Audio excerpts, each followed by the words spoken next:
shower. Okay, Don't smell Holly, like you know shower. what? You can go Sweet. over there. Yeah. Now you have your own little corner. All by your lonesome. Woo, woo, woo. Yeah. Oh, wait, sorry. Wait, hold on. Hold on. Yeah, there he is. Now woo, he can. Woo, woo, woo. Now he woo woo woos. Woo, woo, woo. Okay. You have 11 more to do. Harvest, you're doing great.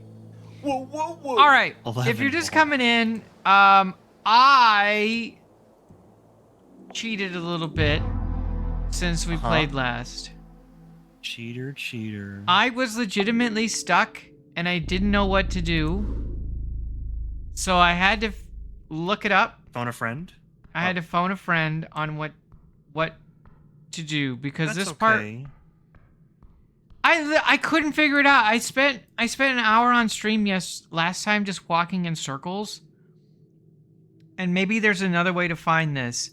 But I got a pickaxe as a reward from a dwarf. I don't know if you guys remember, because I didn't remember, but I helped a dwarf down here, and he gave me his pickaxe.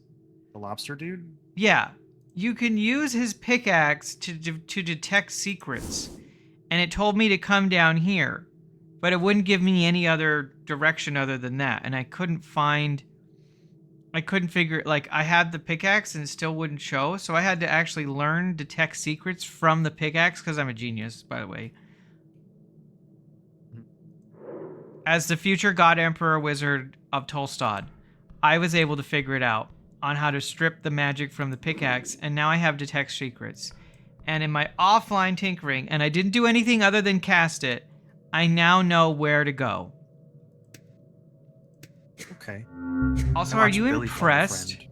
Are you impressed with the amount of mana or spells I can cast, by the way? Look at how many spells I have. I'm a genius. He's boasting about his spell slots again. Look at me and my spell slots. They're so big and round. I can cast forever. No. One does not need to boast about the size. It's Wow. how you use it. Wow. You can see it now. How you use them. Uh-huh. In the crack between the two tiles, there's something hidden within. This is the way. It leads under. Beware, dangers beyond. Well, I don't have to worry about dangers because I'm literally a wizard. So I will slide my hand in. Your gloved hand just barely fits in. Yeah. And just a bit in, you feel something hard. Ooh, woo. Something round. Round and hard. Yeah. Not in a fleshy way, right? No.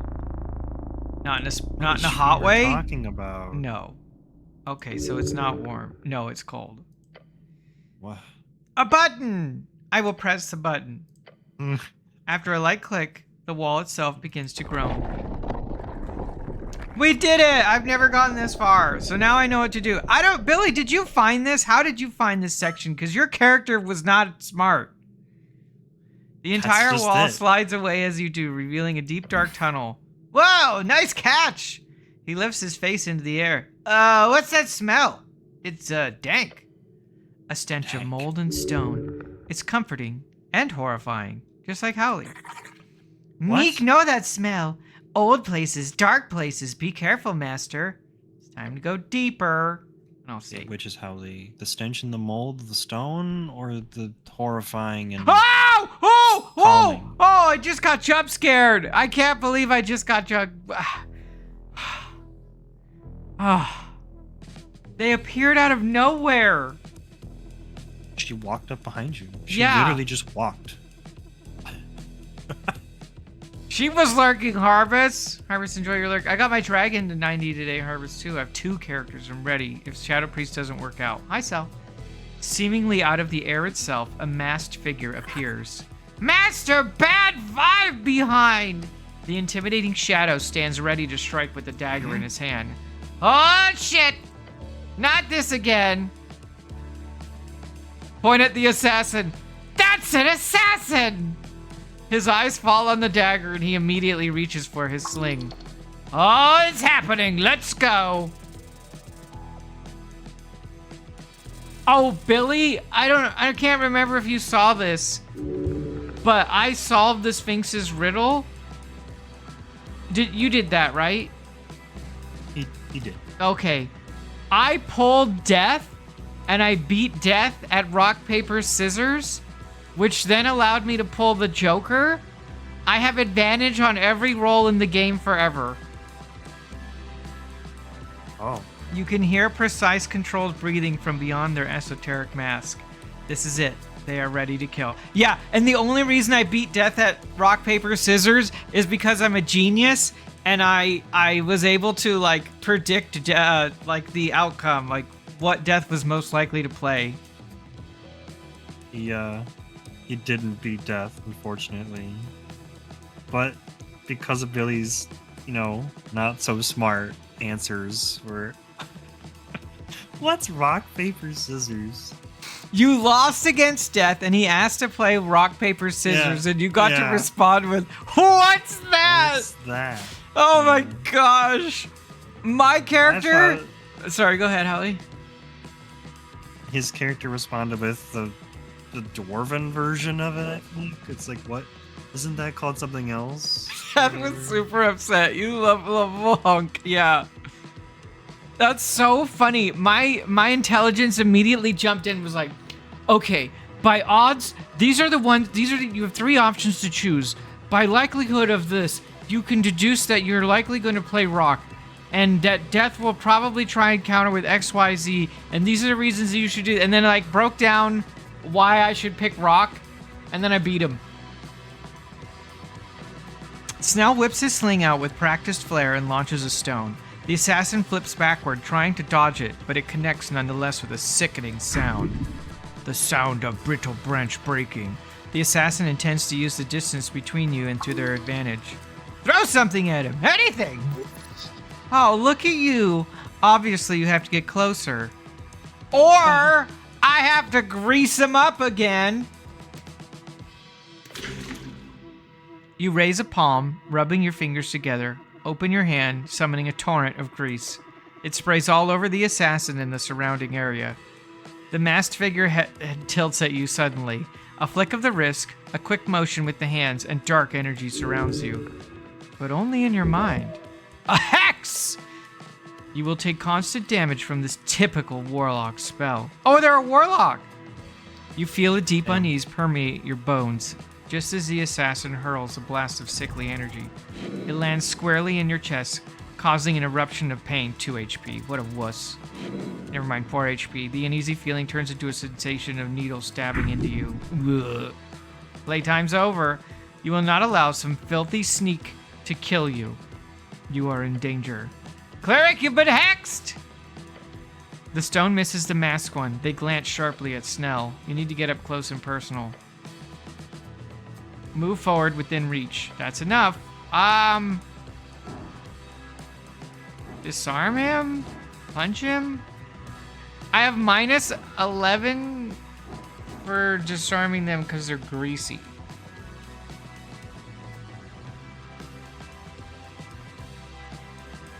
And I have a 50% chance with advantage to break. It's you. Hi, Cynic. Yeah, I greased him up. I'm gonna try and disarm them. You take a step forward using both hands, quickly push his wrist one way and the flat dagger the other. The dagger pops out of his hand and lands on the ground. You catch him gasp with panic, more panic than you'd expected. That dagger is critically important to them. An heirloom? No, it's tied to their very being. It's a hex blade. The masked one again lifts their hand, shooting a viridescent blast. Ow! You endure the pain as best you can. Then the uneasy sharpness and slices at your nerves. The assassin appears frustrated at having lost their dagger. They're searching for it. All 3 of you are beginning to tire. The end is near. Snell sprints forward at the assassin and tries to slide tackle his legs. The assassin leaps into the air to dodge, but Snell reaches a hand and connects with their ankle. The assassin tumbles to the side, almost falling prone. You can disrupt the magic's blade string. You have the capability. Whoa! I can disrupt their magic! Cause I am the future God Emperor Wizard of Solstad! Behold my power! You raise both your hands in front of you and curl your fingers. You reach out, not physically, but esoterically. I do the same thing whenever I walk to an elevator and then the door starts to open. And you connect with the... Hey, Axel. And you connect with the string connecting the assassin to the dagger. The string of a warlock and his hexblade. Oh yeah, plus 11, I'm a genius. You hear the string, and the blade snaps with the release of the esoteric tension. It flies from the ground into the assassin's... Wait, it flies from the ground into the assassin's side, cutting deeply, and then clatters back to the rock. The assassin releases a shaky breath. The masked one scrambles to find the blade on the ground. It takes the assassin a few precious seconds to find it. This hasn't gone the way the assassin expected. They probably thought they were going to kill you. Yeah, this is the second time they've tried and jump me. Your muscles burn. The goblin has risen from his slide tackle and tries to get a hold of the assassin. He is struggling to secure a grab, but the assassin is harried and focused on presenting it. You can finish this slog of a fight right now. Convince him this is a stalemate. Yeah, okay. Oh! Listen, assassin! Oh, it's you. Hi, Kieran. You exhale angrily like you're only just controlling your rage. Enough! It's over! The assassin watches you warily, then mutters something. The masked one takes a step back. Your companion takes a step back. I also take a step back. Good idea! The exhaustion weighs on all of you like a heavy blanket. Snell holds up his claws, palms facing the attacker. You calm down? We all cool here? He is breathing heavy. Stay away. What? What? You attacked me! What do you mean, stay away? What?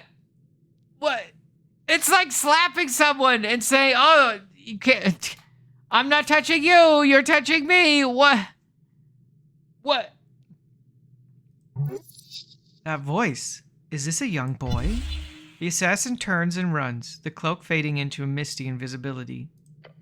The air fills your lungs. The effort you've exerted is catching up with you. You wobble. The world begins to fall away. You hear Snell's voice. It is concerned, quiet, distant, and yet close. Yeah, after blowing me up in Helldiver, stay away!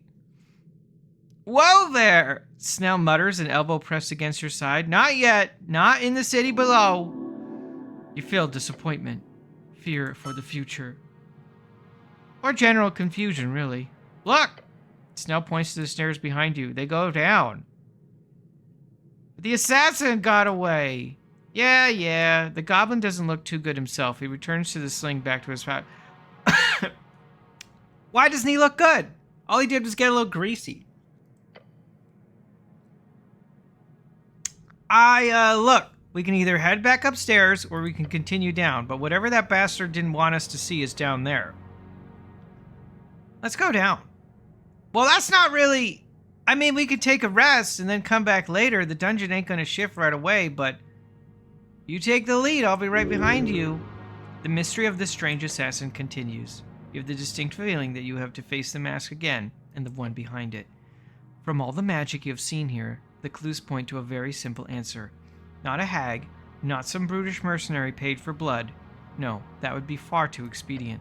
You are dealing with a renegade warlock, and you are heading straight towards his master's lair. Time for truth.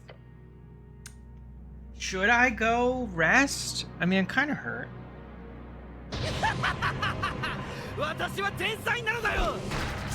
It's not quite midnight. I feel like I can...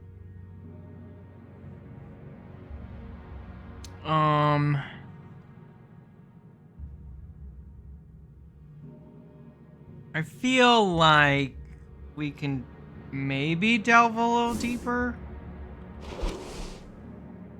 I will eat a little bit. Eat some of my 27 apples. Because I'm an apple boy. Hell Delvers, that's us. Oh. Undercoast Path. Oh, this is the way you go. Whoa, you can actually go to the Undercoast in this game?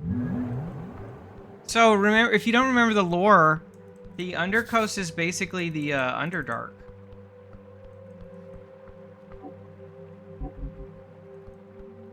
There's like there's a place that you reach called the gravity flip where you're now upside down.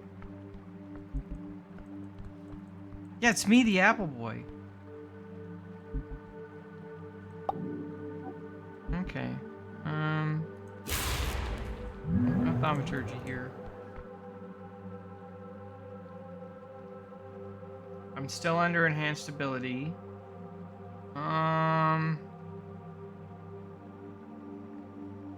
Yeah, let's go.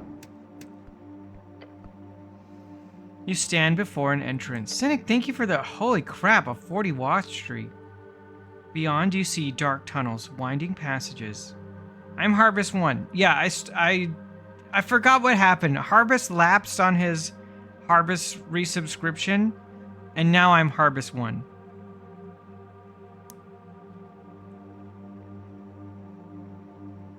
But I'm still Harvest 2.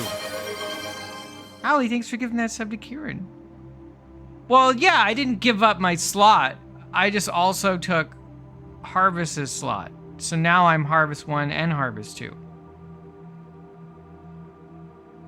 And Proto is Harvest 3, I think. Thanks, Billy. One day I'm going to be Billy too. Beyond you see dark tunnels, winding passages, and a forlorn chamber connecting them all. Seems like one of these paths could lead down. All right. You step inside.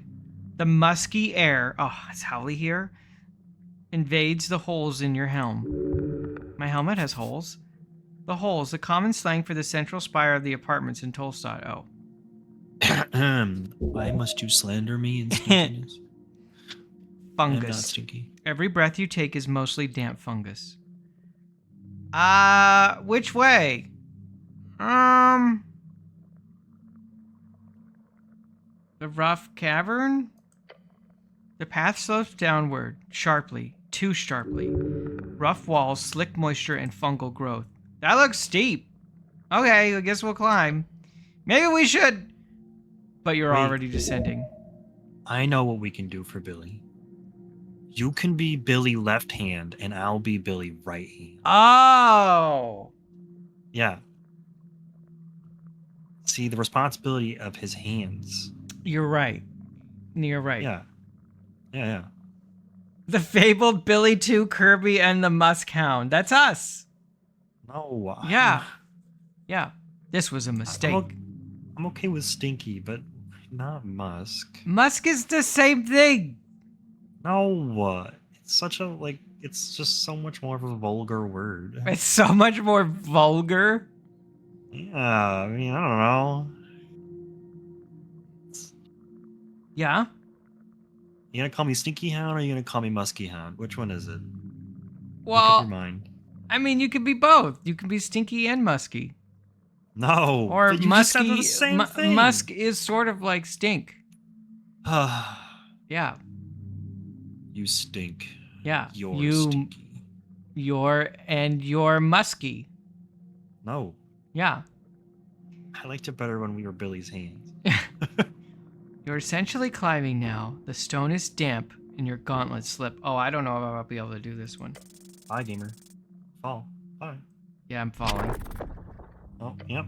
Sorry, You Dex. grip falls. The world tilts. You fall. Oh! Thank goodness I ate some apples. You fall, tumbling down the rocky slope. Your body crashes against stone until you finally come to rest at the bottom. Everything hurts. Cleric! The goblin scrabbles down after you. You find yourself in a low-ceilinged chamber. Water drips down from somewhere above. The sound echoes in the enclosed space. I think we're close. The goblin is correct. You can see the light filtering in from a passage ahead. The exit! However, there is another path, descending into darkness. You can smell old stone and stale air. Death. Burial grounds. I don't know if I want to... I took a lot of damage.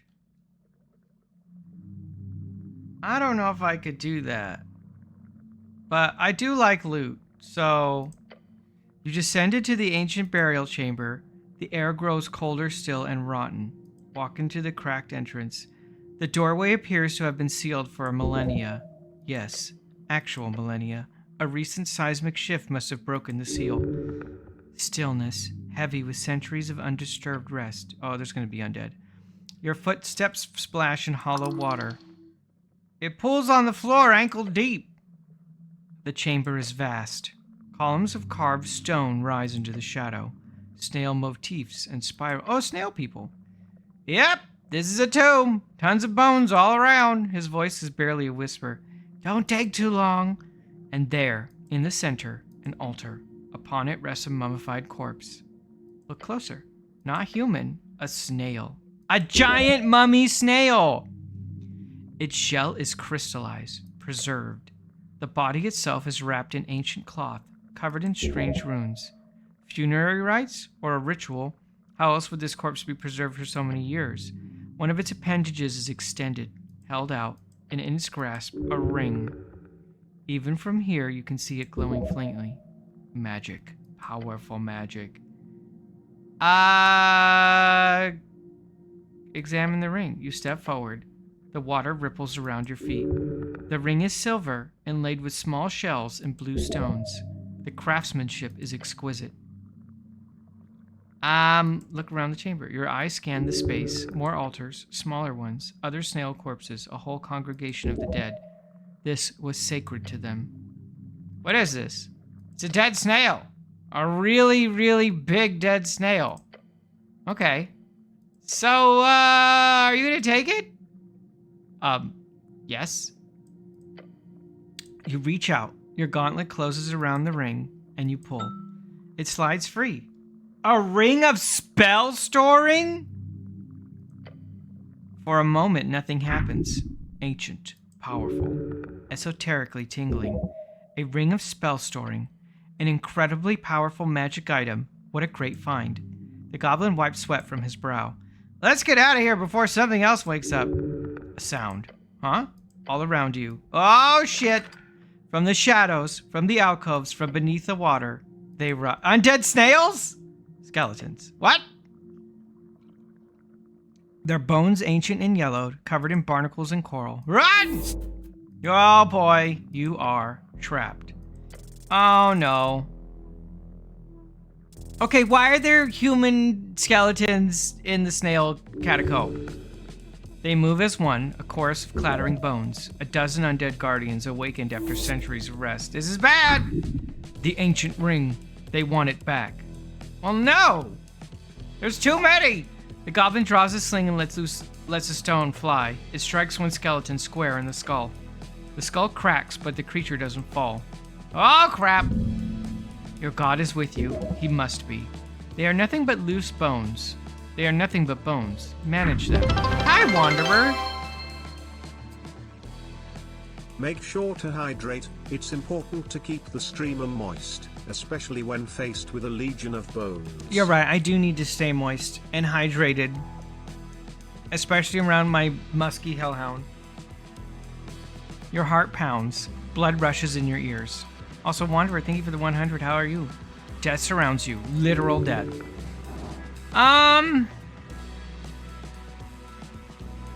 Well, yeah, we need to get out of here. Swing at the nearest, dodge and weave, or look for a pattern. These are all not very good.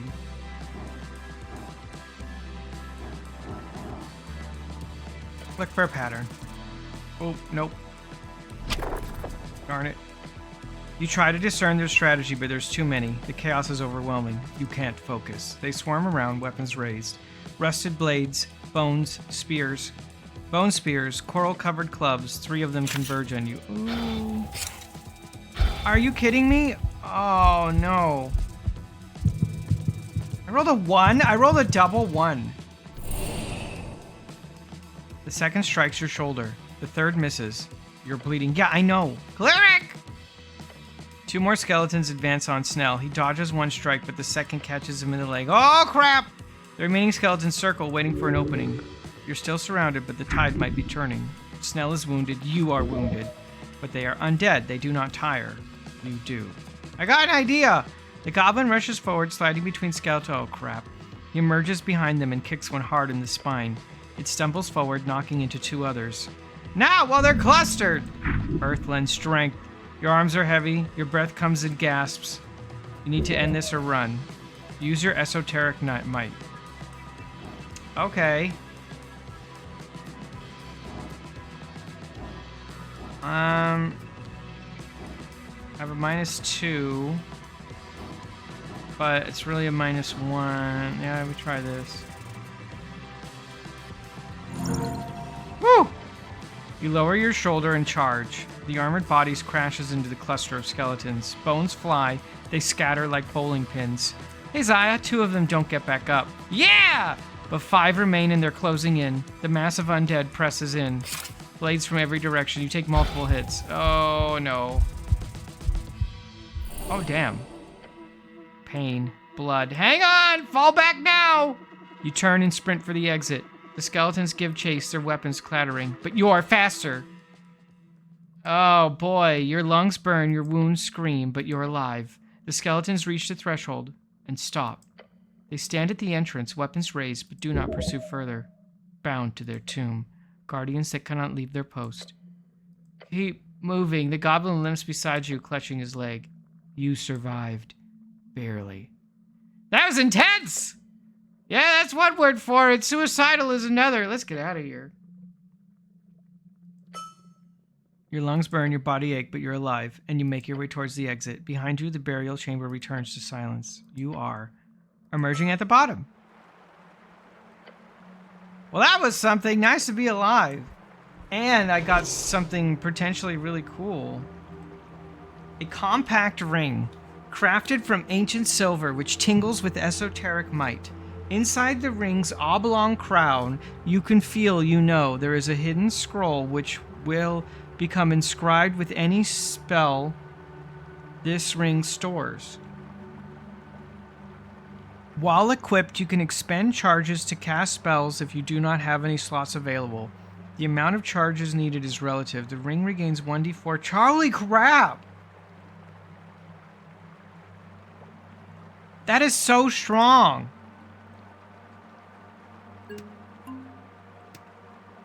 That is so strong. I get basically 5 level 1 spells if I want, or some combination of. That's wild. Also, let's take a short rest, because I got real beat up. Also, it removes 1 level of I healed for 1. It removes 1 level of exhaustion, so now I only have -1 to my rolls, because every time you go down. I restored a 3rd level spell slot? That's wild too. Wanderer! You know Thank who you. runs from fights with skeletons that attack them? This guy. You're right. You're right. I should have ran. Thank you, Wanderer, for 500. Thank you for this giant chicken.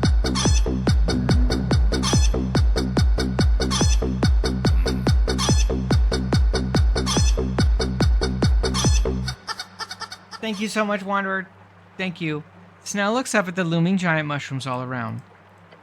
Then he tenses up his arm and brushes against one of the sprouting, colorful flowers. It looks queasy. The goblin appears to be unnerved by the flora down here. Are you okay, Snell? Of course, it's just, they're so big. These damn mushrooms. Shakes his head. I'm fine, I'm ready. Meek has not seen so big dungeon in forever. Remind Meek of Colony. Colony was in place like this. Oh, so your colony was way, way beneath the city below then? Oh, yes. Or Meek thinks so. Old Colony had many plant, many rock, wet too. That does describe many, many parts of the city below, but good to know. Oh, Meek does not know for sure, but Meek heard Colony before Meek was in Big House, in Not Dungeon. Onward, Meek shall keep watch. A new follower. Hey, Possum, welcome on in. Thank you for that follow.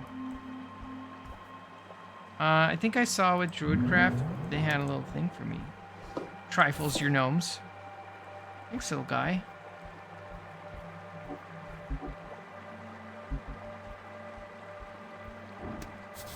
An old shield. Please don't hurt me. Dex and wisdom. Okay. What is going on here? What is all this?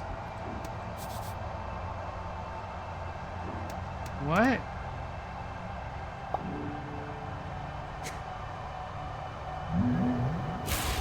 It's not thaumaturgy.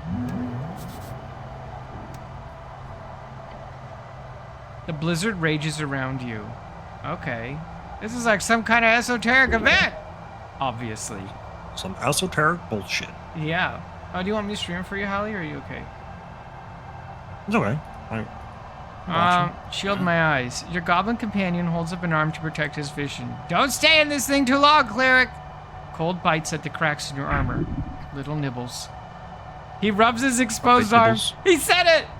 God damn it, this esoteric bullshit! That's Howie right there. And he always says that. You noticed amidst the frozen moss and broken Fade-era ruins a thing. The shape is vaguely humanoid, a small creature, a mushroom thing, a mushroom man. Let's investigate. You kneel down in the snow, taking a closer look at the central figure. Ow. Yeah, sorry, the goblin mutters as he turns to leave. I'll support you in spirit from over here. Gods, it's cold. You will be drained eventually. Do not. I know. Figure out the mechanics of the pocket. Of course, it is obvious as the praxis form. Duh! It is as obvious as the praxis formula, everyone. I knew that. Yeah, I knew that. Right? Look around and stare at the frozen mushroom man. This is an esoteric pocket born out of a curse. The creature is cursed. A freezing curse? It could very well have been a simple cold spell that reacted with primal strings of the area. Either way, yes. A freezing curse. Who cast it? Could be a rogue spellcaster, or a fungal creature found a spell scroll and misfired it. But more realistically, an ice troll. Oh, good. Why is it a pocket? Esoteric pockets are created through chaotic interactions. Wizards have attempted to control them for eras, and wield them. If you figure out why this particular interaction spawned a biome pocket and not a one-roll pocket or a spawn pocket, then you will be a greater arcanist than all of those who came before. How do I break it? Heat. It is quite simple. The pocket is clearly unstable and focused entirely on the mushroom. Simply heat it up. Oh, okay. The chill.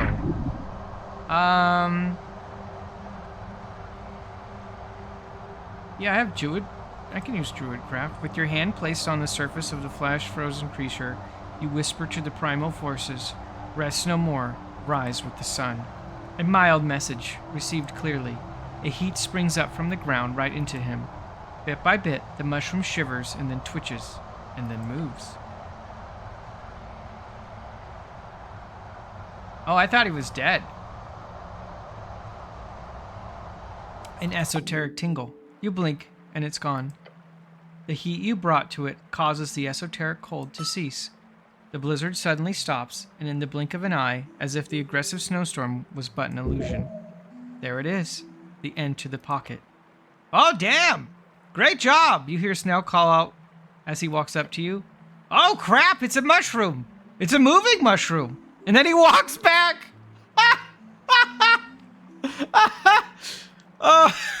Oh, thanks, Snell. Thanks, buddy. Really appreciate the help there. Stilted. Stare at the mushroom man before you. You okay, little buddy? The mushroom man raises his head. You see a tiny mouth underneath the cap. It shakes its head. Yeah, you must be very cold. Stare at him for a while before you speak. Burr? We noticed you were in trouble, he says while keeping a healthy distance. The goblin does not want to approach. The fungal folk think scares at you. Landran! Brrr. Landran, when are we gonna beat Barony? I can't believe we got stuck in the secret level. I thought the Rizzlers were gonna do it. I should cast Comprehend Languages, right? Yes. Okay. I'll do that.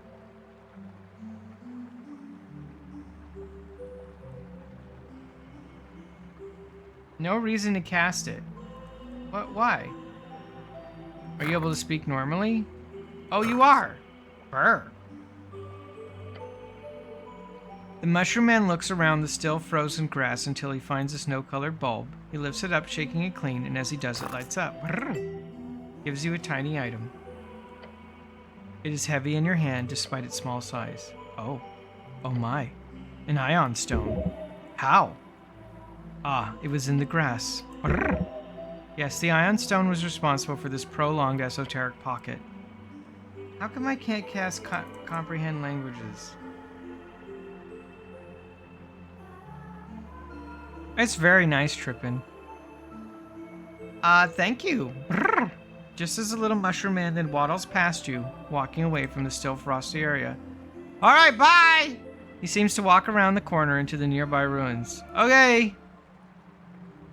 I thought I'd be able to cast comprehend languages there, but I guess not. Well, look at me, I gotta eat a bunch of apples again, because now I'm hurt. I'll just eat them.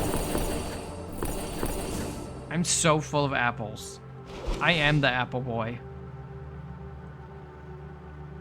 A legendary magical item produced during the Arcane Era. It's got the markings of old Diminoran craft. It floats around your head as you whoa, +3 wisdom. I don't need that though, because, you know, wisdom's my staff for other people. An ancient shrine. Good enough. Oh, I could prepare spells. I don't need to do that though. I think I have everything I think everything I know is prepared. Yeah. I'm an actual genius. I don't need to cast anything. Or prepare anything.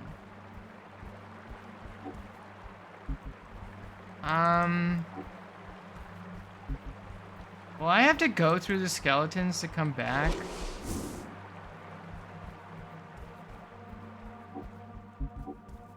What's that? Hold on.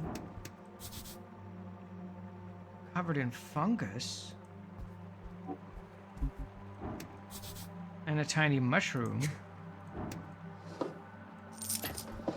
Okay. Okay. Let's see what this guy has to say. His name is Burr. He's a level 4 ranger. The vibration he gives off is his language. With magic, you could communicate better. This is a scout of the deeper crevices of the earth, a creature set to keep an eye on the horrors of the icy rage. Burr, perhaps a future ambassador of his people. Treat him with respect. Okay.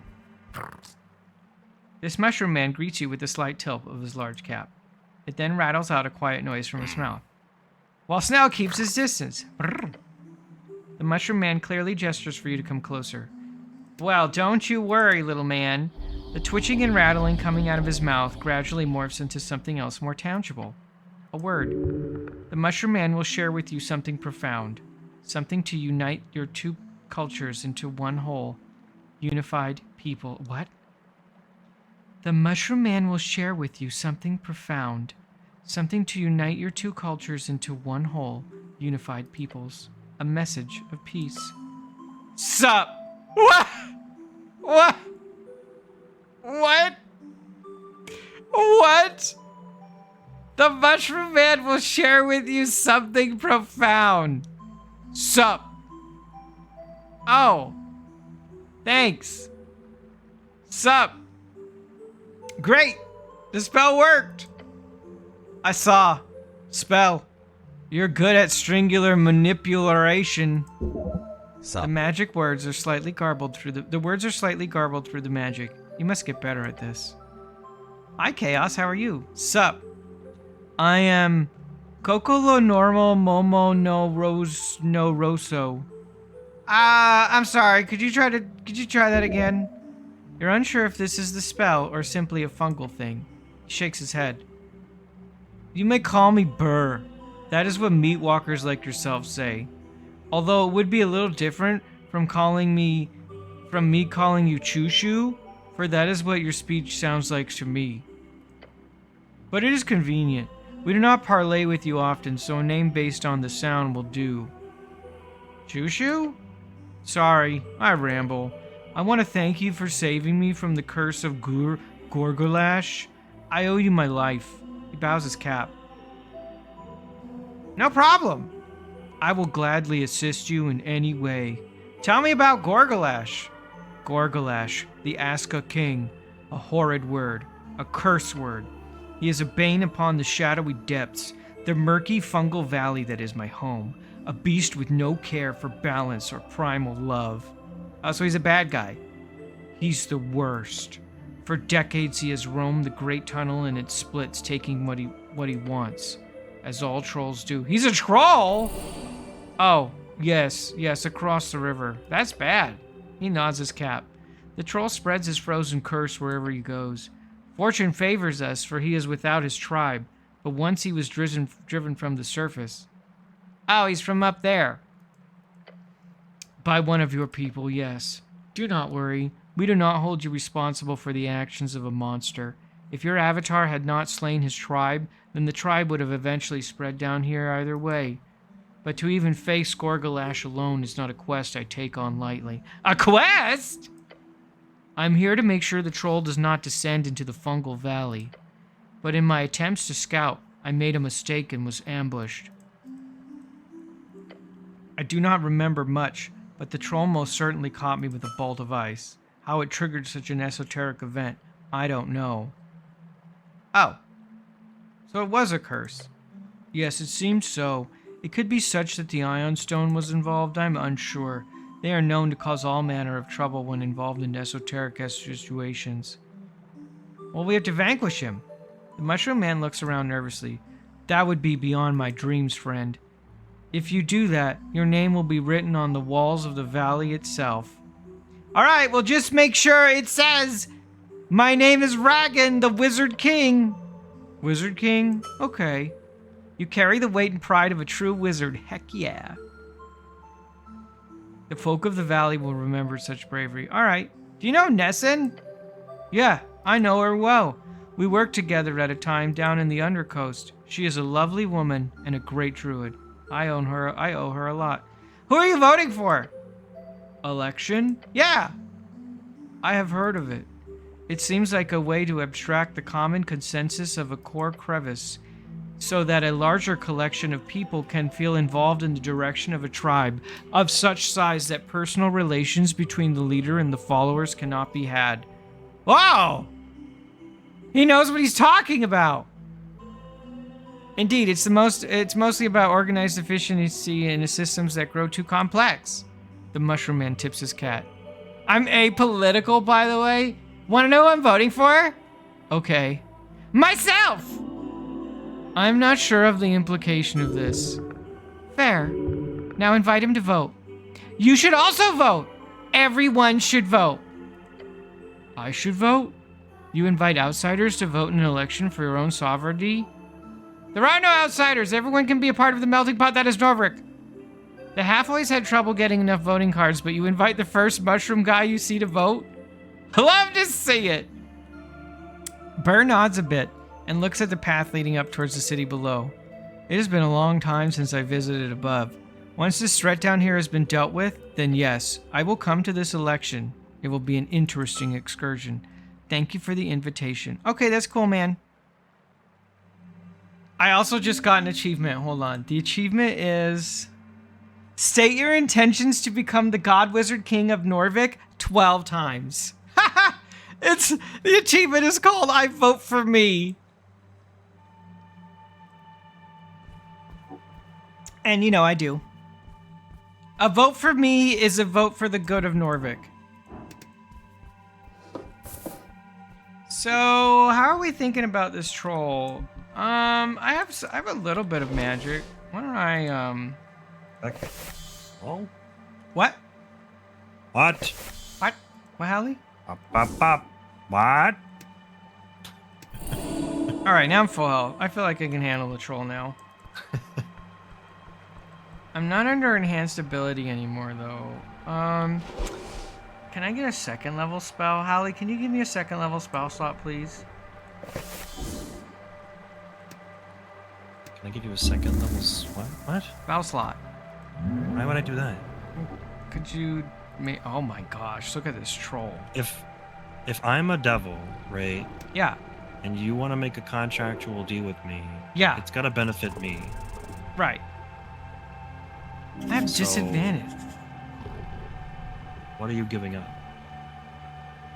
Well, can I give someone else's soul? Does it have to be mine?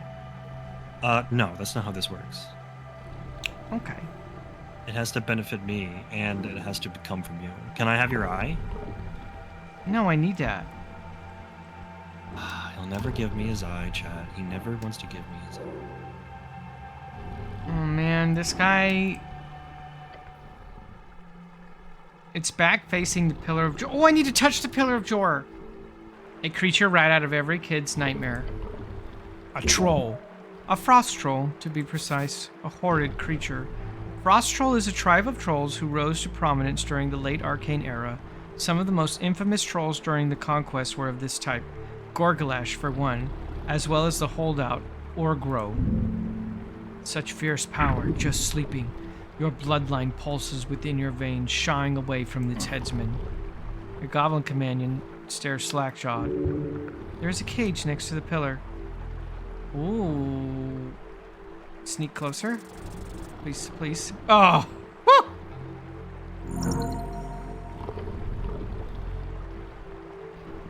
One step after another, you carefully wander up to the hulking beast. Check out the cage. Psst! It's Frank, son of Frank! You see a human in a cage silently standing behind the bars while gesticulating wildly. The yellow-clad man is attempting to convey the word help. Ah, yes, this is him. What's up? The man in yellow carefully tells you in a very silent tone. The troll is scared of Earth. Use that, good fellow. Oh, okay. Look to Snell. The goblin companion nervously gives you a thumbs up. He's ready to go. Alright. How do I attack a sleeping troll practically? Good question. Getting close to him would likely wake him up before you can get a hit in. The best choice here would simply be to attempt to break a toe. Yes, you're guaranteed a success on that, while casting spells always carries an element of risk. Break one of his toes?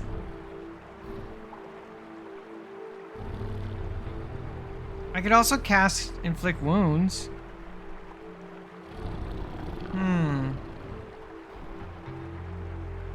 He's scared of Earth.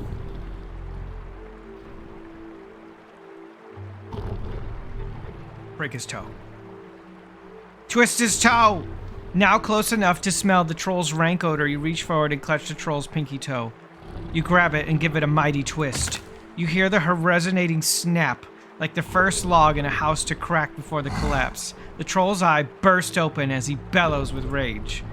Snell whips a stone into the side of the troll's thick skull. A handful of bone fragments spray onto the pillar, leaving behind shredded skin and blood. Ugh. Oh boy. That's a big boy. Look at his big dangly troll ears. Big leader Gorgalash. Destroy this insect. A wall of flesh. A cleric.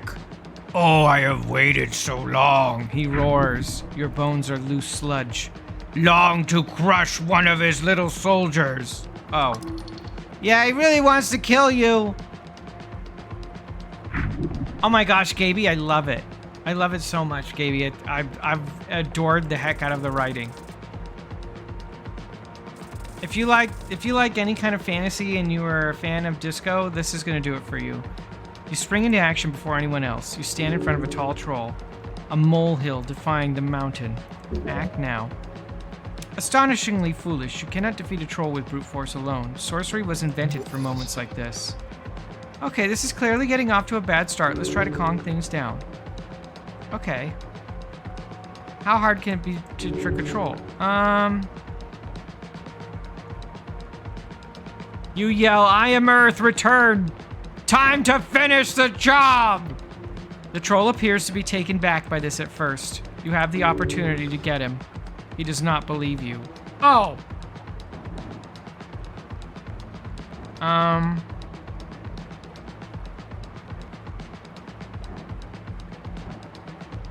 Yeah, Chaos is a lot like that, but with, like, D&D.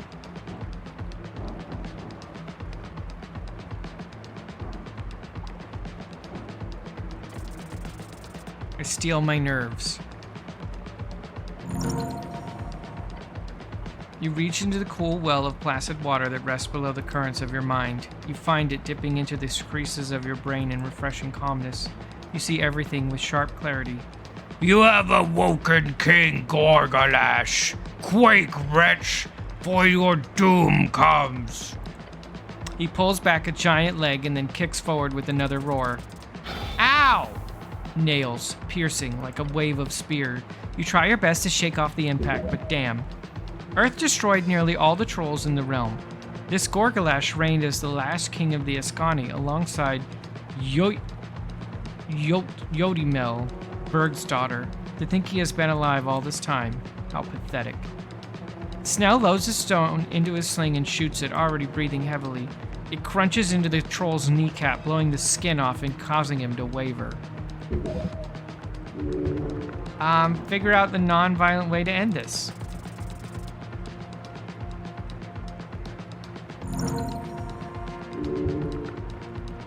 You look into his eyes and see hate and fear. As you see into the troll's rage-filled behavior, you come to a basic yet vital realization. Earth, this is where his anger is directed. But its origin is fear. You can use this fear of Earth to your advantage if you successfully impersonate Earth himself. The troll leans forward, hate in his eyes. He swipes at you with a jagged claw at a manic pace belying his size. Oh, please don't kill me. Oh!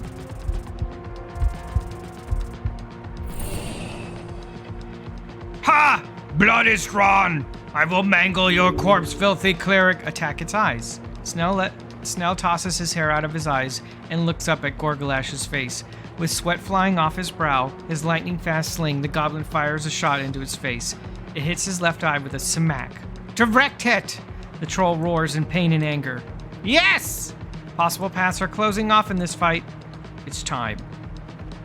Okay. Yeah. Calculate a way to win this. Pretend to be Earth and intimidate the troll.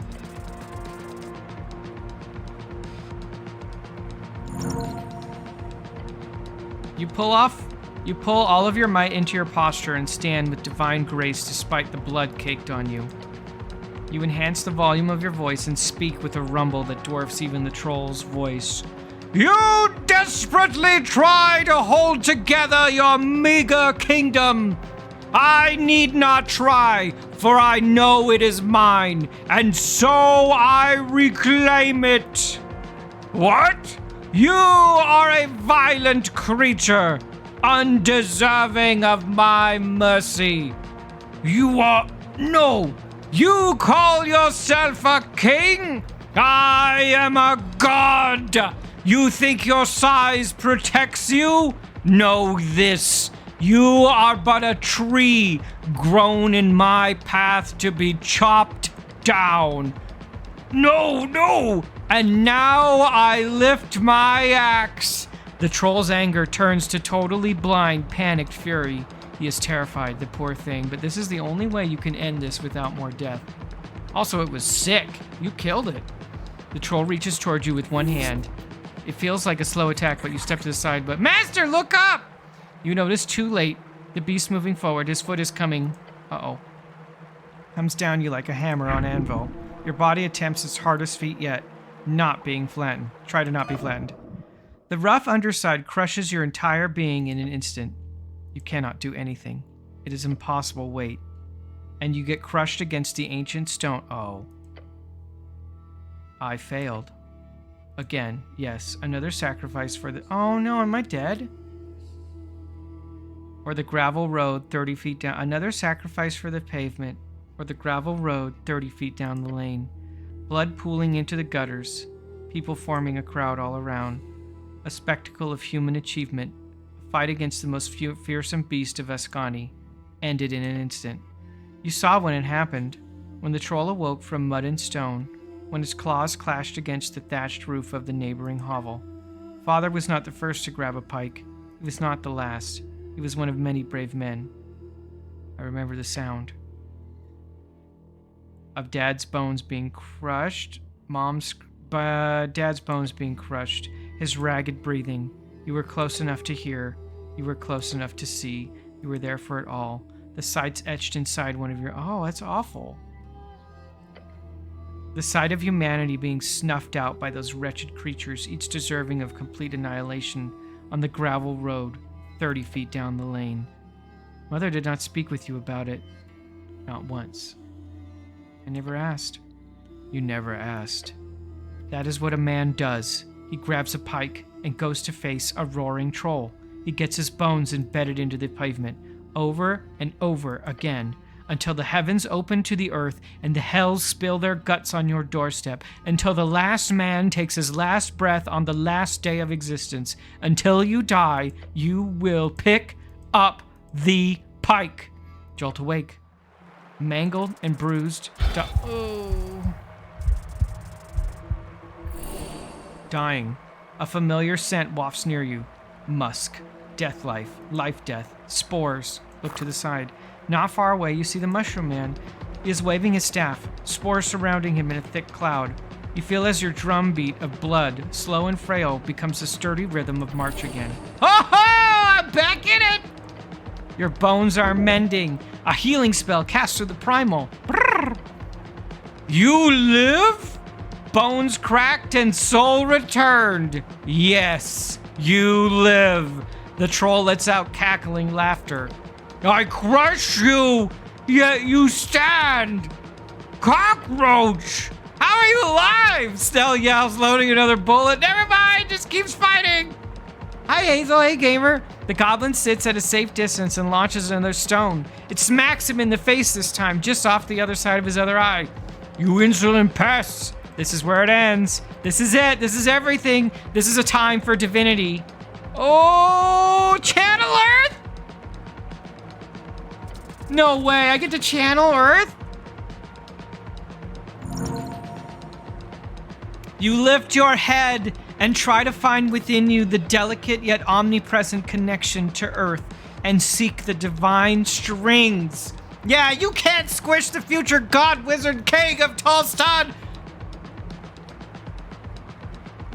You draw it onto yourself like you're siphoning from an ocean. It fills you up. You burst at the seams with divine power. Hey, Evergas. You feel Earth inside of you. Troll! The kingly troll looks around, his face twisted into pure panic. No, no. Be God. Be like Earth. That is the coolest line I think I have read in this game. Be gone. Be like Earth. You will not get me. No.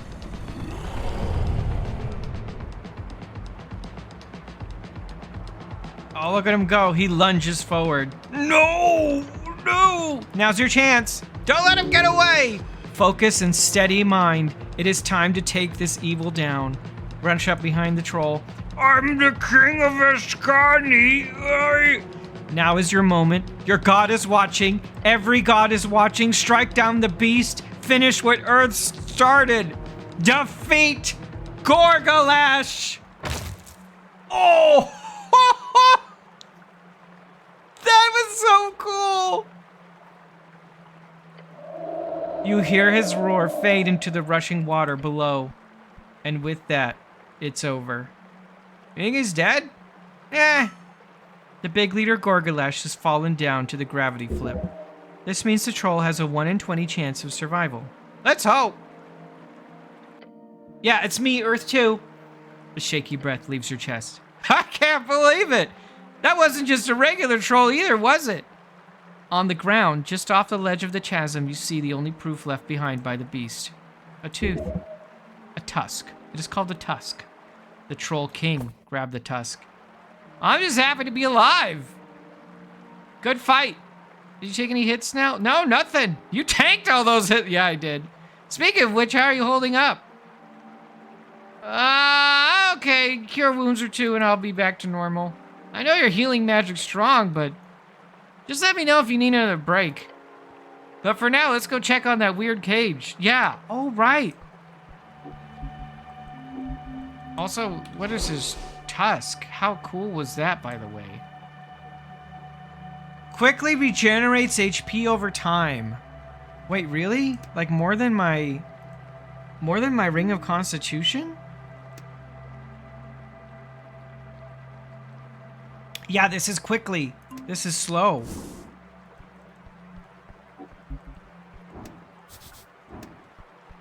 Most expensive pieces of loot. Is that milk? Did I just get milk? A bottle of freshly squeezed milk. It has plus 5 HP. If I equip it, it gives me minus 5 constitution. Why does milk give me minus con? Alright, I need to save because this is Frank, son of Frank, and he's important. So, recap. I have been searching for the man in yellow because he was seen fleeing the tea shop. As you approach the cage, you hear a faint voice. Won't you help me out of here, good fellow? On the ground, you see a key. Ah, the troll dropped it. It's for the cage, of course. What do you know about the tea shop? Look, I'll be very happy to answer any questions you've got, but please. You hear him banging on the bars. Alright. As it opens, you watched a well-dressed and surprisingly not-so-scuffed man step out. Ho-ho! This is the feeling. Prince Meriadoc Moonwatch?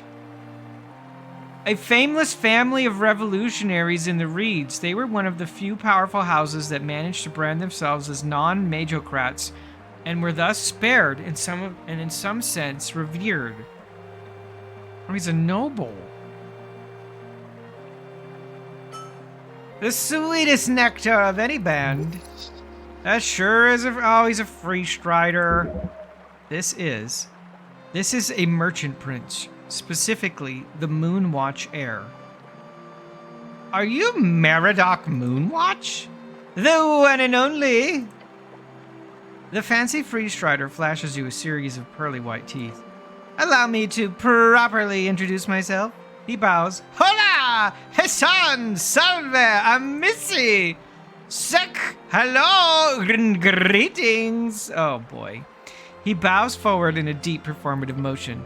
My name is Meriadoc Moonwatch, great merchant prince of the Reeds. Pleased to make your acquaintance, and quite honestly, a much bigger pleasure to be rescued by you. He looks to the goblin and immediately holds out a hand, presenting his palm. You must be the local tribe member. Great to meet you. He looks at the hand for a beat too long. Oh, the goblin did not like the tone of that. Technically, yes. I'm Snell. Oh, of course, he says, returning a limp shake. You're not supposed to shake. That's a free strider thing. They show their palm to... Oh, right. Showing one palm is quite the ironic visual for such a well-focused ideology. I've heard about you, a Reedsian author, right? That's it? And who might you be? I am a great wizard. All right, not the Arcanist kind, right? Actually, don't answer that. Love it. He claps his hands together. You, my good fellow, have just saved a top-ranking member of the Freestarter Revolution. So, let's get down to business. What can Son of 3000 help you with? Convince him to pay me? No. What do you know about the tea shop? His smile drops. I suppose I should tell you a little story. Yeah, we've been looking for you, Frank's son. Mr. Frankson? He nods to the goblin. I hope we can keep this under wraps, of course, but you might have imagined already I'm down here without any permit. Snell, can the halfways look away for this one? Snell looks the free strider up and down. Yeah, just tell us what you know and I'll get you whatever permit you need, okay? Wonderful! He braces himself. I arrived in the morning and planned on taking a stroll through Tolstad before heading down.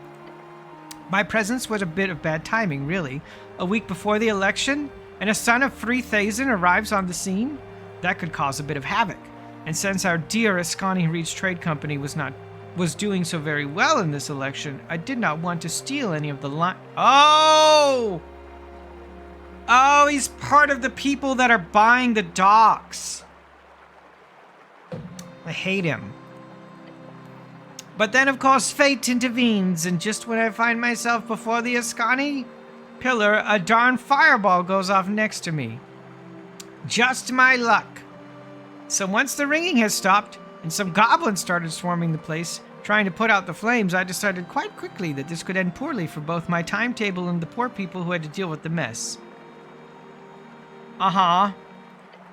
I rushed down the stairs. Since I already had my direction, I figured I'd postpone the upstairs sightseeing, head straight down into below, as you people say. Why would you... What'd you find on the way? The Free Strider gives you a solemn frown. I saw something. Yeah, see, I do have a pair of glasses. They allow me to detect magic. Where are your glasses? Lost, sadly. The trolls shook me around, so they ended up somewhere down the river. What did you see? I saw a man on fire. What? Specifically, I saw the outline of a man invisible. An invisible man? Perhaps I should describe it more like, he scratches his chin and then perks up. Ah, yes. An invisible smoking man.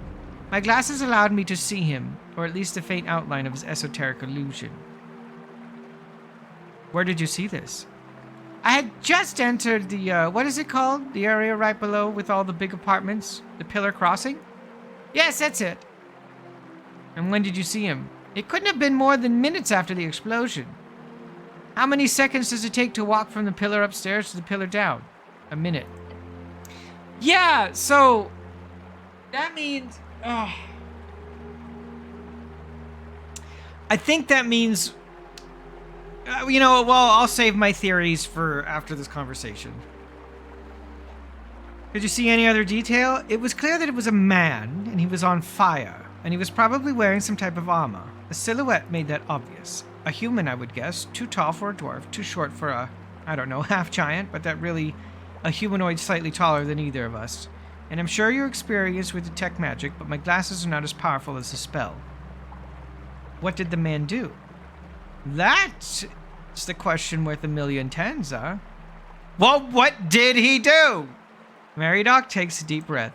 He went inside the pillar. Inside the pillar? What? Agreed, that seems the reasonable thing to do. It's strange, but let's be clear. I first thought I saw a strange esoteric event, or a ghost. But this silhouette I saw, it went straight into the Pillar of Jor. Right in, as if someone walked into the stone, and the stone turned into, how do I describe it? A magical mass. Warping around the invisible man, his flames being put out, and his being merging into it. A portal. A gate. Step into death. He walked into a portal. That would be my guess. Wherever he went, once he was inside the pillar, his presence disappeared immediately, along with the esoteric force emanating from the stone. I've never seen anything like it, but I have read about it. The Pillars of Jor across the coast, the Arcanists performed many an experiment on them. There have been many reports found in hidden documents during the rebuilding of Thazin, you see. Documents from high-ranking Arcanists. This is all kept very secret from the Street Fighter ranks, of course. Uh-huh. Find a logical argument why you should tell me everything. I can tell you about one thing about... Yeah, tell me everything. Ha! I think you want to tell me everything. This man clearly accepts logic, a rational human. He might even be a wizard. Yeah, I'm a genius, Zaya. Mr. Meriadoc Moonwatch, any information you can give me will help in this case. Now push the most rational thing he obviously desires, as any of these foolish free striders desire. If you know something about the pillar, then telling me will not only help my case, it will also help, more importantly, keep the first ever election of Norvik safe. He claps his hands together. You said the magic word, didn't you? Yes, I do worry that this whole event will curse the Free Strider cause. If you can keep things clean, fine. As he said, this is top secret, so you didn't hear it from me. He crosses his arms and looks out into the mist. The Free Strider ideal is meritocracy without magic. However, obviously, we inherited the massive esoterical caches left behind by the Arcanists because of the beheadings. A terrible and idiotic waste of talent. While magic itself continues to grow weaker over the years due to the Arcanist greed, many of their findings are still quite useful to this day, especially their scientific data. What's secret about it? They appear to have been in contact with Jor. What? You phoned up your internet provider recently to tell them you're changing address and are happy to stay with them. You got disconnected earlier. Welcome back, Zaya. That is fascinating. How? It's not exactly a conversation or anything. They received esoteric messages, not unlike the ones recorded during the Gate era by civilizations like the Snail Folk who built all these ruins. It was an omen, you might call it. Well, what did he tell them? The Free Strider taps his hand onto the pillar. Some strange code. Taught them some new spells. The last message we found written down by one of the Arcanists of Hagenshags? It was the order to stop. Stop what? Well, to stop opening the gates. You see, he then places a hand upon the pillar. They found cracks in the gates of Jor, leading to the outside, the place where we all came from. They got in? Teams of Arcanists, back when they still wielded 9th, 10th, and even 11th level spells, they could enter the pillars, just for short stints. Many did not return, but those who did described a void of souls, alien worlds beyond, far-realm aberrations, and paths within streams, whatever that means. Their work was cut short due to the Coast War, but, they got in, my good fellow. And Jor was not happy? It did not appear so, no. I believe that Invisible Man most likely fled from the explosion. He too entered one of these cracks in the ancient gate, as unlikely and wondrous as that seems. Well, how do you even deal with that? Like, how do we follow him through the crack? We have to follow him through the cracks now. Meriadoc chuckles, a nervous chuckle. Good luck with that, I say. But unless you happen to know some ancient beings or, gods forbid, still alive Arcanists, that's me! Then I'm afraid you're out of luck. Found no realistic way to replicate their attempts to enter the pillar. It's not like the higher tier spells are common. Well, what about a lich? He squints at you. What about it? Well, just hypothetically. Well, yeah, sure. Look, liches come in all sizes. We had an entire cities run by liches back in old Dimenor. Some of the Arcanists who went inside the cracks and survived were liches. So yeah, if you happen to know a lich, sure. A lich might help you if they don't just consume your soul. You are aware that they are quite literally soul-sucking horrors, right? Well, it seems a bit rude to call them that. If you think that, then I'd say you need to read more Freed Strider history. Hallie awake check? Is Hallie awake? No. Holly is devouring food. Oh. He lives. I'm Honk not Shua. Are you honk shoeing? Holly, are you doing a good honk shoe? I'm about to honk shoe if you keep saying it. Oh, could a Sphinx power. count? He does have the power. I know how to sleep on command, unlike some people here. Looks at all of you. Yep. He literally fell asleep yesterday. It's easy. You just close your eyes. It's magic. Yeah. If you can get her on her side, then why not? I do know some Free Starter researchers attempted to get her on her good side.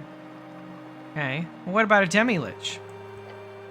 I'd suggest staying away from one of those, but really, if you had one as your best friend, it probably would not have the power. Oh. Okay, I'll find a way in. He bows his head. I'm happy to be of service. Looking very worried for your safety. Your goblin companion, who stands quiet next to you as you discuss those methods of intertravel planner, raises his hand. Just to be clear, we're talking about teleportation. Like magical one? Uh-huh, what do you think? What do I think? Snell side-eyes the grinning Free Strider before leaning in with a scowl. Look, I'm speaking on behalf of Lady Sageleaf when I say this, and he takes you aside, a few steps away from Meriadoc. The halfways want this handled, no matter the obstacle. Why does Sageleaf really want this?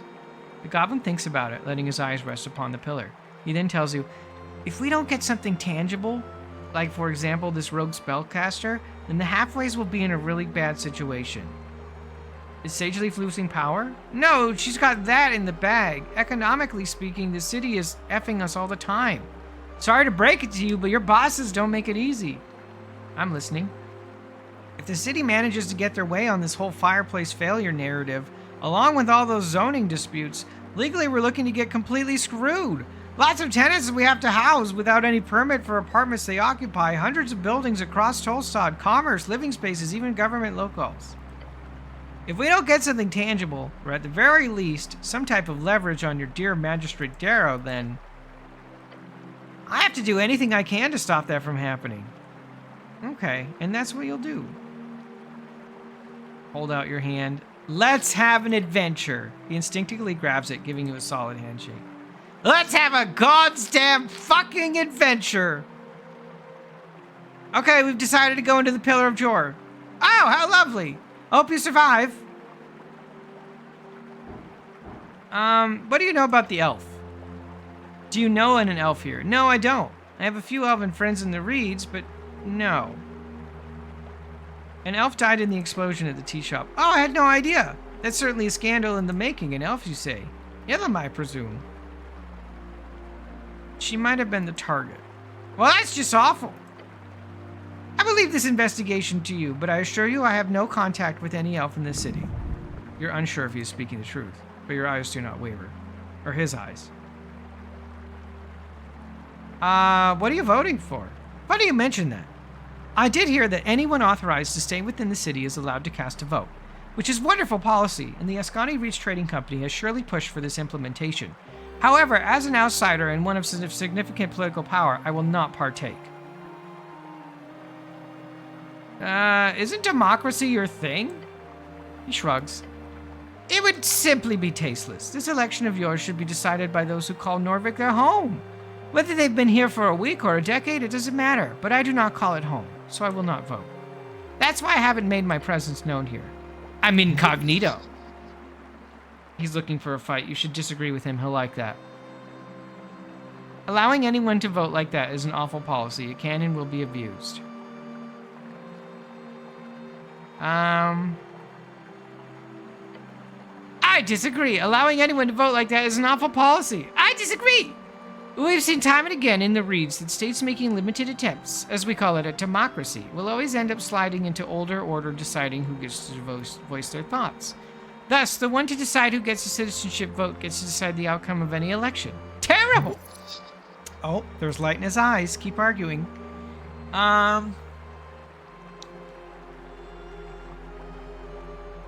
Citizenship should be a precious thing. Multicultural cities will simply lead to the power being taken away from the people. I feel like as an American criticizing someone else's voting policy is a bit hypocritical. For real, Wanderer. Yes.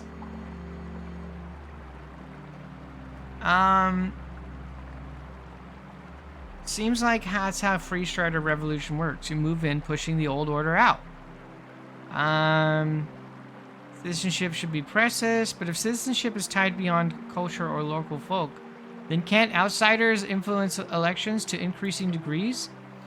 Oh, well, there is absolutely an argument there. We Free Striders focus on democracy as a way for folk to free themselves. That's influence, as you say, but it is nothing but an invitation to a broader community of free trade, fortune building, and most importantly, peace. Okay. Citizenship should be a precious thing. Without tying nationality to cultural unity, the state will be unable to function properly. What you speak of there is, in my view, simply the destruction of authoritarianism. Monocultural cities have shown to grant more power to the state, yes, but just look at how that power has been wielded over the years. The Coast War is what happens when states with folks are pitted against each other. So fascism can only appear in the form of cultural unity? No, that's not what I mean. I'm only saying, he shakes his head, the state does not have its tendrils wrapped in Sasho coming in here for 16 months. Sasho, thank you so much for that resubscription. I hope you're doing good. The state does not need to have its tendrils wrapped over every port and guild. In fact, economic prosperity happens when the state actually lets go. And the people have better lives and more free lives only if the economic prosperity comes first. The invisible, not magical hand of the market will decide our fate. Ugh! Multicultural free cities will simply lead to the power being taken away from the people. Oh, why?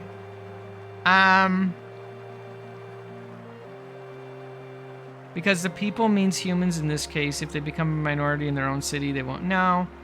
Look what's happening with the guilds. With a divided workforce, unionization is impossible. Just 10 years ago, it was bad enough between dwarf and human, but these days, the Asgard unions are unable to establish simply because they cannot reach out to the diverse workforce. He lets out a tired groan before adjusting his outfit. Unions are not. Oh, surprise! The capitalist man, not in favor of unions. Unions are not good, not for the economy and not for the people. Elaborate. I have thousands of examples throughout the reads. The guild system was a corrupt remnant of majocratic societies. It might be quaint to view them as supporting the working class, as Asgulus so aptly put it, but I can promise you they do no such thing. It's a racket. The unions, as they were to be called, had to be outlawed in several cities due to the complete inability for modern factories to function with their meddling. It's not a racket. Unions are needed to balance the wealth towards the people, not just the oligarchs. That is an opinion. From what I've seen, allowing workers to collectivize only ends up with perfectly legitimate organizations having their shares moved over to a handful of pushy union leaders. The syndicates are just another form of anti-liberalism. I admire the belief in these systems, but Asgalism is not practical or functional. That's proven by the failure of the VK, the Three Wings, and of course the fall of the AFF. The Asgalan Folkhelm Forge. Oh. Good arguments, but you're looking at it too black and white. Oppression can come from all sides, both capitalistic and Asgalistic. That's a fair point. There is surely a deep discussion to have about that point, but perhaps in a more secure location. Okay. Well, that seems how a Free Strider revolution works. You move in pushing the old order out. He sighs. It's difficult to debate that, since it's technically true that Free Striderism spreads very, very quickly and is highly efficient. And highly efficiently. But let me put it like this. The reason why Free Striders win is not because we push the old orders out. It's simply because the liberal ideals of Free Striderism are way, way more popular amongst the vast majority. Oh my god. I cannot stand this man. It's simply, oh yes, Chaos, this game. You know, this game surprised me, Chaos. It has some really relevant points that we found earlier in the game that really like talk about society as a whole with a fantasy backdrop. I really like it. I think it's very cool. And that is not for some populist rhetoric. It's because we are genuinely make their lives better. We bring prosperity to all. I don't agree. That's fair. If we all shared a mind, the world would be one hell of a depressing place. Freesiders do not only advocate for diversity of folk, you see. We do also highly push for opposing viewpoints to be given space to breathe. Yeah, I'm sure you do. I debated him and made an argument. I can ask him for a lot of money. Aha! If fascists shared a mind, it would be one more than they have already for real. Push him into the water, screaming, I know. How do I get him to give me money? Yeah, just be quick and decisive, and maybe weigh it on the fact that you saved his life. Sorry, did you say something? He just mutters to himself sometimes. It happens. Mr. Meridoc, trade prince, hold out a hand. Yes, I just saved your life. Keep holding out your hand. Oh, I understand. He tosses you a heavy pouch. Enjoy, sir. 500 crowns. These were my travel reserves. I always keep an extra pouch of the local coinage. I have to say, crowns are quite marvelously designed. It's probably my 7th favorite type of coin, behind pennings, snibs, sigs. I do think embers and brimmarks and souls are all somewhat equal in unage. Oh. Oh, well, what about elven coinage? He visibly and audibly shudders. At the bottom! Darn ice cubes! He smiles broadly and effectively. He does not care about these coins. Is this the guy who dropped the yellow hat? Hand over the fancy yellow hat. Oh, won't you look at that? I found it in the city below, just upstairs. I must have lost it at some point. I did get in quite the hurry. He reaches out into one of his collective packs and pulls out a book. This is the least I could give you in return. A signed, limited edition copy of Beyond Reads. Or Beyond Reads. Thanks. I try to infuse my writings with freestyler ideals. Oh no, he's not. He writes. I try to infuse my writing with freestyler ideals, and proven quite popular across the coast. Hopefully it's a sign of the times, of Gaia's good fortune to come. He smiles and puts on his fancy yellow hat. It doesn't look too good on him. Yes, sadly it does not suit him. You will have to continue imagining him without the hat. Gods, I love this hat. It's been a lot of adventures, you know. Why are you here? A great question. I'm on a covert expedition. What hat? I don't see a hat. Well, it said, well, it doesn't look good, so I will continue imagining him without the hat. Oh. That's fucked up. You should tell him the hat looks awful. No, it's fine. You lean in and whisper, covert. Yes! I am on a journey to document the experience of esoteric wonders beneath your city of Norvik, meaning the maze of the water temple, the depths of the fungal valley, and of course the great undercoast path itself. You don't have stuff like that in the reads? Of course we do, but I've already documented most of it. I'm currently writing my next book called A Freestrider's Guide to Azkan. By writing a travel book about a place you've never even visited sounds a bit silly, doesn't it? Oh, okay. Be quiet. I used my trusty collection of spells to make my way down. Some invisibility, some detect magic, some charm person. Followed the directions I bought from an old retired cleric. A recommended source, I found the hidden path. Hey, Ryder! He is a Volo. I found the path down here. Okay. Did you cast charm person on Moongore? The bugbear? Oh yes, lovely lady. Yes, I had to, unfortunately. Don't think she would have let me pass otherwise. Okay. Really, I'm not one to cast mind-altering spells widely. Yeah, I'm sure you are, buddy. I know, you know a fair amount of spells. He stretches a bit, looking uncomfortable. It's not something I like to advertise, but yes, I've been trained since I was a lad. As you might imagine, the horrors of magocracy make magic a less than desirable skill amongst the free city leaders. Who is this cleric you learned from? Of course, a fellow named Boris. He lives with a monkey. What? A gorilla, to be precise. Ape, I suppose. His roommate? I'm not entirely sure why I mention it, but it just seems like the most natural point of interest about Boris's character. I was recommended to him as a source of information about delving and Norvikian navigation. He's apparently served as a cleric here for over 40 years.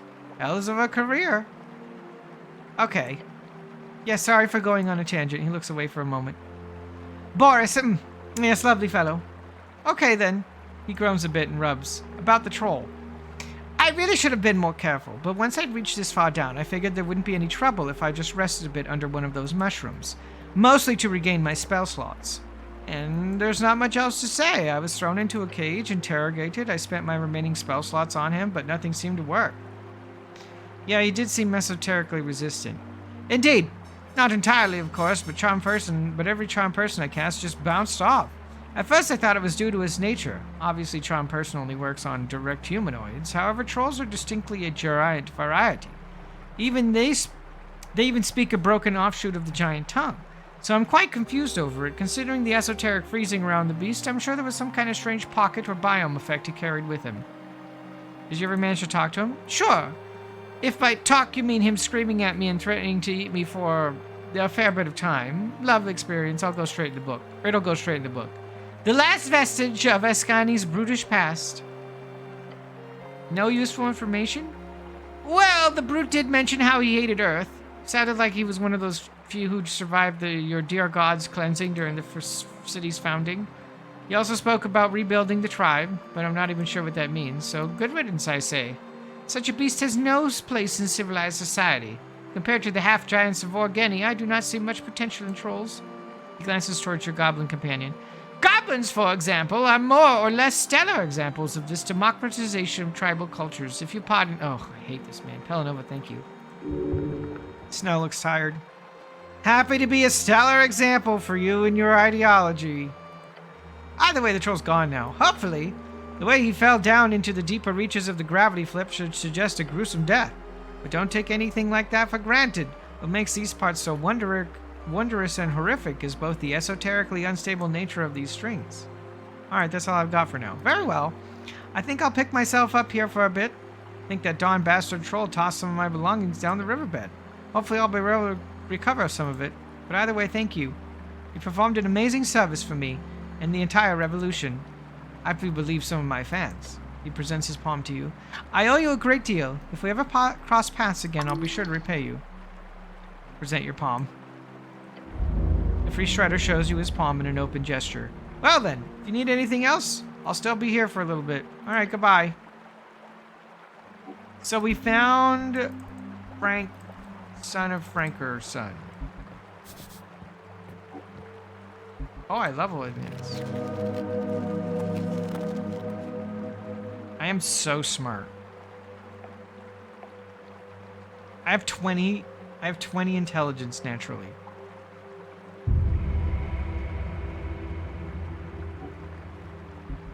That's impressive.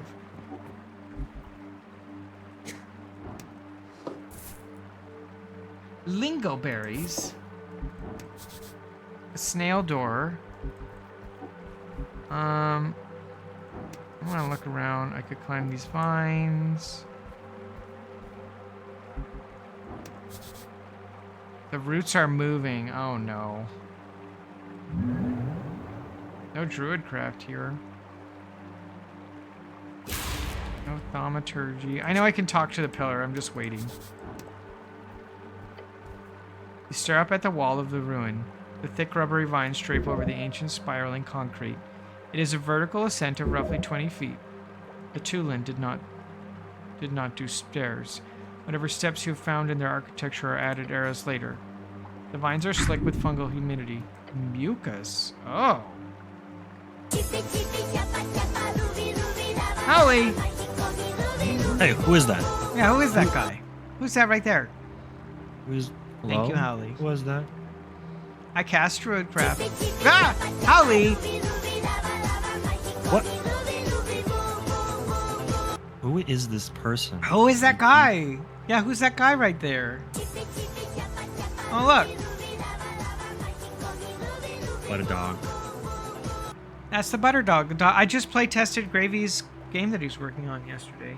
It's very good. Distinctly not Howley smooches. Yeah. I'm gonna do it again. And if I don't see a Howley smooch, Uh-huh. I'll be so mad. You have the same chance as every... Well... Who is that? Listen, you have the same chance as anybody else. I know, right? I'm right. smooching. Right. I keep smooching this... Yeah. It's the same Thank dragon. you, Wanderer. Yeah, Zachary. You're a liar. What? You're in there. No. Hashtag Rick. Well, when it's Zaya, I get sent to the void. Fuck! Yeah, who is that Yeah, guy? yeah, He who's never that shirt guy? Yeah, who was that? on. Wait, I don't have a shirt. Yeah, uh-huh. Oh, Holly and I just got some mega cool art, by the way. We got our final draft. Although it's not done. It's still not done because it's going to be like a comic. But check out this really cool art that Holly and I are getting. He chose to bind me. Look at that. Bullshit. That is so cool. Help. Please someone help me. I know I'm summoning you safely. I know actually better. in need. No. I need so much help. You're fine. Please. No, he's fine. The windows are Please. down. He had the air No. conditioners on. Help. He's fine. Help. No. Help. No, it's fine. Help. The magic's kind of Help me. hot. Well, it's a Help. hellhound.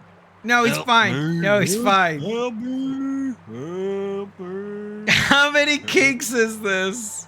Help. Does the second panel involve tentacles? Oh, that's a good idea. It should have. No. Help. This is what happens when Howley takes the last slice of pizza. Yeah, that's it. Gets to the binding circle. Help. Help. It's fine. I'm walking my dog. Yeah, this is Howley going. This is when I have to take Howley for walkies, I have to take a lot of precautions.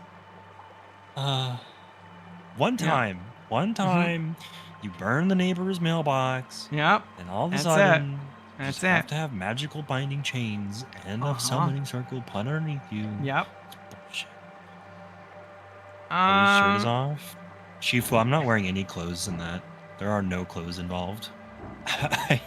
Distinctly naked.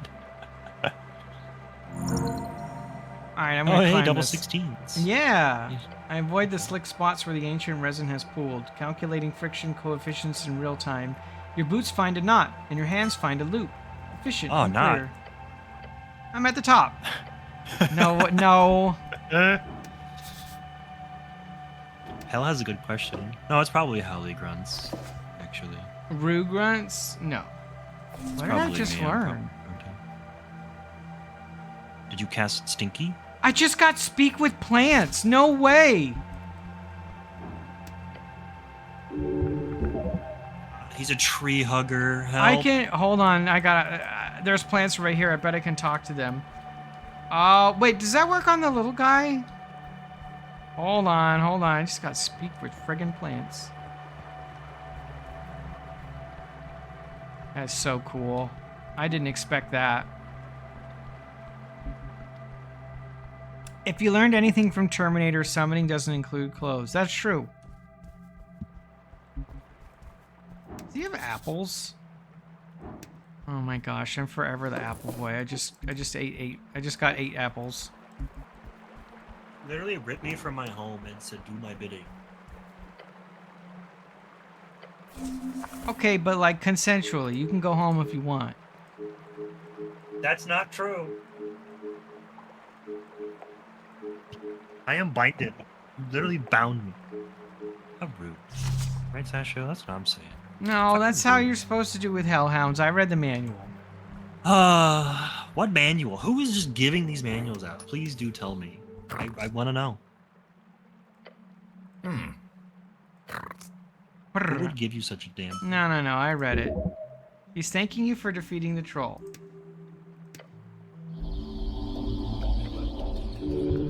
The Mushroom Man will share with you something profound. Oh, he's gonna say sup again. Okay. Your spores saved me. You did the deed yourself. A little help is needed even for the greatest of heroes. Is that a Dark Souls mushroom? I guess so. Tell me about Gorgalash? No, I already talked to him. Who's Gorgalash? Okay, yeah, make sure you tell them that I'm the Wizard King. Oh, I guess I don't get any reward. Okay, well, it's kind of a waste. Yeah. Got him. Oh, it's you. Hi, Juniper. How are you doing? Juniper, I just got beat up by a warlock in this game moments ago. Well, it's been a bit now, but on my way down here. Do you think Juniper casts Eldritch Blasts a ton of times? Do you think they're really good at it? I've seen art. He does class Eldritch Blast. Oh. It's a warlock staple. Juniper must have really high charisma. Ancient helmet that I can pickpocket. I think I want to talk to these vines. At the foot of the snail ruins, you watch a mass of writhing roots moving about ever so slowly around a series of corpses.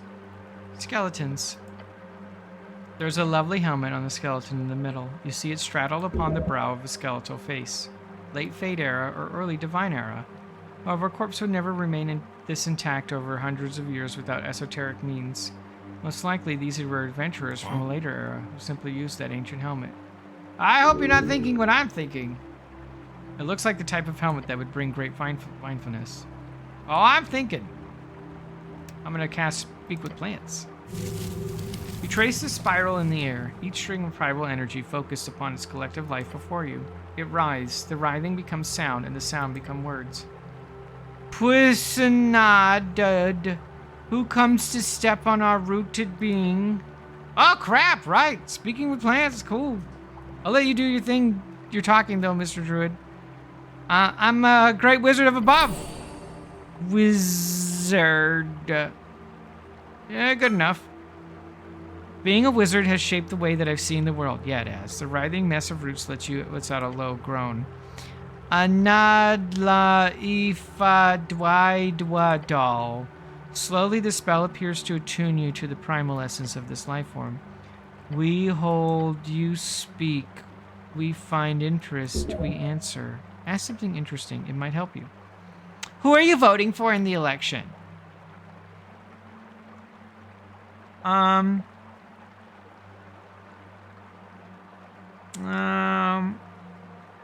can you tell me about these ruins?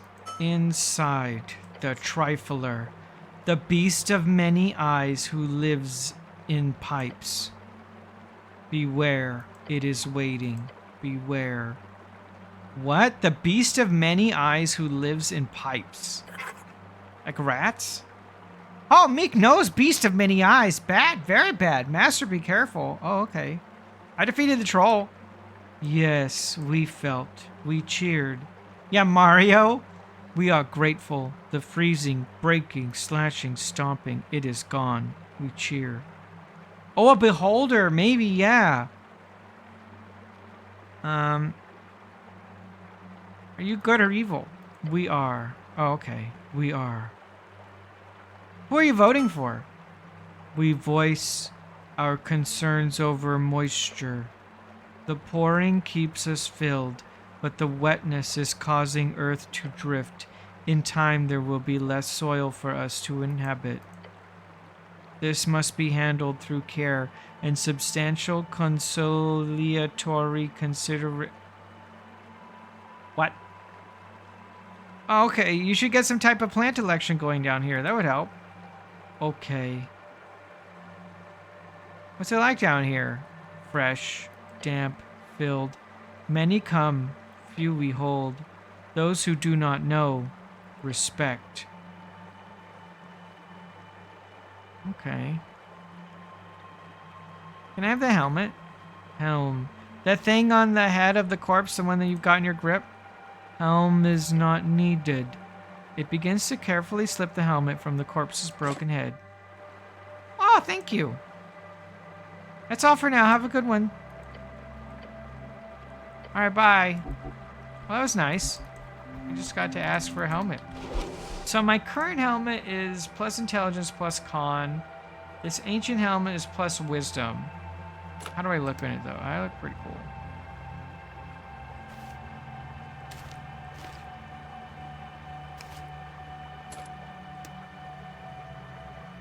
Unfortunately, I think the helmet I have, the Aventail, is probably the best one.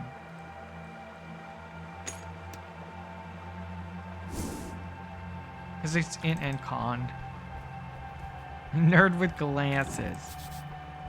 I think that's everything except for the pillar. So let's talk to the pillar. It's been 84 years. The pillar of Jor towers before you. Touch the pillar. Touch it. You place your palm against the damp and soft star. Hey, Orcbus. Yes. There is a sentience inside. The strings are connected with something beyond. It is easier to make it out down here. It appears esoteric power grows more intense the further down you go.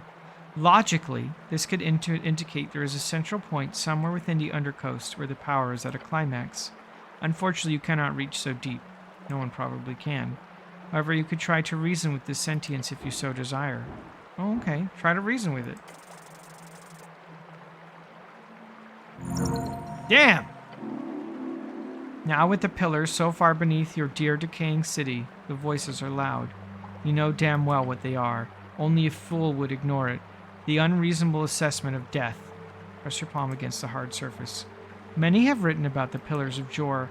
Modern scholars talk about them as nothing but relics of the Gate War. Gates themselves, of two other worlds. The worlds we all came from. However, Arcanists knew better. While it is not common knowledge, and most would consider it nothing but an esoteric conspiracy, the great men of old Dimenor understood the pillar. They knew they are gates. Gates. Dormant gates. But these whispers beyond are not some alien mind attempting to converse. No, it is but the mindless chattering of souls. Souls of our dead. They are finding their way into these dormant gates. Why? You cannot tell. But it is what these screams are. The yelling of the dead. Oh, that's awful. Yes. Yes, it is. This is as far as you can go. You understand little about this esoteric relic of the Gate Era, except the souls. You feel the dead inside. Oh, yes, something to analyze later. For now, having discovered these many levels of the pillar, you feel confident in traversing the paths between them. You've unlocked fast travel. Holy heck! Wow, this thing sure is way more active than I'd imagined, considering it's just sticking out of the center. A shift might be happening. Okay, cool. In time, it will be more important. For now, you will do as others do when it comes to these pillars. Okay. So I can actually go into the pillar, but let's save that for tomorrow. I want to go really use Whoa! Mom! I can't believe it. My mom is so sneaky.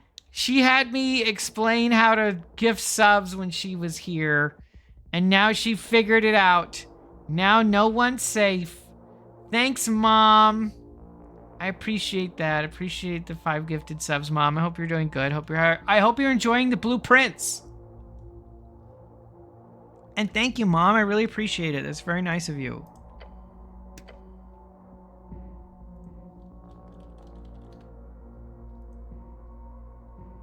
Bully me. Hi, Eric.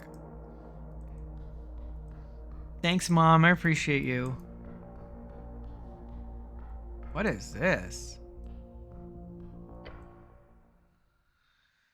Chamber of the Guests. Uh-oh. Do you have any idea? Master, beware! How frustrating you are? Oh, hello. That voice. Young and androgynous. Oh, no! You knew this. It was clearly not a grown man by their build. But he is fighting us! He's practically our nemesis! One more time, huh? This little piece of crap. Ugh, not again.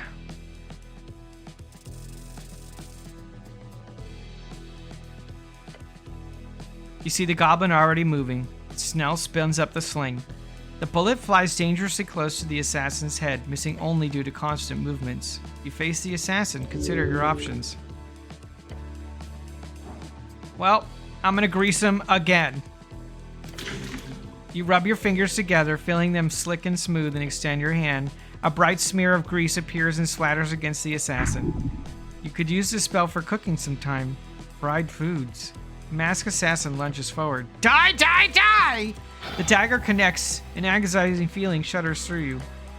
Some sort of squirming shadow has already started forming around the assassin. Why do you keep doing this? Stop! The assassin tries to fake out the goblin as he winds up another shot. F you! He fires off the stone, hitting him squarely in the upper thigh. The masked one, while actively channeling potent dark energy, lets out a high-pitched scream. Jesus, are you a kid or something? We don't want to hurt you. Stop fighting. F you! The shadows form, begin to rise, and spit out tentacles! Oh no, not tentacles! I have my shortest shorts on! They're placed such that you can't make it to the assassin before you deal with them.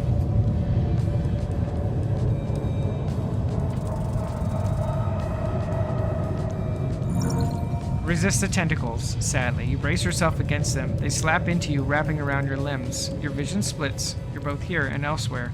You see the outline of a twisted, gnarled tree as if through a thick, dirty film. It stretches far into the sky above you, or perhaps far below you into the ground.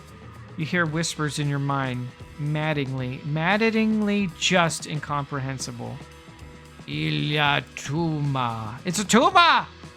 You steel your mind and focus on the image of the assassin still twisting their hands, and the vision fades. The tentacles are recoiling from you as if they had tasted something bad.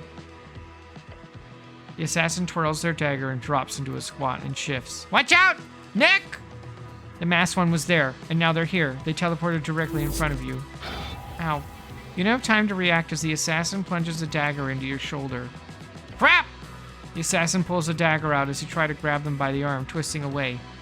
The assassin's knife glows with dark energy. Heavy smoke spills from its edges and drifts as though suctioned into the mask. The smoke clears, and the mask firmly planted on her face. On her face! Silda Kurs Karpa Mut. Shield, spear, arrow, death.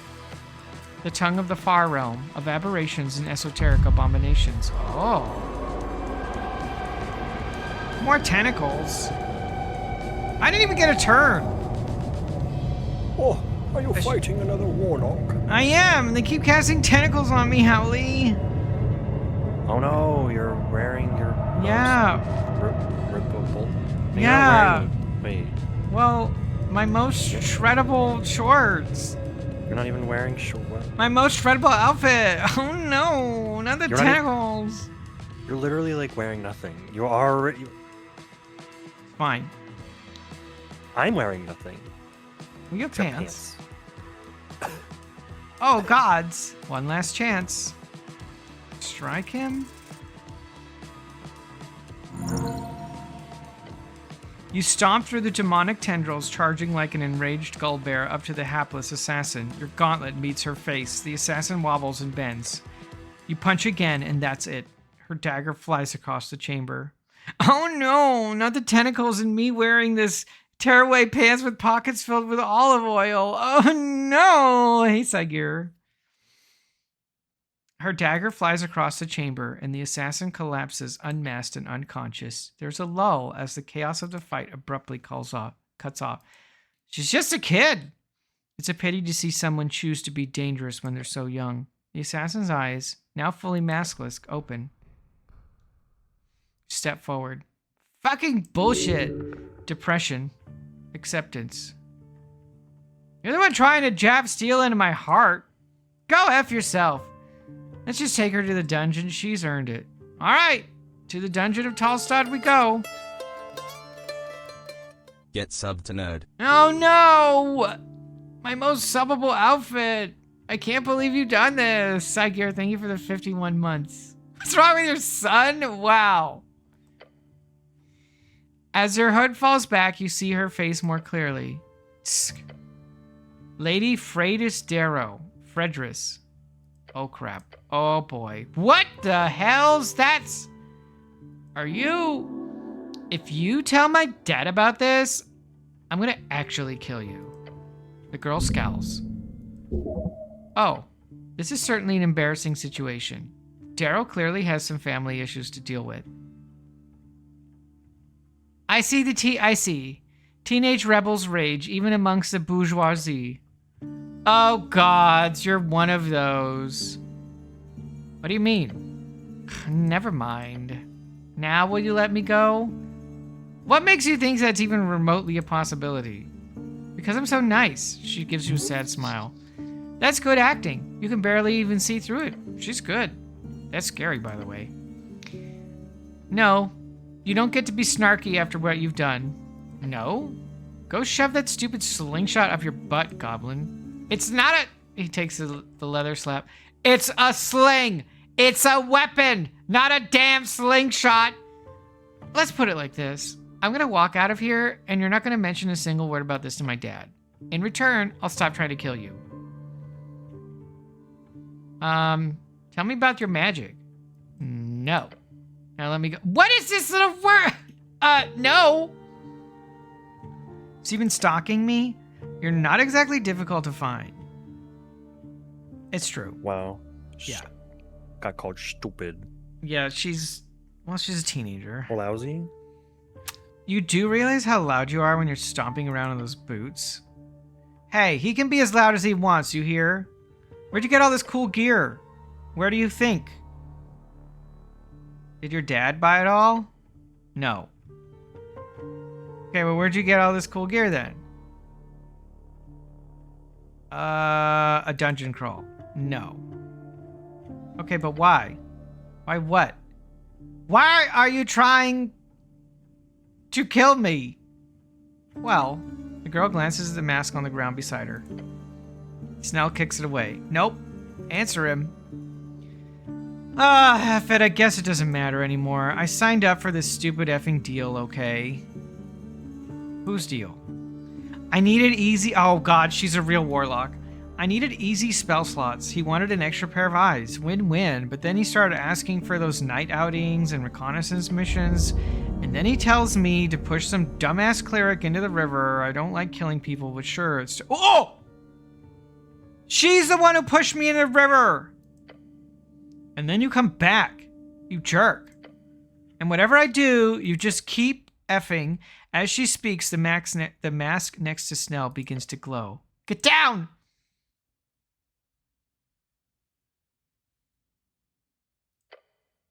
Damn, I knew that would happen. Esoteric bullshit. What happened?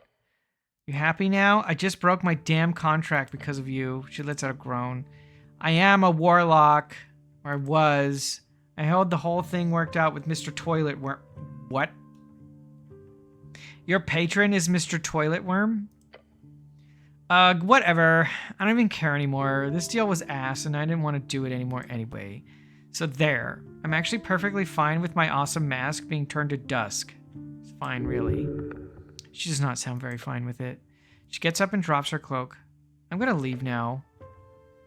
Should I let her go? She has lost her patron. This does not mean she loses her powers entirely, even if they were channeled through the mask. But since she clearly has no reason to continue in her misguided attempt at killing you, you might as well let her go. A young girl gets caught up in trouble. Best you can do is cut her some slack. She will learn from these mistakes. There's darkness in her heart. You do not wish to remain near her for long. Fine. The bratty teenager starts walking towards the exit. And seriously, do not tell Dad. Fucking hells. Teenage girl, your boss's daughter? That's kind of funny. Ah, sigh. Alright, well, let's go see Mr. Toilet Worm is hiding in any of these halls. Make agree. Bad thing here, deeper. In the grand hall around you, the one so filled with the sound of clashing blades now grows eerily silent. Alright, well, let's take her dagger. Unlocked blade. Advantage against lawful creatures. Alright, time to find Mr. Toilet Worm? What a name.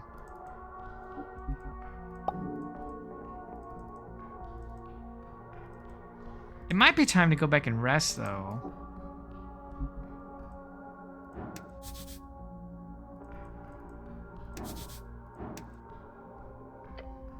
You approach an iron door. This one bears a symbol of chains with a comically crude little devil drawing.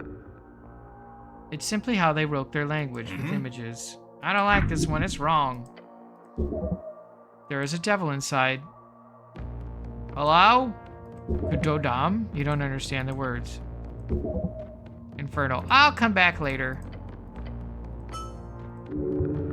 He's giving up. Okay, I don't think I want to let a devil out yet. I think I should come back.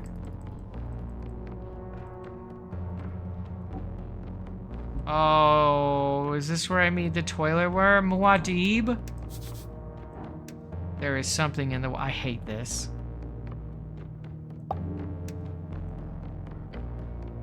You approach the edge, and terror arise.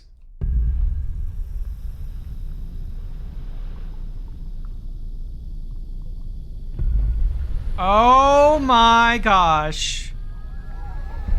Friend. Holy crap! Yeah, What? good friend. Look. Look, Aram. Look, good friend. What is that? It's a good friend. Oh my gosh. Yeah, say hi. Hello, Ragan. Everglad. Him in the pipes. Oh, he's him. Oh, I can only dream. You hear hyperventilation coming out of the goblin. A creature of the void. Pray and kneel. You hold it in. I have to hold it together. Finally, a good romance option. It's the opposite of that icky Monster Hunter eyeless worm. Yeah, this one has all the eyes. Hold in your guts and let your heart pump its blood. You face the vast darkness of empty space in those abominable eyes. Far have you delved. I am happy to greet you. The abomination's voice reverberates against the cold, wet walls of the sewer chamber. Naru Super. I am enamored, impressed, lucky to witness. Thousands of eyes, each focused on you. This is something evil. This is indeed a creature. Oh, it's stuck! I bet it's stuck on the other side of the pillar. Maybe that's why he pushed in this to start all this chain of events. A trifler, yet larger than any species you've ever read about. Be wary. I'm not looking for trouble. Yet you live in it, Naru. Oh, great one from the far realms, spare us. I don't think I want to do that. I have some questions for you. Knowledge is a commodity. Knowledge is my trade. I am a simple merchant. Trade dragon. Do you have a license for this pool? The maw widens slightly a few painfully long seconds after you finish your questions. I have never been asked that question. Well, it's important to check with the local government for stuff like this. It lets out a low chuckle. Yes, Dragon. To answer, I bought a delve and prospecting license under my legal name in 501 AE. Wait, really? Yes, the paperwork is archived. If you require it, I can get it prepared within 5 to 7 office days. Yeah, I'll come back and get it then. Wonderful. Well, you really have to appreciate an elder being, that has all his paperwork in order. What are you?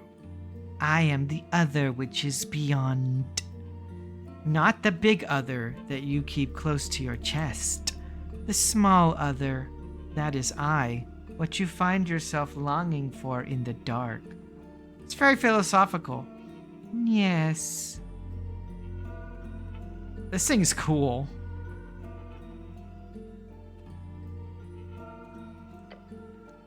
What is this place? Stones laid by snails. This was their prison, a complex to throw the unwanted and wicked for centuries. Then they burned. Millennia pass. Dwarves repurposed it. A cistern. Each pipe spread voices, thoughts, talks, and whispers. I love it. A deep growl causes the ground nearby to quake. Okay. Why are you called the Everglad? Yes. The name that I adopted. The original title of my claimed was considered too difficult. When I signed my first warlock servant, we agreed upon a more modern name. Everglad we chose. It is appropriate. It shows my everlasting happiness. The beast's elongated maw appears to widen even further. So your original name was just too incomprehensible for us mortals to use, I presume? No. It was just hard to pronounce. Oh, I am laughing. Make a nervous fake laugh.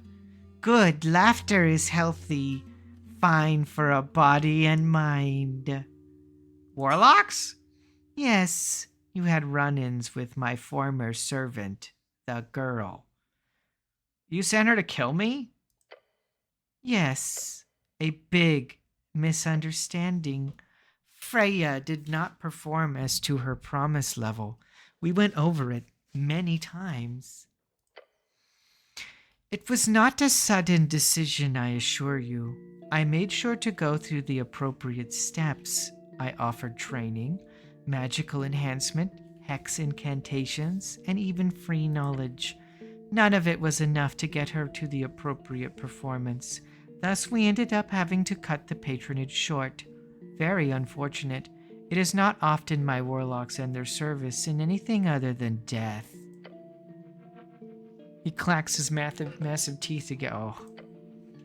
I go through one servant at a time, so the position is now open. Interested? Cleric? Goblin looks worried. I would ask your goblin friend, however. I sense hesitation for outsourcing on his end. You send your warlock to kill me and then offer me their job as your servant? Well, it is something to be considered. Your performance, after all, is Can I think about it? Of course, we can discuss it later. I do not wish to push you into anything. I offer nothing but the best terms as a patron of the dark. This could be cool. The maw beckons. You haven't explained why you tried to kill me. That is correct. Stare at the monster. Such knowledge comes at a price. The monster eyes focus on you. There are many things I know. Many things I know you want to know. My trade works as such.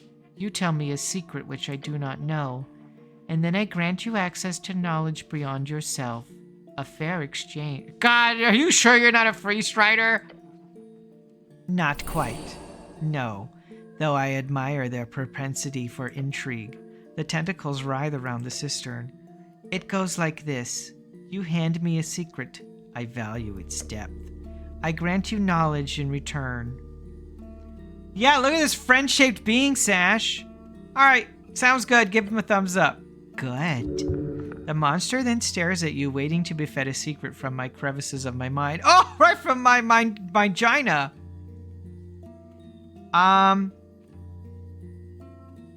Okay. If I sign your contract, what boons can you offer me? Becoming my next warlock has one major boon, of course. Knowledge. So no warlock magic powers? Oh, of course, in time. I will not promise you pure power. That is very much a misleading thing to do. You might be suitable for far realm magic, you might not. I am most likely very suitable for any type of magic. Perhaps, but I will not know until the contract is signed. What will I have to do for you? Nothing that should interfere with your life or goals. Sometimes I might ask for some minor tasks to be completed. What kind of tasks? Eavesdropping in places I do not have access, delivering messages, handling artifacts at times. Minor gigs. Okay, thank you. Indeed. If you sign my contract, it would be because you wish to serve, not because you wish to be granted boons. Okay,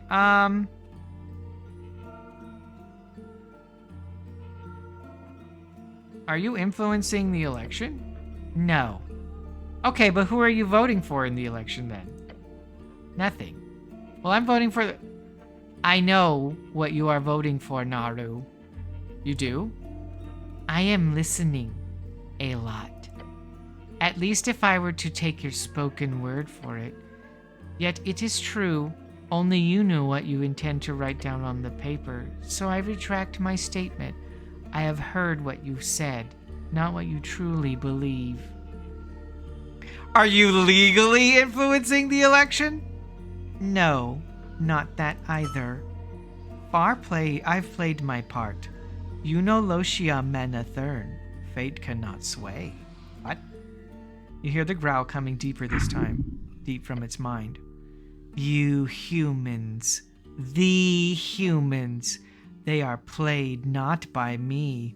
The toxin of ideology seeps more thoroughly through their veins. It is formed slowly, then quickly, then it subsumes an invisible force. Do you think they're bad for us, the ideologies? Ideas are infectious. They creep from minds, crafting memes with poisonous power. Me too, Trippin. If I had such control, we would be one, you and I. But alas, it is beyond even my reach. Perhaps through indulging in your secrets, I too am a puppet of your collective dreams. The idea makes me incendiary, explosive. Oh, I made him gassy. Ideas are infectious, I agree. Yes.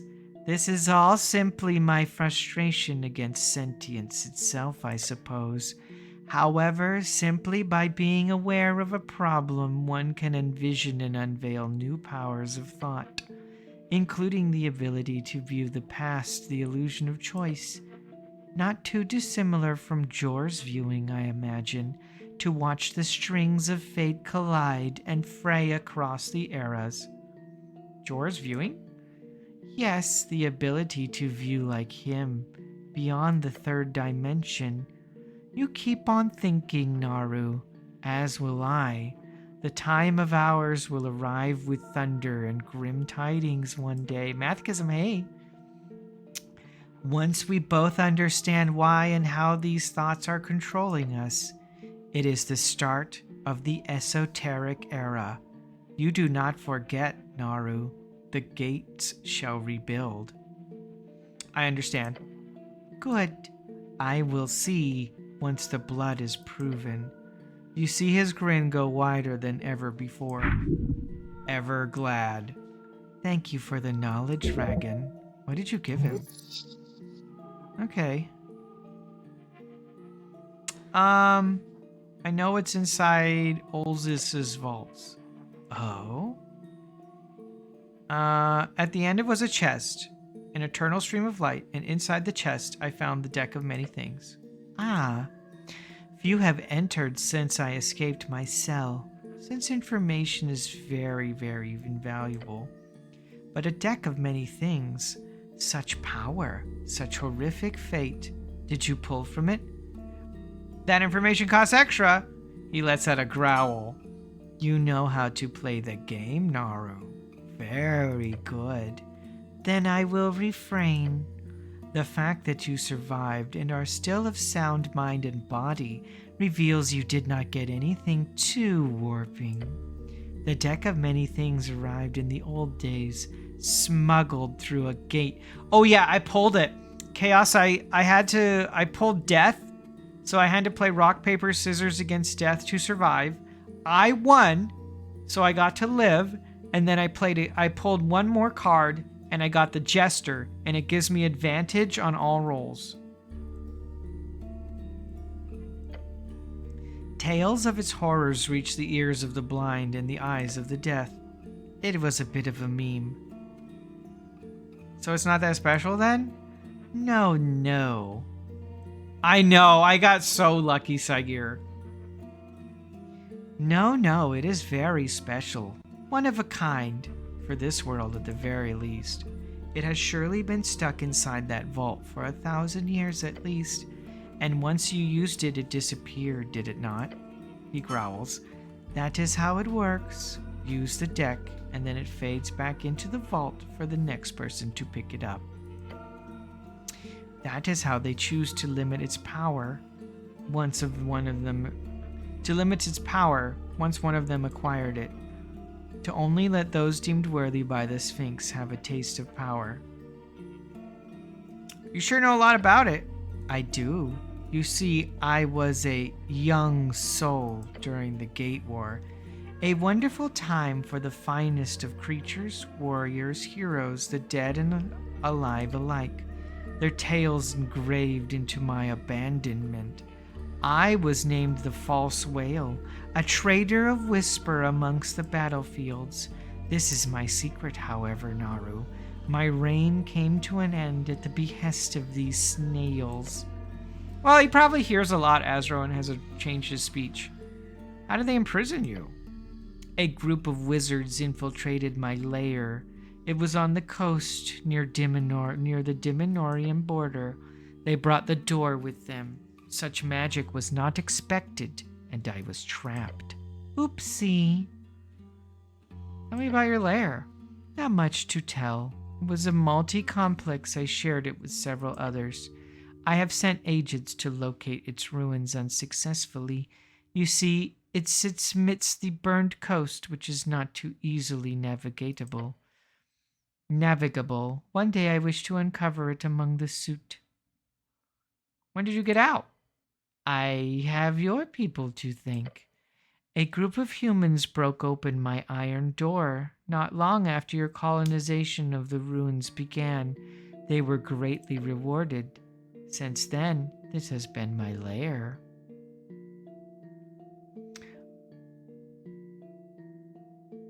Well, it's probably the writer just making fun. Azro. Yeah, chaos for real. That's normally how it goes. I got super lucky. But before the Gate War, that time was darkness. My existence amongst the stars began upon the eternal float. Your eyes notice the confusion. His eyes notice your confusion. A veil between worlds, Naru. An endless dark puddle. It is one thing Jor got wrong in this realm. He missed the endless stars. What are stars? In the night sky, you see the moons and the little lights from the asteroids. The rocks, that is what you call them, no? Some call them the lantern, the sky isles. In most realms, you see the shining lights of other worlds in the dark, not just the local orbiting clusters. Those we call stars, the blinking, colorful, endless dots upon the heavens, a reminder of everything out there. You've read about these stars in some ancient texts, Antispalian knowledge. I think I've heard about these now that I think about it. This world is not normal, Naru. It is good to keep that at the back of your mind. How'd you get here? A tri-warlord brought me along with my foster home. You do not know what a tri-warlord is, and you never will, nor will it ever be relevant, for they were all destroyed during the Gate War. Either case, I had no choice in the matter. My fate was sealed. Falam, Jor's realm was my ground. Is this the secret you're giving me? Yes. Few know the tale of my past, Naru. You are privileged. Trust me. It is speaking truth. Someone's truth. All right, cool. Thank you. And welcome, Carl, and welcome, Raiders. Hey, Carl. I saw you were doing some art. Let me give you a shout out here, Carl. I hope you had a wonderful time. Ba-dum-ba-dum. Oh my gosh.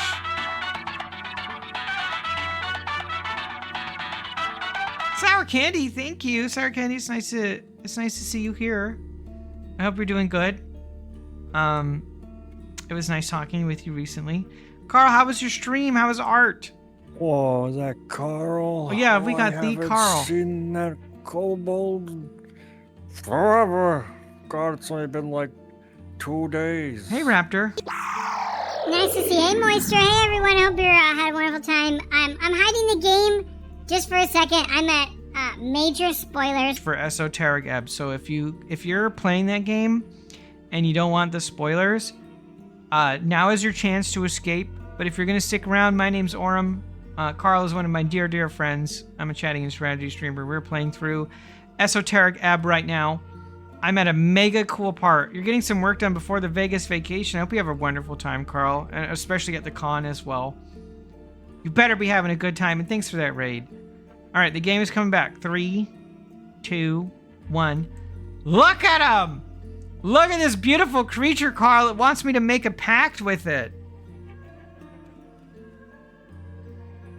Okay. That's not what Aram said when he first saw it. He said, "Oh, tentacles." Oh no! Not the tentacles. He said, "Oh, I want to make out with it." Have you seen a paladin down here, Lord Gorm? Oh, you ask of the last paladins of your fated god. So you've heard of him. Your Lord Gorm, this missing paladin. You have already found his sash in the city below. This is all that you will find upon this material realm. That sounds pretty ominous. Yes, but I cannot say more. The monster smiles as always. Okay. What secrets could I possibly give this? This is a question you know well the answer to. You can't just make something up. How is he gonna know? He will know. Okay, come up with an argument as to why the information about him trying to kill you isn't worth a secret. DC 18. I feel like I can do this. I get plus 12.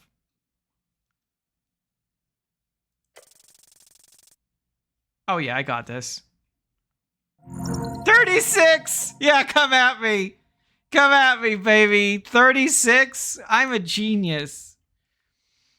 Yeah, I got plus 18 on that roll. 18 plus 18. Easy. Incredible. This far realm beast might be savage in nature, but his demeanor is at least an attempt at civility. He will listen to a good argument. Something that brings you into his favor if he were to offer a bit more. I have a natural 20 intelligence, but it's higher than that now. I don't know if I can see it while I'm in car. One piece of information for free. One piece? Oh, I can click on the one piece. The one piece is real. One piece. A singular object. Hey, hiding bad. It's been a minute. How are you? The One Piece is real. It's real. That's amazing. The one piece of information is real. Hiding bad. I hope you're doing really good. It's been a minute. That is so amazing. The one piece.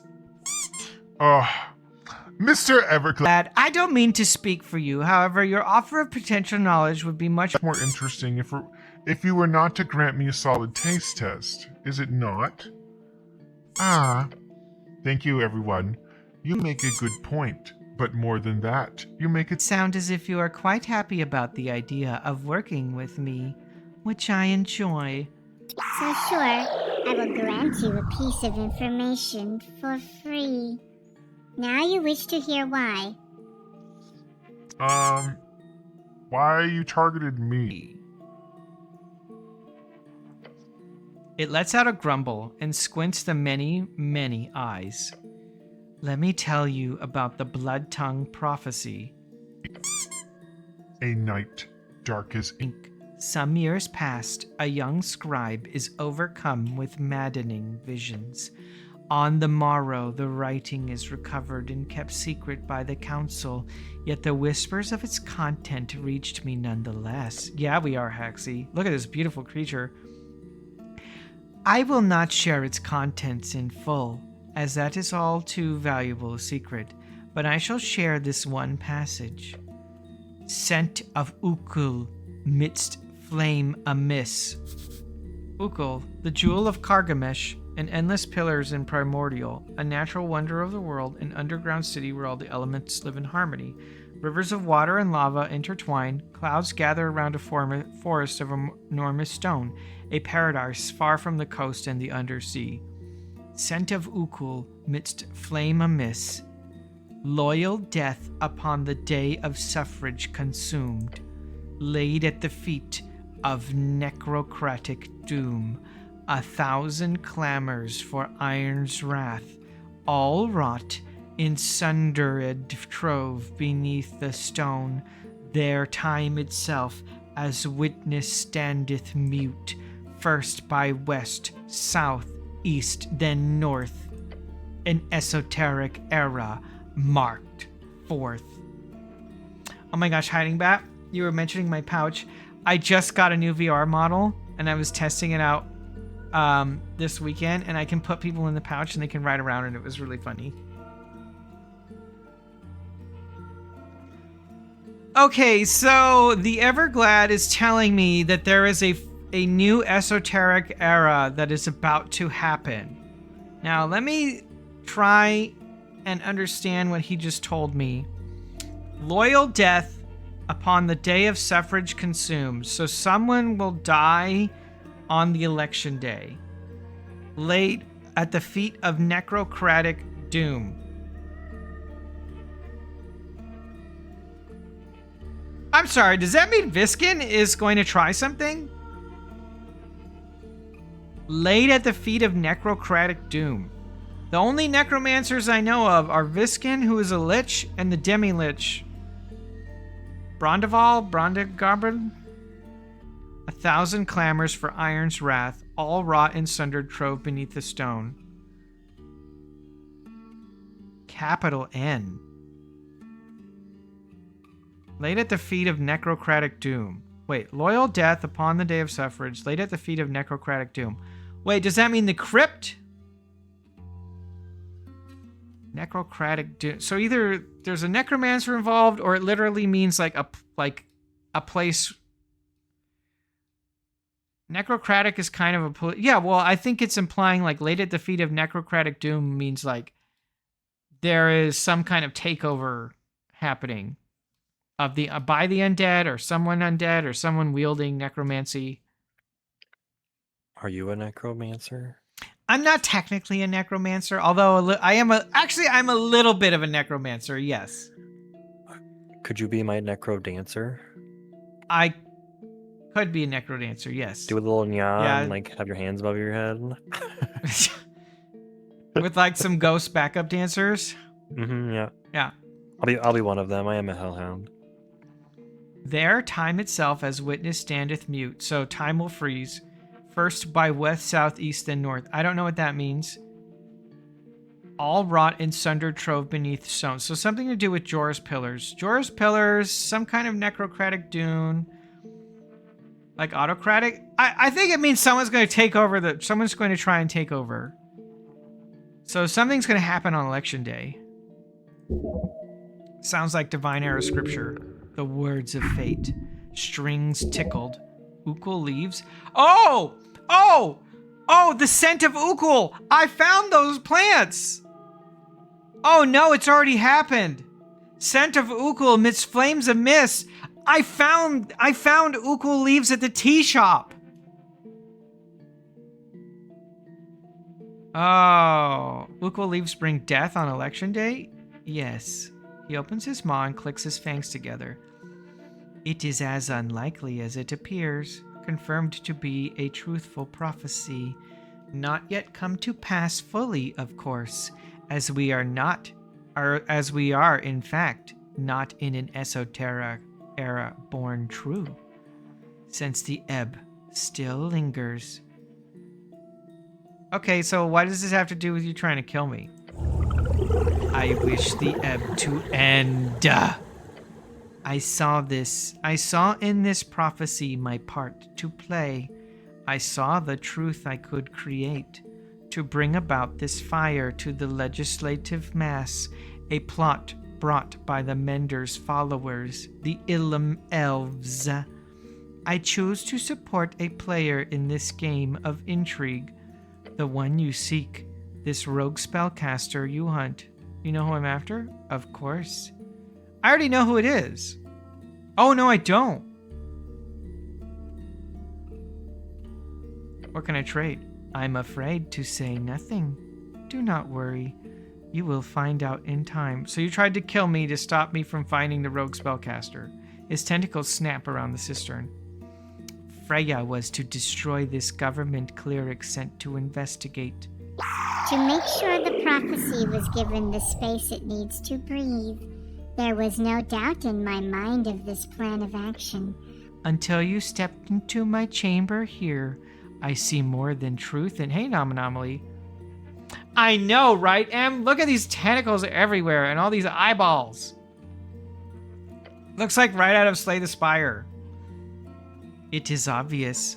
I backed the wrong guy. Now I will look upon you instead, Ragan. Thank you. You are welcome. Bring me my esoteric era, Ragan. I am fully convinced you will. He is not interested in debate here. He's not even interested in your opinion. This guy literally just wants you to watch you do, whatever it is you're going to do. Oh my gosh, I'm important. I'm so important, Hallie. I'm the main character. I've suddenly become the main character. An aberration obsessed with fate. This will surely haunt you. Oh no! Well, I have to make a contract with him, right? Have you developed main character syndrome? I think so. Can I make a pact with him? Well, it says right there in the fine ink. Yeah, I'm just wondering, like, is this going to impact my ability to, like, if I do that? I think he's asking you to be a warlock. Well, I just want to know, like, if it will impact my ability to become the wizard. I think this game gives opportunity to be whatever. So if you choose that, yeah, I'm pretty sure you're no longer a wizard. You're a warlock.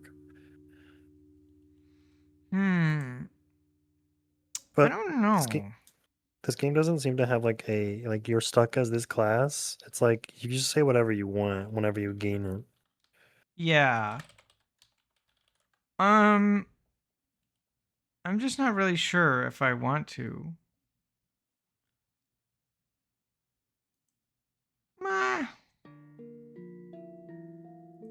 You know what? Yeah, it's gonna watch me anyway. Always keep. I would sign it. I think like logically, my character, the way I've been playing him, how he's craving knowledge and power, I would sign it. There's a reason I hope you live in interesting times as a dire curse. Yeah, that's honestly, Chaos. I feel like IRL we're living in interesting times, and I don't want to. That is good to hear. I wish to sign a contract with you. That is good to hear. However, I must make sure first. Are you certain you wish to bind yourself to my service? Shadowy words appear floating before you. They read, I, Ragan, swear to uphold the contract of my patron, Everglad. If you do, simply say yes, I wish to sign the contract. What difference is it from serving a god, really? At least this one speaks to you. How would I break the contract?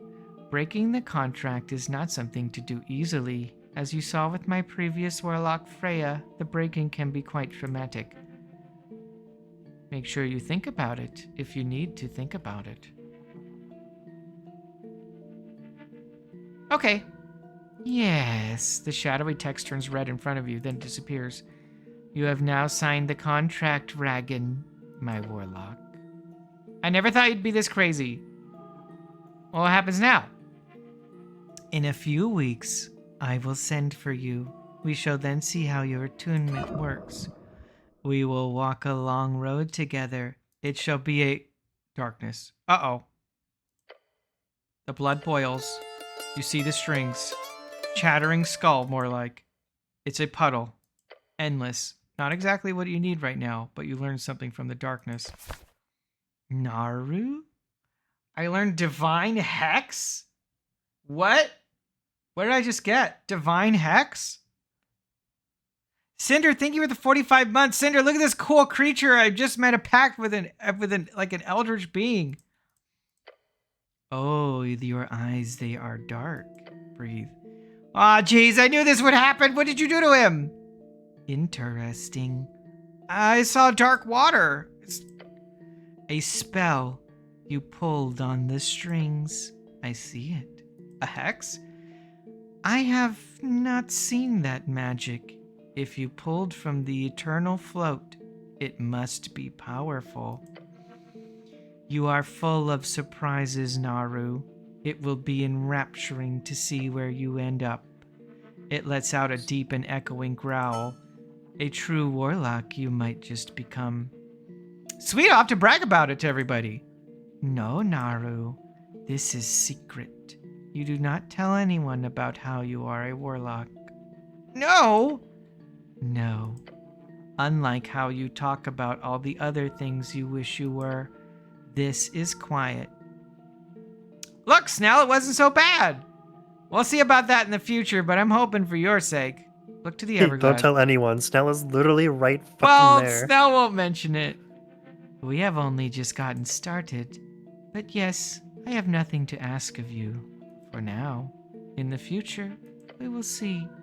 The monster gives you the most shockingly evil smile you've ever seen in your entire life. Dark power. This is what you purchased. A foul shortcut. Alas, you can easily break free when the time comes. See, I'm a genius. I knew it.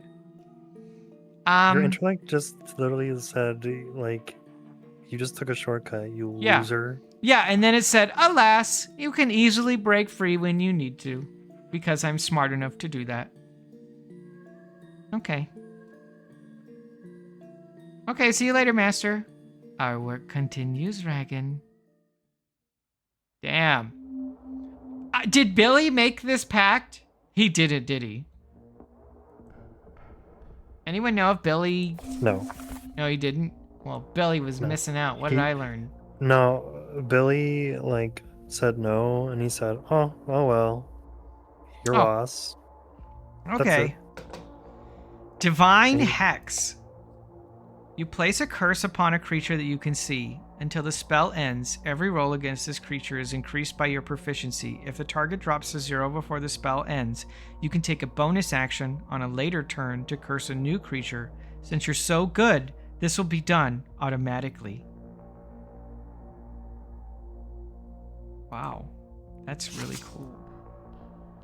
Okay, well, I think I should go back and sleep now. I think I've like too much time has passed and we're gonna get exhaustion, so I gotta go sleep.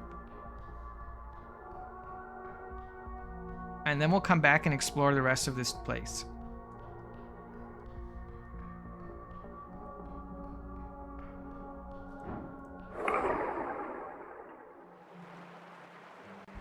That's main character? So yeah, it is. Alright, so now I learned that I can fast travel. Travel to Holstad. That's so cool that I can fast travel now.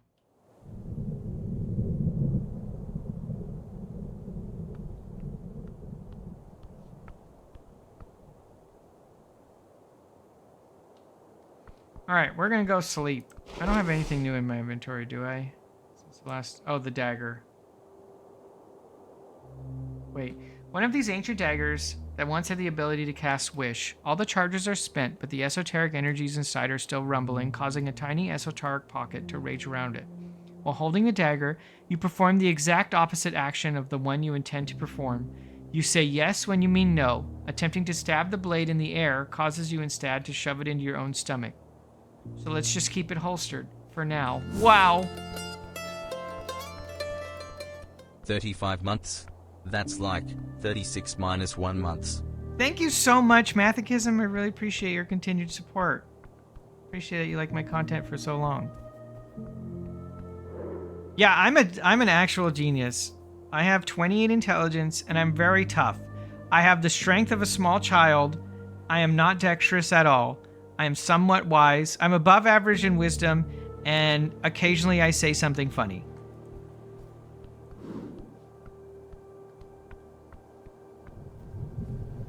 Alright, I'm asleep. I think I have 2 days until the election. So we're running out of time.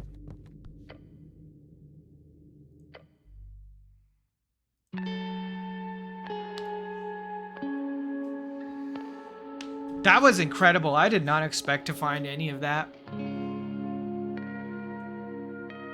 At all. Ringmaster, I got good news, Oh. but also bad news. Okay. The bats returned from their migration, but we might need to spend gold and platinum to both exchange their services again, and also buy them food. Oh, they require gold upkeep? Yeah, we do have a new TTS minion. It's true. Oh, you mean the bats. Yes, we got our bats back.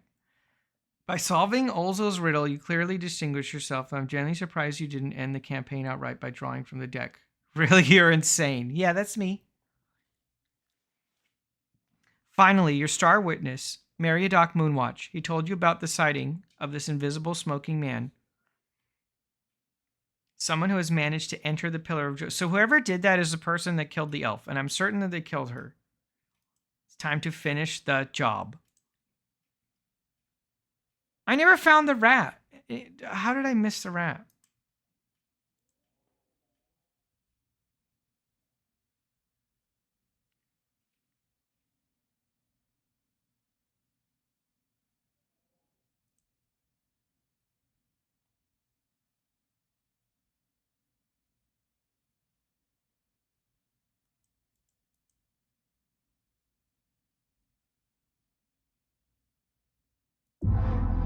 Okay, so tomorrow is election day. 2 days remaining. 2 days till the election. Okay. I'm not worried. Everyone's voting for me. I told literally everyone, vote for me.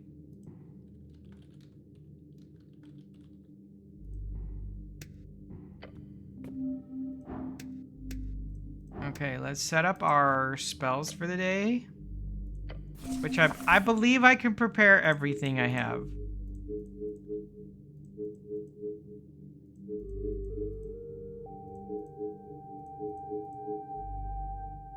I can literally prepare everything. I can't believe it was Darrow's daughter was the one being a little jerk to me. Cleric. I really can't tell her anything interesting. Get to know her better. Discuss religion? Oh, boy. Nope.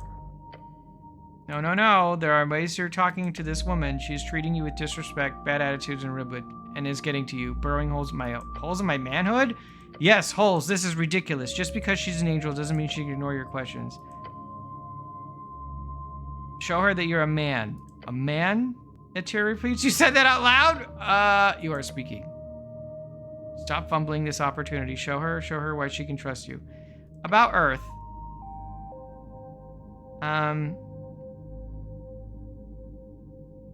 Why are you so short with me? Do you hate me? Does Earth hate me? I do not hate you, cleric. I cannot speak for your god. She goes quiet for a bit, studying you. Maybe later we can discuss. Her pity hurts you. Okay, sounds good. Does she... I feel weird that I can't tell anyone.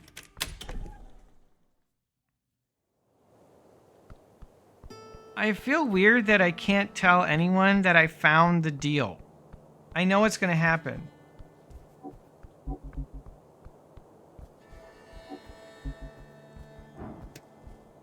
You're a little devil friend. I've already asked all of these. If there was an eldritch aberration hanging about the Undercity, would that be illegal? Huh. That's a fun question. Entirely hypothetical, I hope. Stare at him. Well, let's put it like this. The city of Norvik does not enjoy any illicit creatures roaming below, but ever since the big CBC, that's the big city below crusade, there haven't been too many problems, just the occasional pop-up. But hey, if there really is a big monster below, go talk to your patriarch about it. Maybe get another crusade going, that'd be fun. Maybe I'll just not do that. You do you, cleric. Okay, what's the law say about liches? Huh. Gives you a thoughtful leer. Liches, huh? There's some history there. Obviously, before the Bone Purge, there used to be a handful of liches hired to manage undead production facilities. That was, what, 15 years ago? After that, the undead, including the liches, are not allowed on Norvikian turf. But just between you and me, there are still undead hanging around, trust me. He knows well of Viskin. Yeah, that's probably the case. BBS Bat Betrayal Services. While the bats work for you, +1 to rolls, +2 to stealth, +1 to sneak attacks. Plus, on combat, 1 to 2 bats or 1 elite bat joins your side until the end of combat. Gold upkeep varies from 1 to 15 depending on the size. Discount applied? Alright, I want the discount. Okay. You know, I've never really used Charm Person since I've had it. I haven't charmed anyone. I guess I haven't needed to.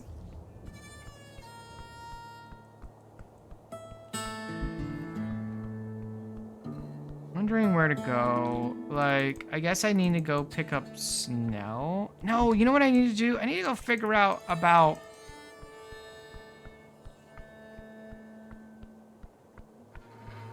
Oh, are there new little guys to talk to? No.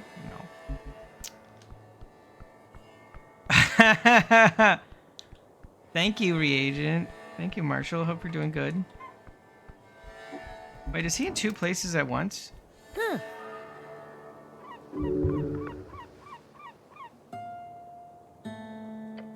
He's in 2 places at once.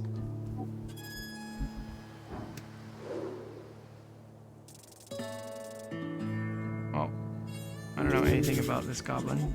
I've never seen her.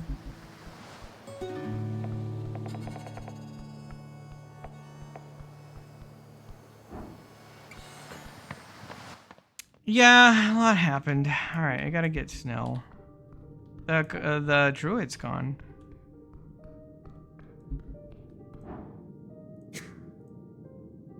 Can I steal from her? She only has an apple. I'm not gonna steal an apple from her. Ready to head out, Snell? Alright. Lady Sage Leaf. I want to report. You're never gonna guess who Frank Son of Frank turned out to be. He was Meriadoc Moonwatch! Out of all people. Huh. What a bastard. To be a key witness and then just leave. Typical silver spoon freeze strider. Did he have anything good to say? Yeah, he saw a smoking invisible guy right after the explosion down in the crossing. He did? Then that's it. That's our suspect. He also said the smoking guy walked into the Pillar of Jor. He what? The damn freed strider, he was probably high. High on his own damn fumes or something. My lady, it might very be true. I believe the culprit escaped through a crack in the gate. She squints and sits silent. A gate of Jor. That's an insane claim, cleric. She gives a hard stare at Stell. If this is true, then it must be investigated. Speak with Viskin. Ah, yes. Yes. Let's go speak with Viskin about it. That's a good idea.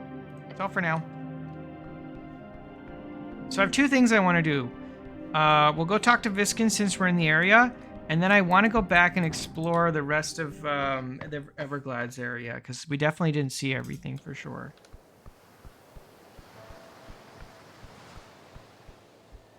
Oh, I bet I've resolved some quests. The Star Witness. Also, before I do this, let me refill my water. A new follower. Thank you for the follow. Welcome on into the forum. Great timing. I will be right back. Holly, you have to entertain chat. Be right back. You want me to do what?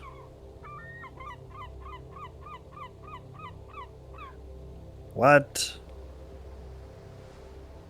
Entertain you? Oh.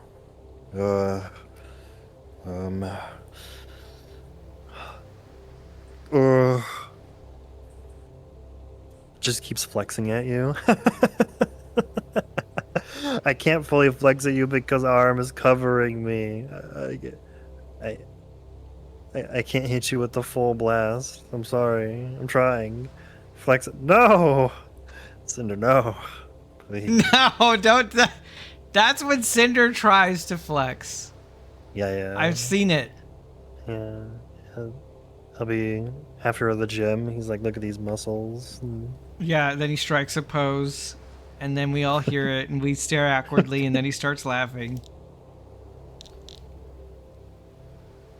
Cinder, will we be seeing Tux as well, or are we just getting the Cinder experience? Be aggressive. Well, I want to see Tux. You don't want to see Cinder? Well, I want to see Cinder too. Wow, you don't want to see Cinder. That's not what I said. I said I want to see Tux too. Cinder, I want to see you. Oh, you're wording that wrong. That's not. No, that's it's okay. mean. The Tux Deluxe. Whoa. Oh, crazy. Sign What's me that? up. Oh, damn, for free? Push over the line, destroying each worthless monster. Yeah, the full. Yeah. Damn. As Cinder likes to say, window shopping.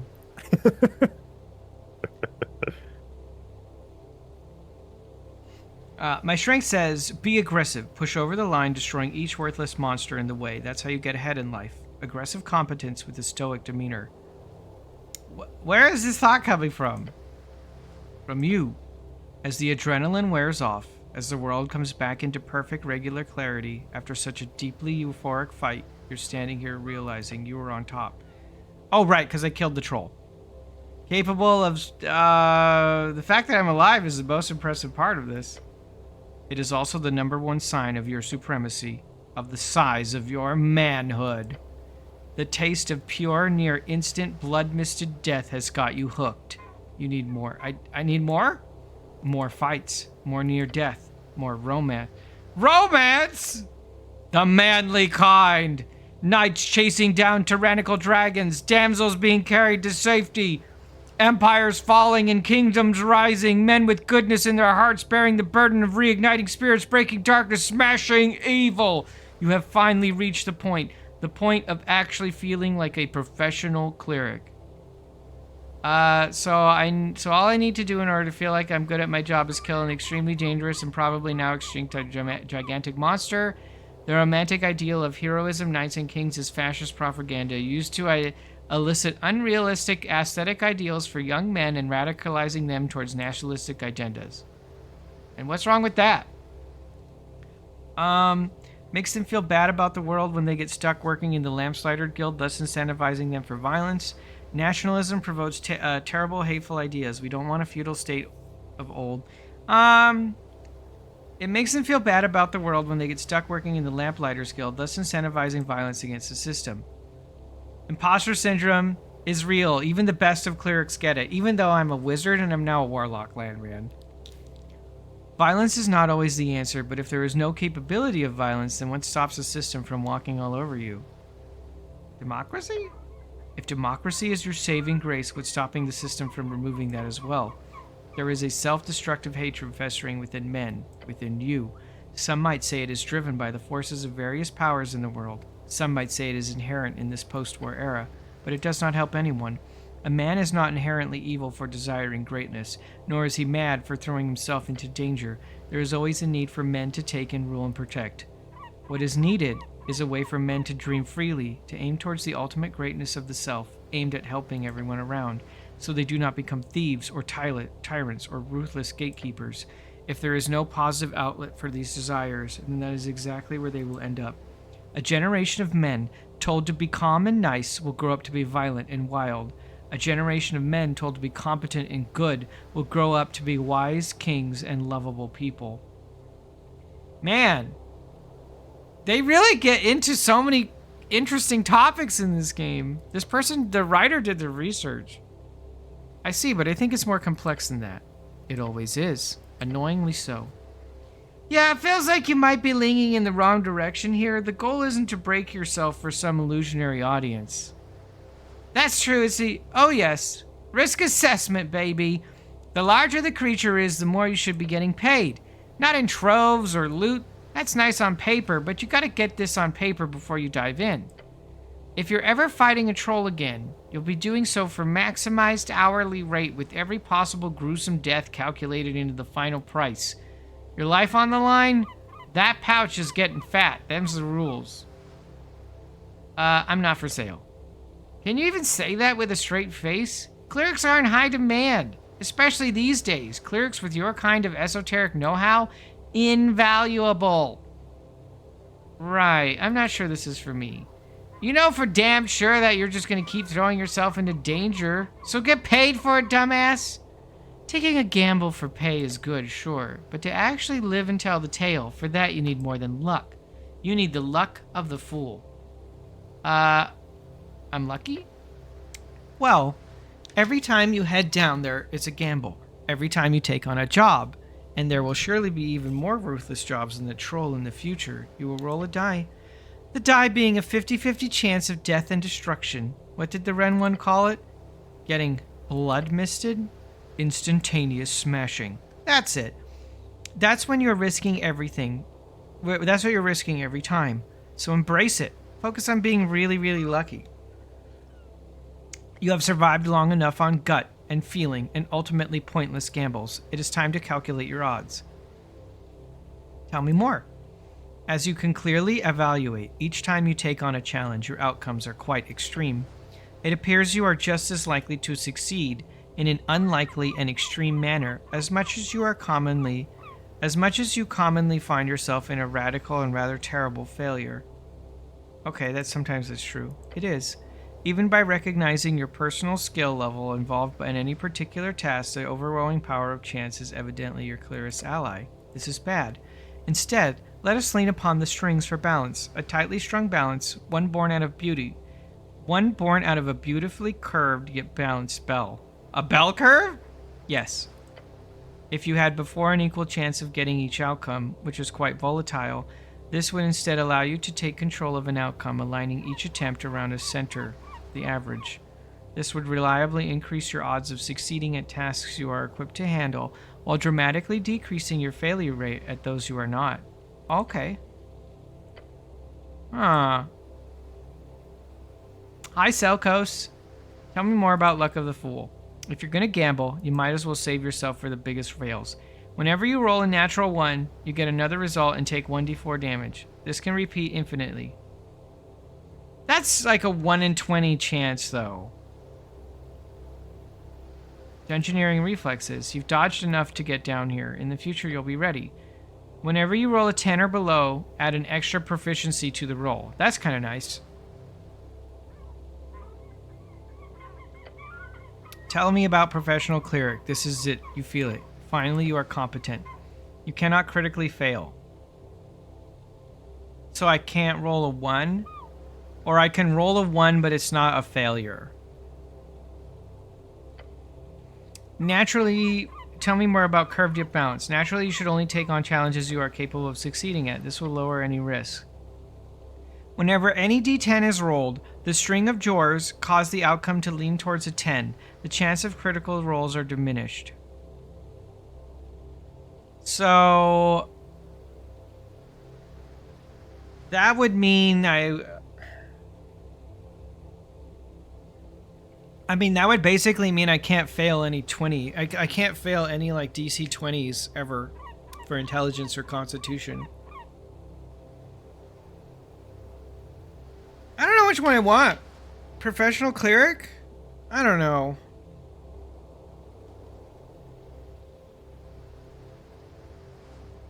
Luck of the Fool is probably better than Professional Cleric.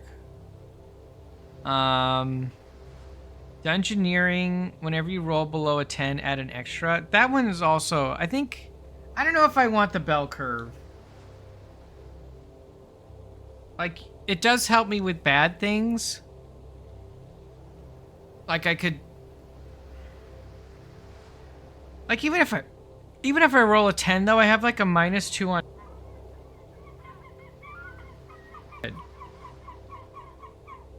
The bell curve is only good if my stats are, like, averaged out.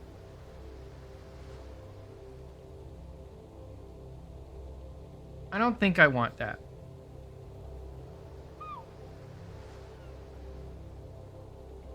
Yeah, and if the average is good enough. Exactly. Yeah, I don't think bell curve is very good. I think I want anomaly. Have a good one. Take care of yourself. I think I want the one where if I roll below, that way I have a chance of succeeding at low thing. Like, I have a chance at succeeding of these, like, rolls that are bad for my dex and my strength, which I'll never reasonably do. So I'm going to take Dungeoneering reflexes. You've dodged enough crap to get down here. In the future, you'll be ready. Yeah, let's do that one. Thus it goes. I think I want to do that one. And I can get rid of the Asgalian spirit.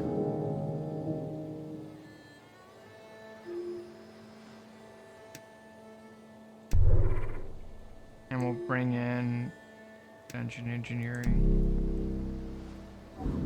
Oh, I have one more, it looks like.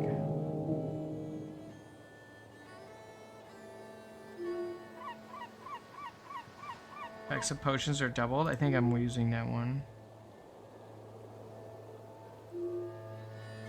Election week?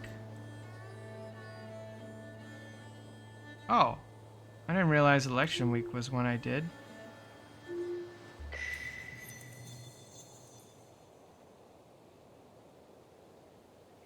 You have expressed some opinions lately.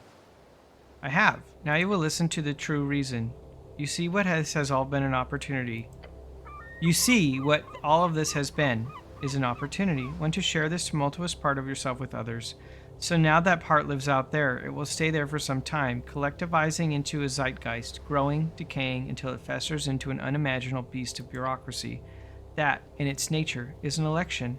A general election of leadership and governance. It is, of course, a complete farce. Attempt to ask yourself for real. What should I vote for in the election? No! Ha! I'm too good! I'm too good! That was a 5. Easy peasy. Oh, Billy, you're back!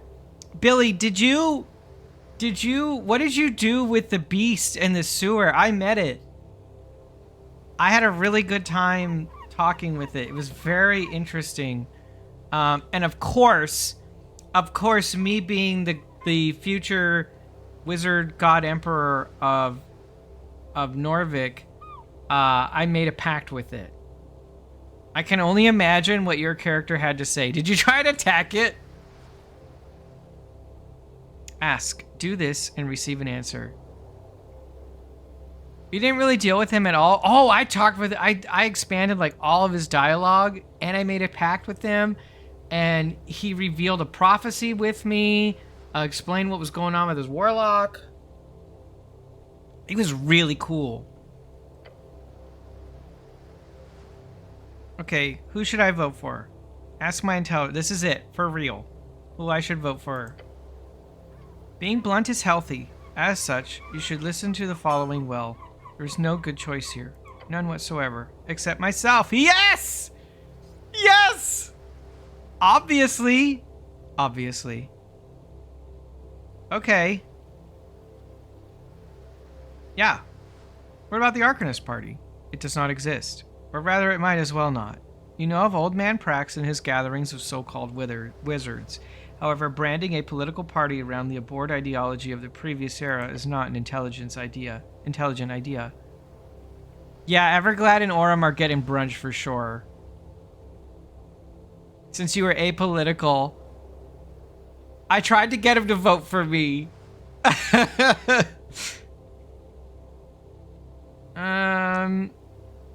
I shouldn't vote at all? That's up to you. It would certainly be cowardly not to make a decision at all, and might even anger many, although being apolitical would certainly allow you to circumvent many disrupting situations. That's up to you. Though remember, it is intellectually dishonest to take a position of neutrality due to the fear of saying the wrong thing, as it is to take a position for your own gain. A true genius speaks true, listens, then speaks again.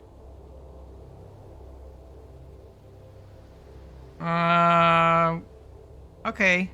Well, what about the Asculus? If a dozen dwarves knocked on your door and asked you to hand over all of your wealth with the promise that it would be returned when you really need it, would you trust them? Over my dead body? You are not the first to say that. Asgal was a simple underground dwarven male, born during the Divine Era. He was a dwarf who came from nothing but resentment and anger. It is not clear whether or not he was truly a demigod, but in his death, he left a ruined empire in his wake, and millions starving. A 1,000-year legacy of dwarven history destroyed. He wanted to take the amazing riches gathered by the many dynasties of the Lower Empire and simply hand them out to the population. An idealistic revolution. Some see him as a precursor to the Freestrider movement, but in comparison, miraculously, the Freestriders look somewhat competent.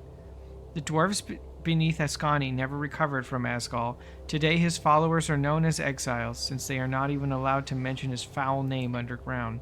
Yet here in our city, we allow Asgalus to gather and share their toxic ideal freely. Hey, Attic! So I shouldn't vote for Asgal. Well, I'm definitely not voting Freestrider or Nationalist ever. Okay. I'm ready to make. It will not result in a win, however, it is a statement of intent. Vote for yourself. Your stomach rumbles. The agrarians are not even represented. This is very upsetting to your gut. Tell me more about the Arcanist. A magocracy led by you, the greatest wizard of the coast. When you use your last spell of any level, you roll a d100. If your result is lower than your natural intelligence, you so I have a 1 in 5. At my current intelligence, I have a 1 in 5 chance of getting a spell back. Extra proficiency roll when speaking with humans. 10% discount. I don't buy anything. Whenever you take damage, move 1 step forward on a secret 3-step counter. On step 1, a thesis d20 die is thrown. On step 2, if the damage you took is higher than the thesis die, an antithesis die is d4 is thrown. I'm sorry, what the heck? Whenever you take damage, move 1 step forward on a secret 3-step dice counter. On step 1, a thesis die, a thesis d20 dice is thrown. And then a bunch of birds show up, and Now I don't have to think about anything. Now I don't even gotta worry. There's a bunch of birds all over my screen. Thank you so much, Attic, for unleashing all these birds onto my screen. Really, thank you, thank you. I see you in there. Land Rant Billy, I see you guys. Thank you. Thank you. Woo-wee woo, woo-wee woo. This is my life. Woo-wee woo. Vote Chocobo. You need to vote Chocobo right now. Woo-woo-woo. No. I don't want to vote Chocobo. I don't want to vote Bird. Thank you, Attic. Appreciate you. Hope you're doing good. Sorry, let me try and make sense of this. Whenever you take damage, move one step forward on a secret 3-step counter. On step 1, you roll a thesis die, which is a d20. On step 2, if the damage you took is higher than the thesis die, you roll an antithesis d4 die. On step 3, the damage you took is lowered either by 1 or by the antithesis die if you rolled 1 during the step 2. This is synthesis somehow. The next time you take damage, return to step 1. So, every third time I take damage, the damage I take is either lowered by 1 or by the antithesis die, which is a d4. Every third time you take damage. What the F? Okay. Hold on, let me... What the heck? It's quite simple. Essentially, you must perform a 3-step process of crafting, meeting, and unity. Okay. The Agrarian, the way of the earth, the hungry. Whenever you pick up food, you get to roll a d20. If you get 16 or higher, you get an additional. Objectively smart. This was Billy. Be whatever you need to be to win. Increase proficiency rolls by 1. This amount is increased to 10 on any election day? What? No, but I can't be apolitical. My intelligence told me specifically that that is intellectually dishonest. I have tried to be, I need to choose that, I need to choose me. Right?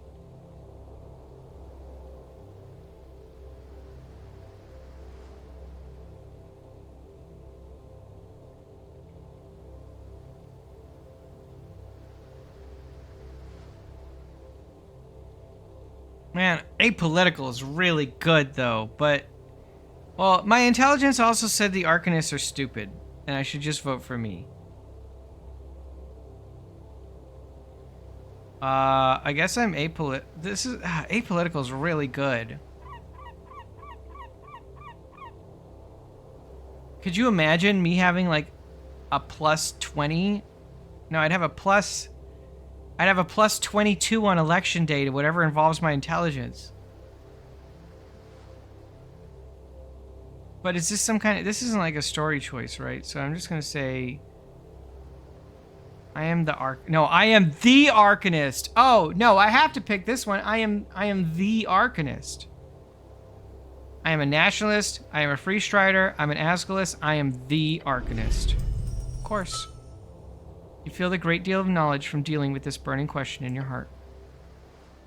Yeah, I had to pick that one, even though objectively apolitical is crazy good.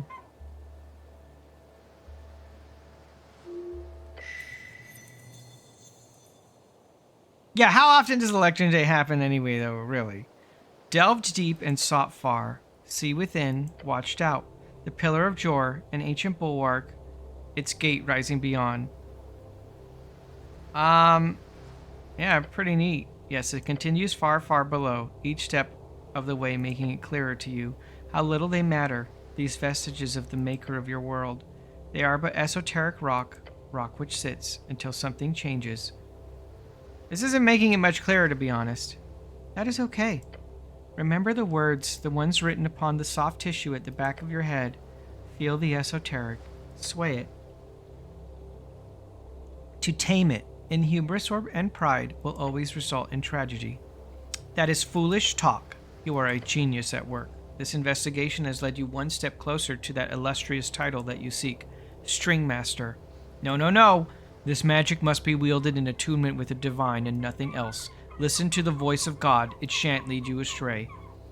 That's not the voice you heard, buddy. That was, if anything, a potential patron, which of course is way more exciting. Yes, there are 3 of them. Tell me about the voice of God. Earth watches you. His spirit channels your powers every day, and that will never change.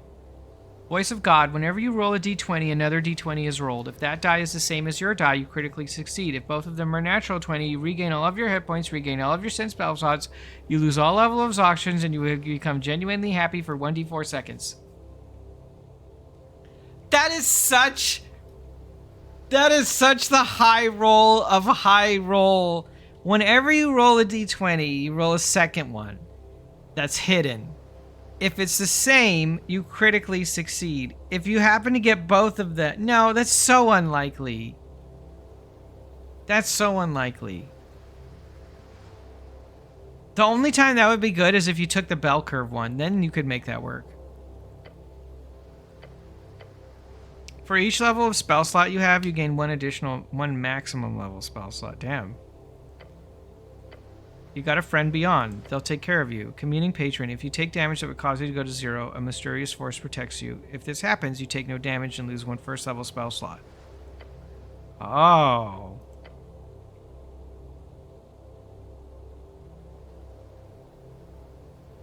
Yeah. Right, Landran? You gain 1 additional maximum level spell slot. So that would give me like 3 level 3 spell slots.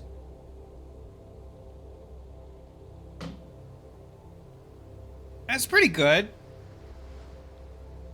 Communing patron is potentially good, but I don't really take that much damage. And with more spell slots, I can win more fights. So I'm going to go with String Master. Because Voice of God is just too random.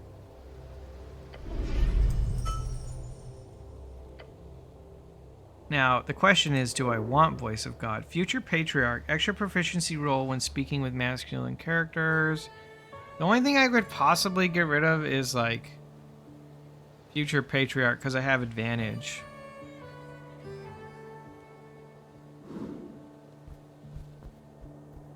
And that's if I want 3 extra for 3rd level spell slots.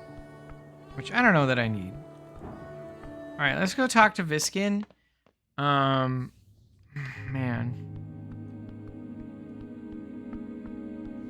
Anything good to cast here?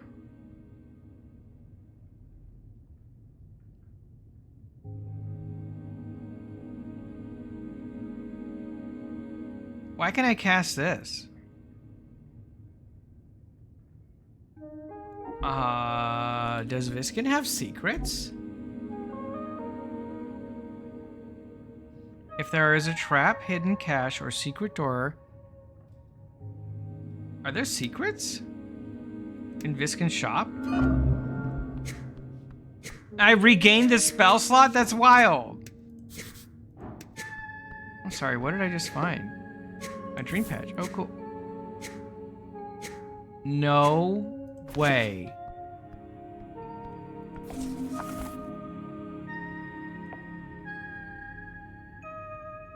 I got Revivify? I can just bring people back to life. No way. Hold on, I gotta prepare that. Although when am I gonna use that though? I haven't seen anyone die.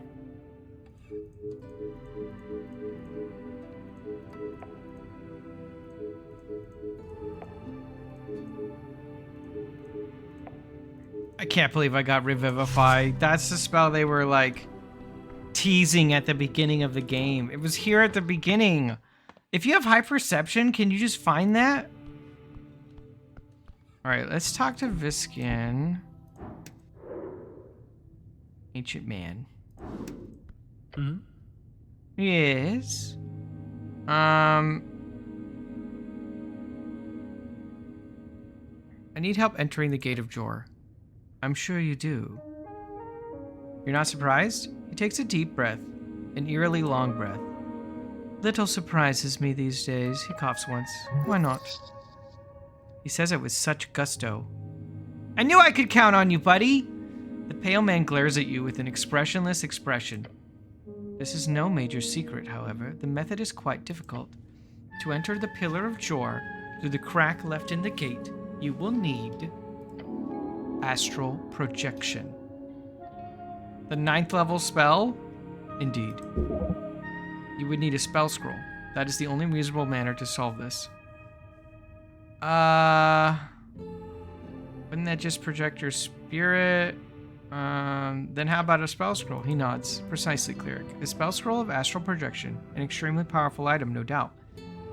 However, it would not be so strange for one to be found in the halls beneath us. Of course, despite your natural acumen for string manipulation, you do not possess the ability to cast 9th level spell scrolls reliably. If you require one, bring the scroll to me and I will cast it. You can cast 9th level spells? I can reliably cast 9th level spell scrolls. Yes, admittedly that is no small feat, but is not to be conflated with the power to freely wield 9th level spells. Doing so is unheard of. Okay, I'll go find one. Good luck, cleric. Okay. I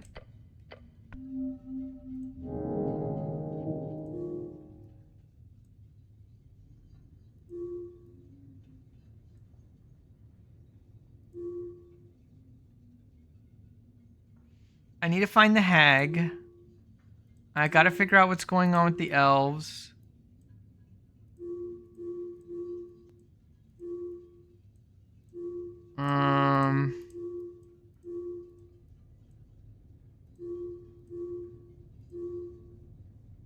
I should find the location of the copper press. That's gotta be in the... That'll probably be in the place I've not really explored, which is the... oh, what's the name? The...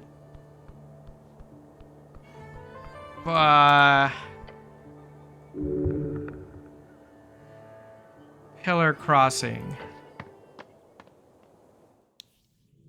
Yeah, that's what I meant. So there were a couple places here I didn't go into, and I'll assume that by process of elimination, one of these doors has to be it.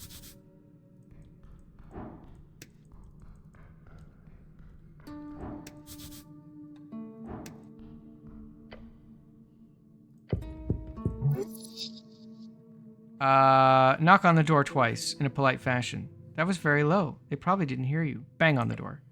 Within seconds, the slit on the door slides open, and you see a glance of a hairy face. No milk! Why not? You hear the grumble on the other side.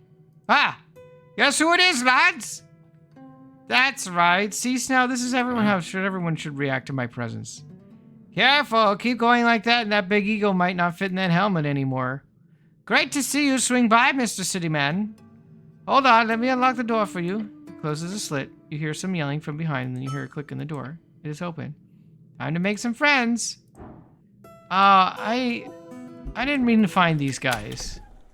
Hi, Strutsky.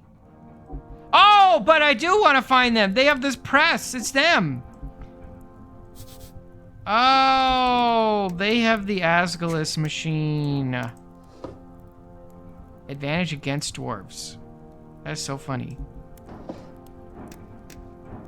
Okay, I can't steal the bathroom. I want to... I don't know. Okay, Modissa, of course.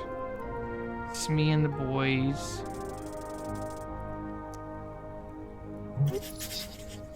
Follows Asgul way, not due to choice, but due to indoctrination. Second son kind of person, lives in the shadows of greater men.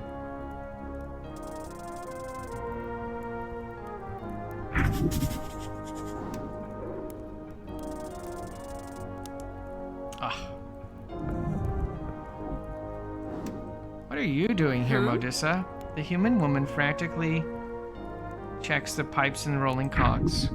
Her focus is on the machine. Mr. Cleric, you keep popping up. I go where I please, clearly, but still, thanks for the help with the standoff. It was still a delay, but it was the kind worth it to see those assholes' faces when you told them off. Rollo and his idiot's friend keep interrupting at the worst possible opportunities. Even now they'll stop. But I'm quite busy here. Can you be quick? And why do you have this quiet HWBT guy with you? He weirds me out. Look, I'm just an observer. Or a cleric handler, I guess. She lets out a short laugh. Okay, I get it. Cleric handler, that's good. Ooh, do I give? Oh, do I give her? Oh, do I give her the? Okay, hold on. All right, help me think this through.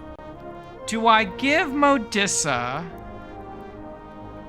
Do I give Modissa the document that shows that the city council is corrupt?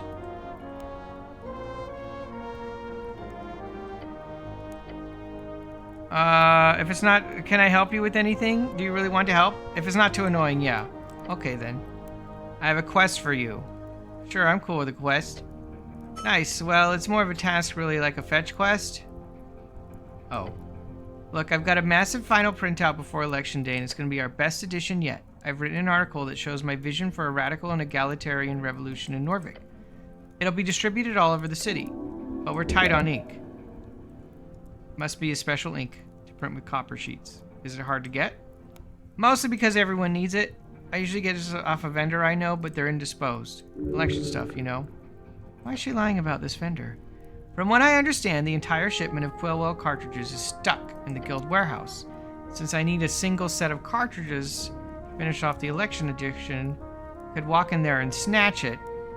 I've even paid for it already, but the Ascanian Reach Trade Country controls it and won't let you inside. Oh, okay, I'll get it. I think I know how to get in there. It'll actually allow us to reach the entire city on election day instead of 60%. Tell me about your vendor. Some shady guy. Okay, I've already been in the warehouse. You have? Great. Are you friends with the AR? You don't want to know. Okay, well, just get back in and get the ink, please. I didn't see any ink when I was there last time. The box won't just be labeled ink, obviously. It should be labeled as Caldridge R Special Cartridge Quillwells. Just look around. Okay, got it. Okay, help me think this one out. I have in my possession the Orange Ledger, which is full of contracts and documents marked with official seals.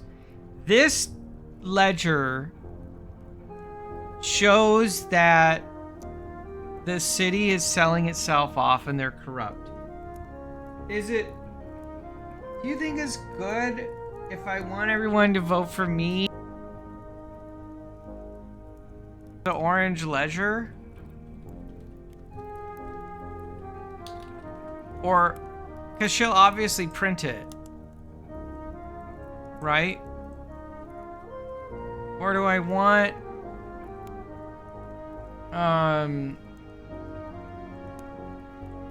Or do I want... Do I want to keep it?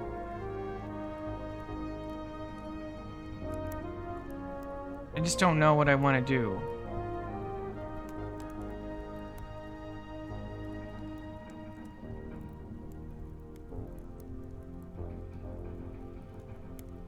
Yeah, I think you're right. Like, neither of them are you, so I want them all gone. Like, neither of them are me. So... I don't know what to do with this silly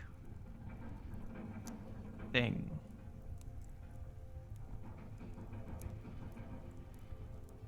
I guess I hold, well,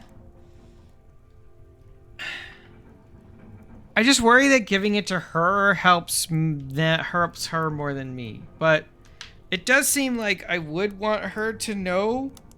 Like, I do want people to not trust you, because like giving this like knocks out the Free Striders for sure. There's no way they're gonna leave now. There's no way they're gonna live now or win now.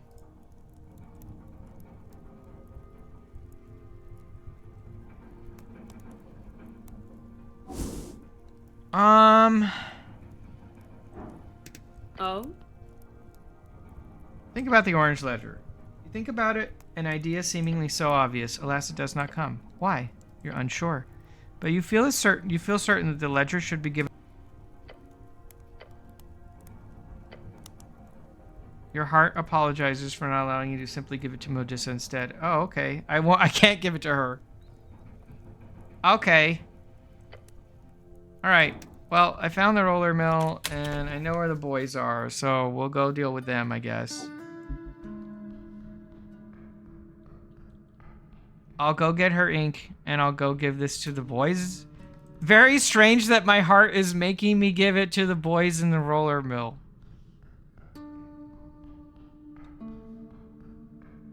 I deliberated for nothing.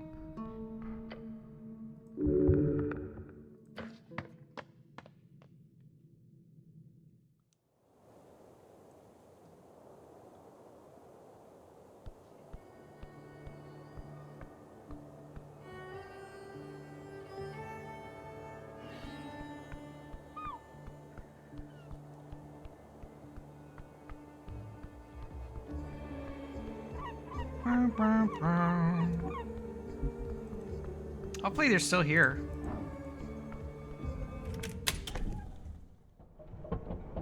But they're not here. I told them to go off.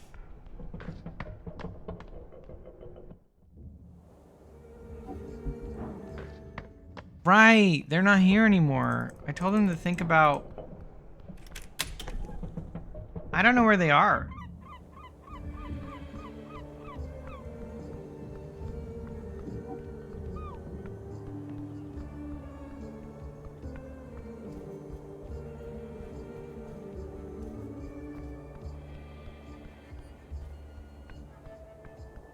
And I can't get a tier to... I thought there would be dialogue with the tier, but there really isn't.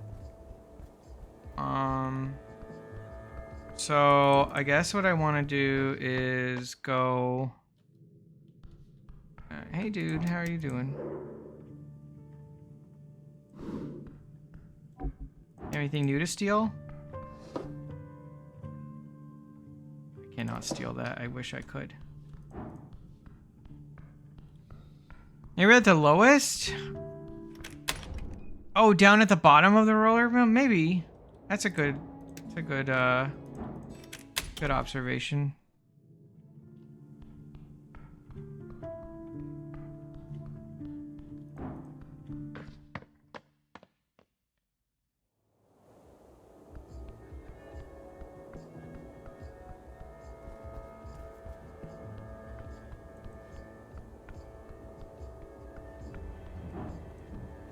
Yeah, maybe they were in here.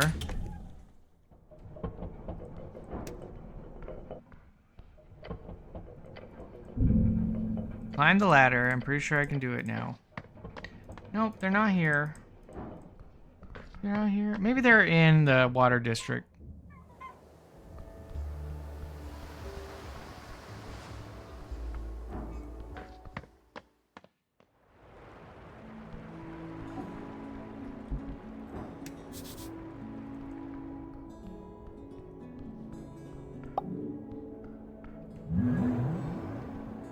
I don't really spend a lot of time in here.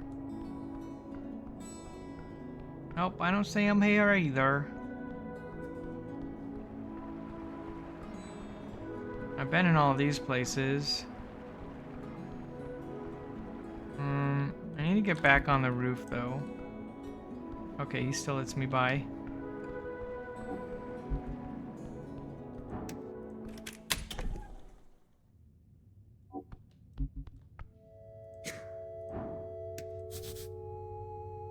Bunch of coins. Ah, here it is. Cartridges. Different colors. Red, yellow, and green. If there was black, that would be the logical choice. However, since this shipment does not contain any black, we'll go with the green one. Okay. Keep the green one.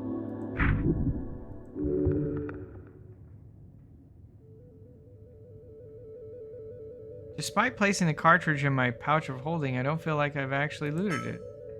Ignore that. It's just your innate feeling that this quest item isn't that important. Oh, okay.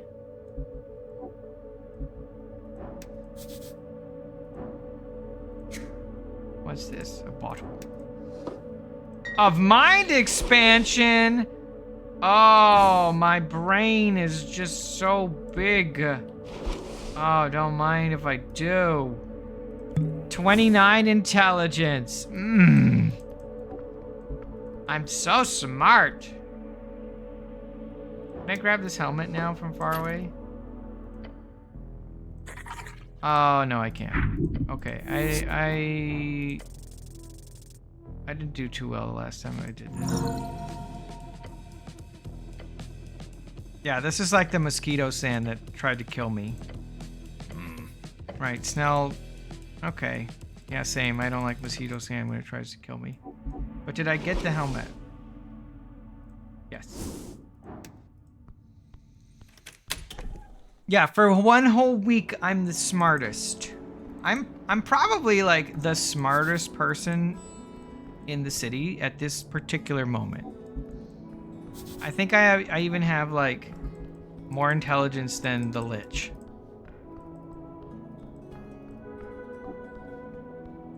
There's a way to get down into the... Oh yeah, through here. Okay, well, we resolved that quest pretty easy.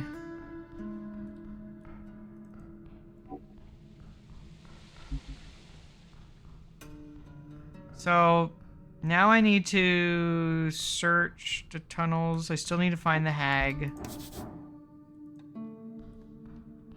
It's R and A. It's just a random apartment. Okay. Not for me.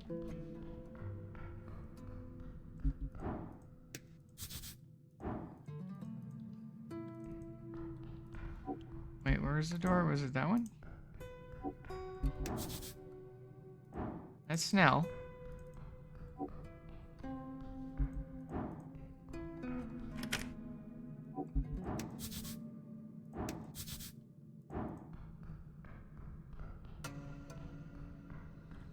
I'm the most best smart. Yeah, I have like 6 strength. You'll ruin a decade's worth of goodwill. The dwarf slams the newspaper against. For what? The girl snatches it from the dwarf's hand. Show me the single thing that's false. I dare you. It's not truth or falsehood that matters. It's the content. It's the message. It's... Mr. Cityman, am I interrupting something? No. She takes a step towards you and quickly grabs the ink of the cartridge. Look, Alphaz, the cleric just allowed us to reach the entire city. They need to hear this. I got access to the warehouse. It was pretty hard. I had to... Do you know how much the palace would love to see an article like that? Do not put me in a position where I have to tell the foreman to denounce the chant. For folk. Bah! You guys seen what's going on? Do you now? I feel like I should step in here. Do you now? He then takes a deep breath, rubbing his eyes. I apologize, we're having an issue. I'm just trying to... Mr. Cityman, please enlighten us. What does the law say on criminal incitement? Specifically in print media? It's a maze of rules. Few of them well written. Practically, it's always, it depends. Give me a practical example. As in, what if someone printed a newspaper calling for a violent uprising? It depends on who enforces it. Depends on who enforces it and who gets enforced.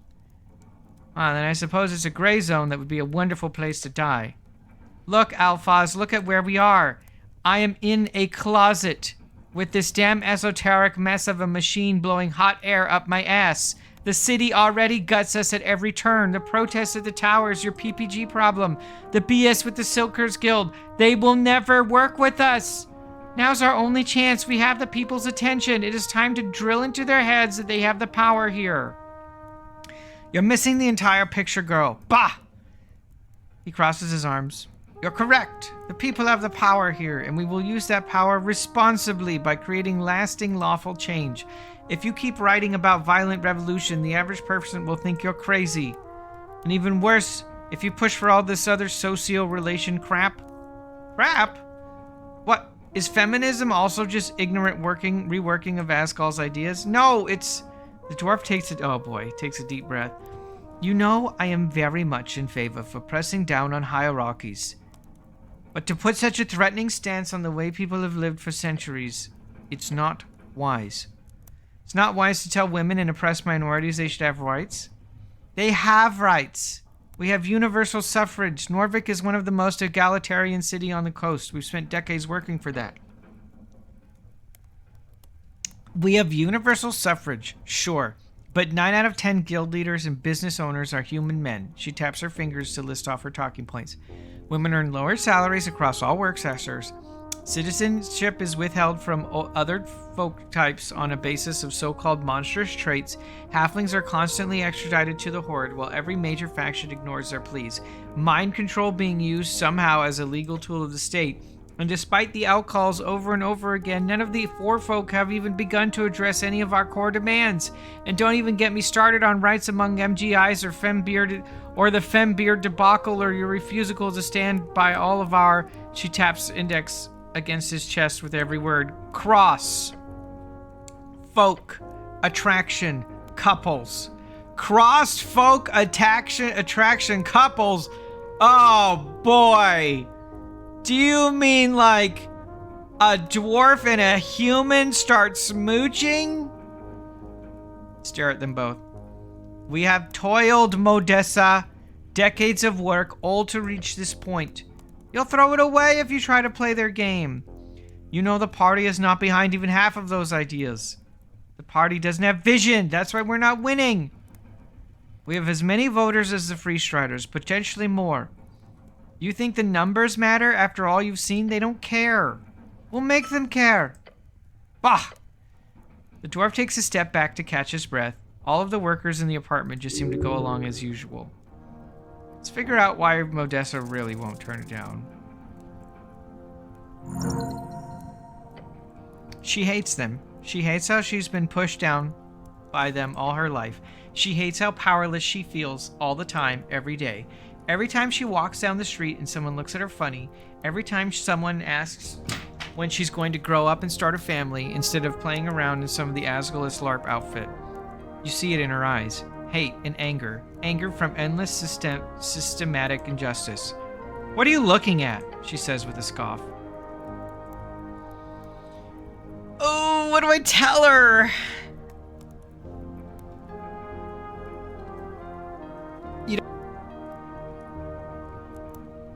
Alphaz to change it yourself. You're on the right track. I don't feel like her printing this is gonna...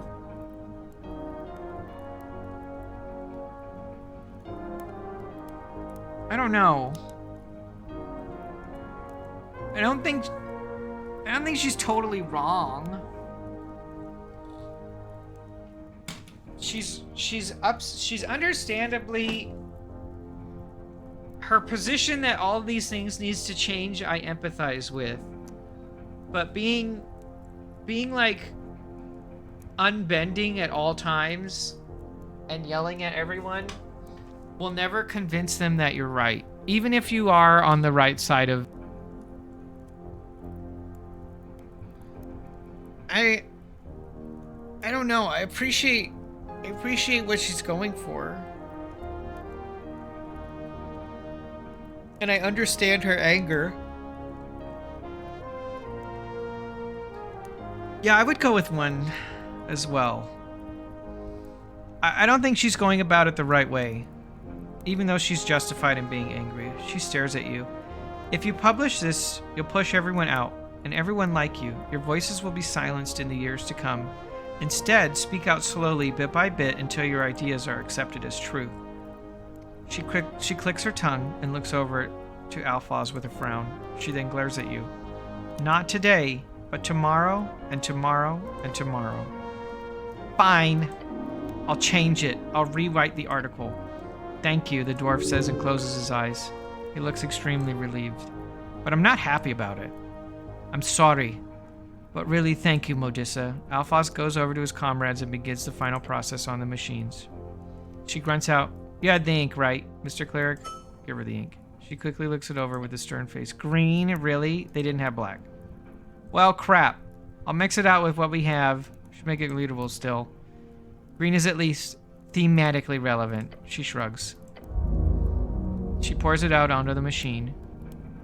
Thanks for this. We'll actually be able to reach out the last portion of the voters before election now.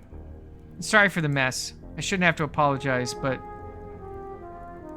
it's an ideological battlefield. Keep fighting. Okay, bye.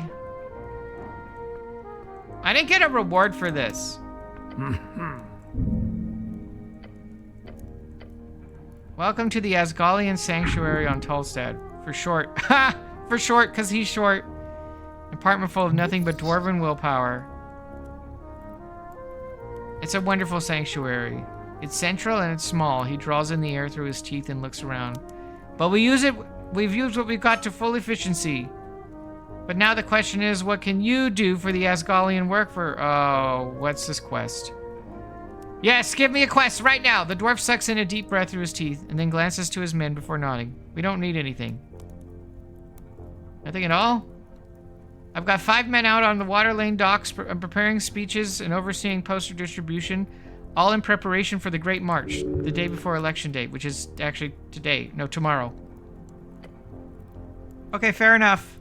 I have no real need for a spell-slinging cleric. It is what it is. Elections are won through organization and press, not magic. Those days are long gone. Ha! That's what you think! A fool speaks of things he does not understand. It ebbs, then flows. If you wish to help them, do not offer a cleric. Instead, offer assistance in their printing. Speak with Modissa. Okay, I did all that. I'm not going to tell him the story. I don't want him to know. Well, I think it's time to go down into the depths. Down, down, down we go. Hang out with Everglad and his prison. Now that I've got all me spell slots, I'm ready to wiggle me fingers, cast some magic.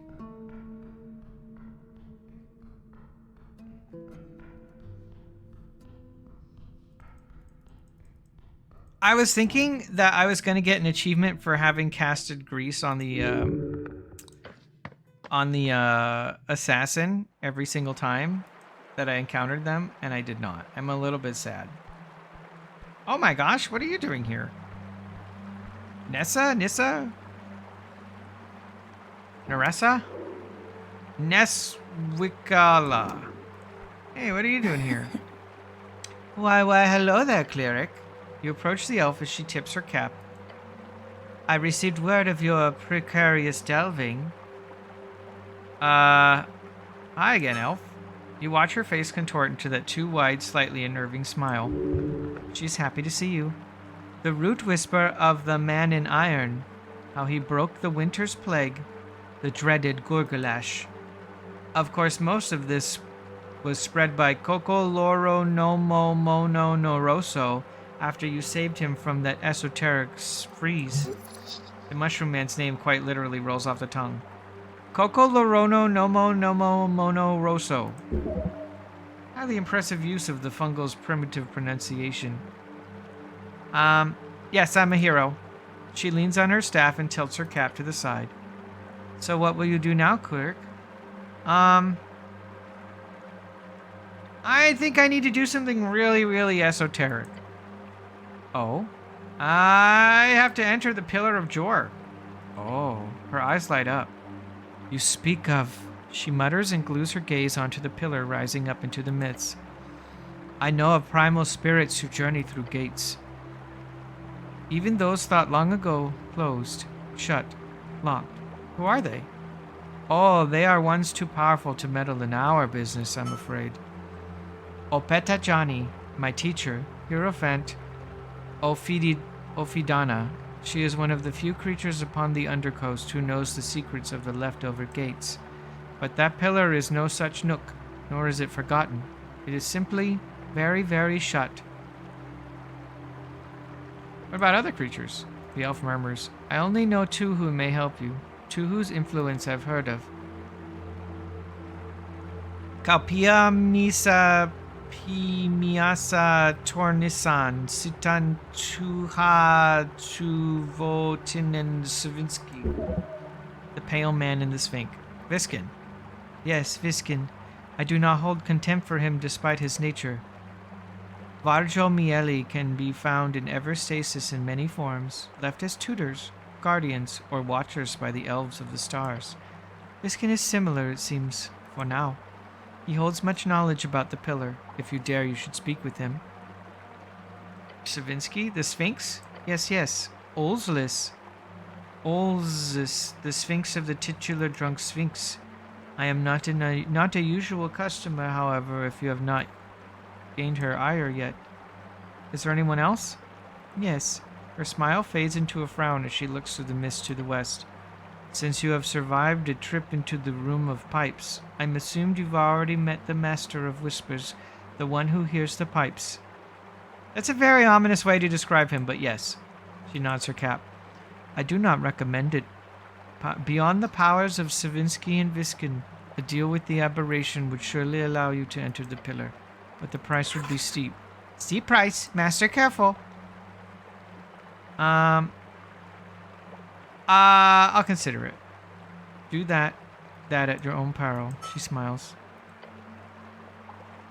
The primal magic you gave me was really good. Good. I am still surprised by your affinity for the primal cleric. You could make a good druid if you stripped a bit. Nude? Yes. Yes, cleric. I do not know of any druid circles who carry man-made iron upon their flesh. Not today. Not since Great Split some 200 years ago. Right, that's the whole thing with the druids who became wizards. More or less. In short, some druids left their route to become arcanists during the war. This was generally considered to be a bad move. A terrible choice for all the natural world. She smiles. A more genuine one this time. Not so lecherous anymore. I say we need all kinds of people to keep balance, including you, no matter what you wear or your title. The elf leans in, grabbing your shoulder for a moment. The spirits are watching you, Ragan. Along the strings, wisps, little ignorant flames. Some of them primal, some not. She turns to look out into the mist. They root for you. For Snell, too. Thanks! Yeah, I should go. Same, cleric. I have to stop on our friend, Coco Loro Monoroso. Her lips move so fast it looks like she's having a seizure. You could never keep up. A wonderful dialect. Say hi to Coco Loro no mono no rosso, stupid cleric. Yeah, say hi to him for me. I will, cleric. Traps might be my least favorite thing about this gig. All the mushrooms, that's probably second in line.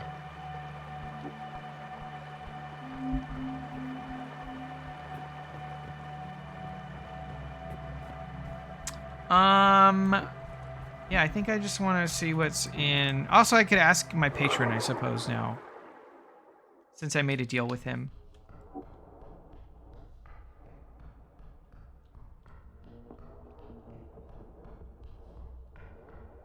I never found the rat. Must be here. What is this? What?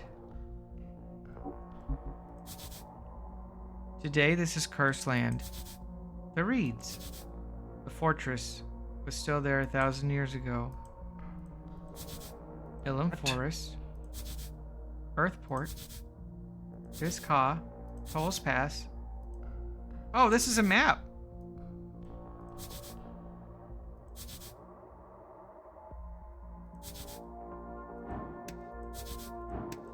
Bop, bop, bop.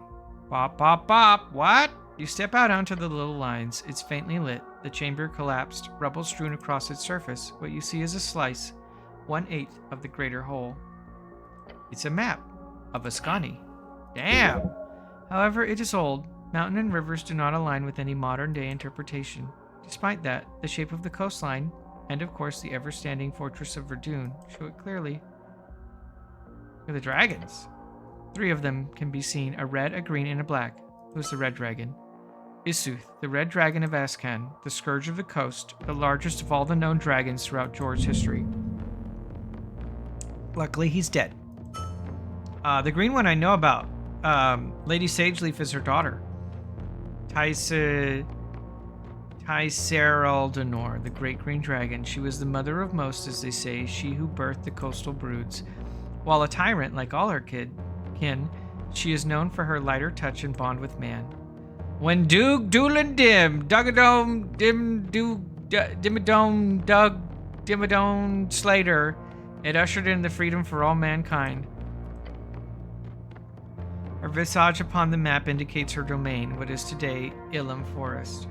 This is the black one, I don't think I know it. Umbra Mixus, the all-wise black dragon and guardian of the bay. He was known as the most magically adept dragon on the coast. His esoteric cache in Silver Slove has still not been found, and is to this day a popular target for adventurers. Which dragons are missing? Felgintior the Blue Thunder, and the Mad Drake Alganoth. The Mad Drake Alganoth, the great white dragon of Old Dimenor. He is famous for his paranoia, causing the first outbreak of the Draconic Civil War. Those are the big 5 who fought during the Draconic Civil War, the ones the humans are taught to despise. Oh. I don't hate dragons. They brought my people to this lovely world. Factual. Then, once man grew strong, he shattered his chains. That is the way of the world. Done looking at dragons. Look at Divinitorum. Most of it is covered in fallen rocks. The one thing you see is like some feathers. Like Drummer? Not really. Drummer's more of a Yimian bird, from what you remember. Divinitorum was filled with birds all throughout the Fade era, from what you remember. It's like their thing. Luxori and birds, and then the Celestials settled more seriously over the course of the next couple hundred years. And was settled, well, that's the colonial/imperialism version of it. They're still there today. Oh yeah, that's where the Golden Horde is. Modern day Vizca, the lion. You see lots of smaller symbols representing the lion folk of Viscani across the inner parts of the map. White mane. They rule. Oh, those are the cat people.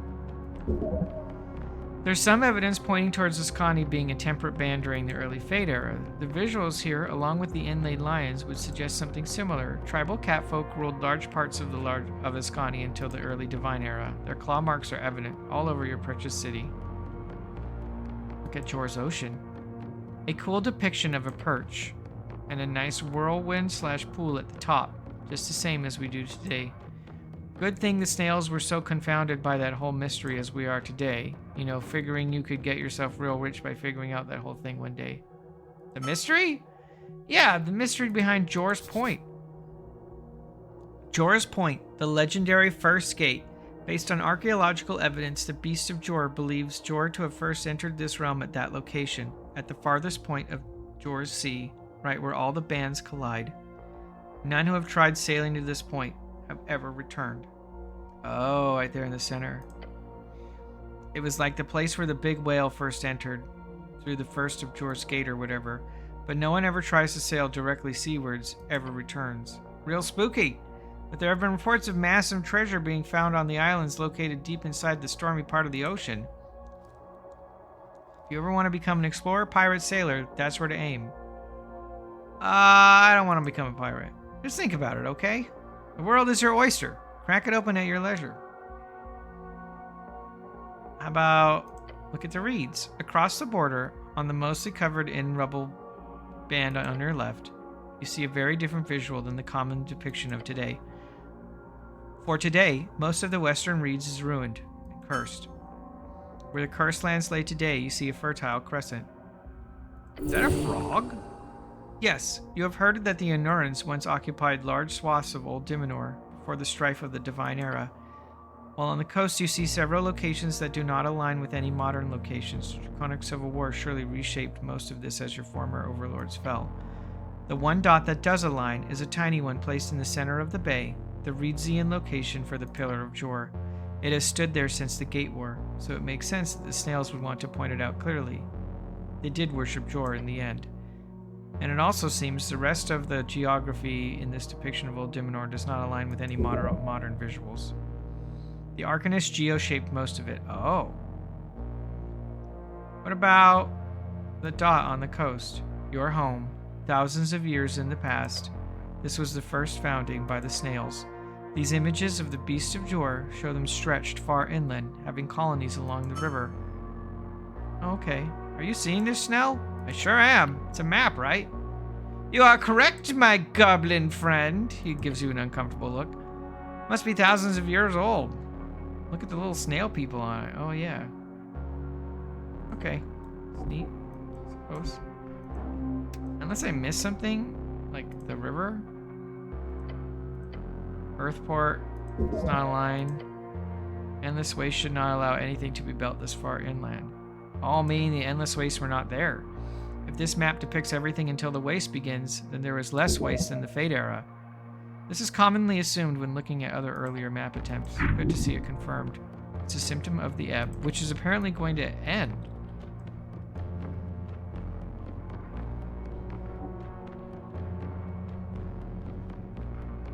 This is where my big friend is.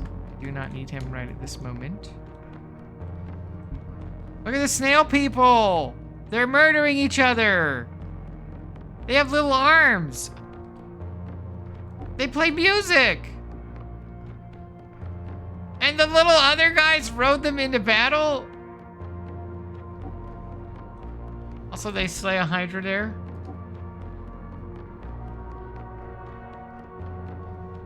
Cute little snails. You approach the round door. Upon the surface, a single piece of paper clings to the metal.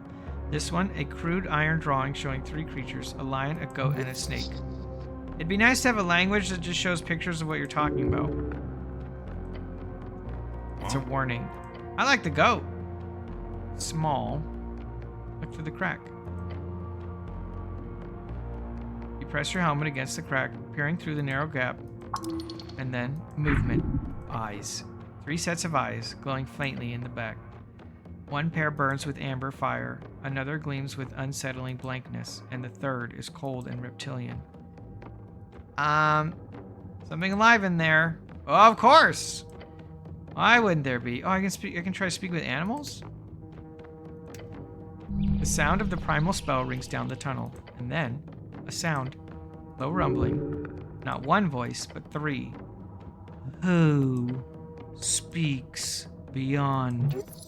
The voice overlaps, discordant. Animal sounds mixed with something almost human. What are you? Silence again. The voices return, speaking over each other in chaotic chorus. We are. No, I am. We are. They're arguing with themselves. 3 voices, 1 throat. How fascinating. A chimera. A chime, reflections of your esoteric insight. Oh, no. A beast of fusion, a lion, a goat, and a serpent. A roar shakes the iron. Someone speaks, someone hears.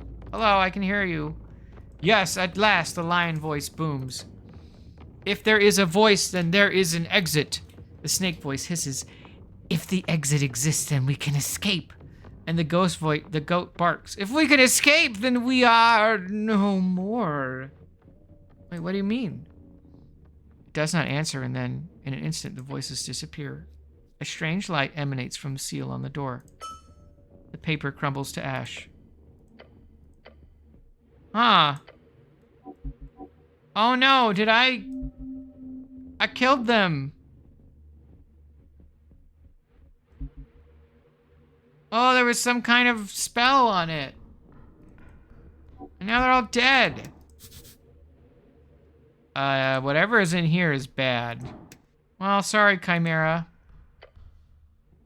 You approach the ominous door. The tunnel lays silent. Only your breath is heard. A cell, this one for their own. Placed across the surface, you see pieces of paper covered in ancient writing. Seals, they kept the spirit inside stable. These are seal cell. Esoteric shackles. Yes, this is a prison. Indeed, this area is an ancient prison of the Tulincotl. Of the Tulincotl? Oh, that's the name for the snails. An iron door. The name of the legendary artifact crafted by Gate Era artificers. There are doors leading to nowhere. Instead, capturing any creature in a pocket dimension. Oh, right. Press your head against the ground, against the walls. You see clearly this door does not lead anywhere. It is tightly sealed. Or is it? It is not tightly sealed, nor is it fastened against the end of the tunnel. Simply an iron door set upright against the wall. Oh, that's kind of freaky. Feels cursed at minimum. A magical prison lost into time. Something is inside. Look at the symbols. You lean in, checking them closely. I don't know this script. Can I speak Nope. Hello? Your voice echoes down the tunnel, and after several seconds you hear there. Oh. There is someone here. A light voice dances in the... Oh no, they have their own musical theme. It gives you chills. I can barely hear you. Speak up. There is silence for a while longer. Then the voice says, It's been long. I see not. I feel not. Yet you I hear. You beyond the door. I have a favor to ask you. I'm the first voice you hear in a long while and you want to ask for a favor? Yes. Okay, bold, I like it. Okay. The voice is silent for a few seconds longer. The suspense is great. I'm sure it'll just... Please, save my husband. What? Catch a glimpse of the goblin giving you a worried expression. I know not who you are. I do not speak your tongue. The strings grant me these few words. They broke his soul into paper. He made a grave mistake. But this punishment, it is beyond cruel. They wanted him to see the end of the world, to lose everything. My love, my foolish, petty, wonderful husband. Can I get you out? We will help, don't worry. My fate is written. The voice fades beyond the door. Lady, we'll get you out. She really tugged at the heartstrings. Please break him out. Break the paper. Speak his name. Save my Isk Urum. Lady, hello? She needs your help. A rare sight. Emotions from an instrument of death. Okay, but like, what are the chances that she lied to me and she's really a eldritch monster on the other side? You know what? That's what save scumming is for. Creepy door.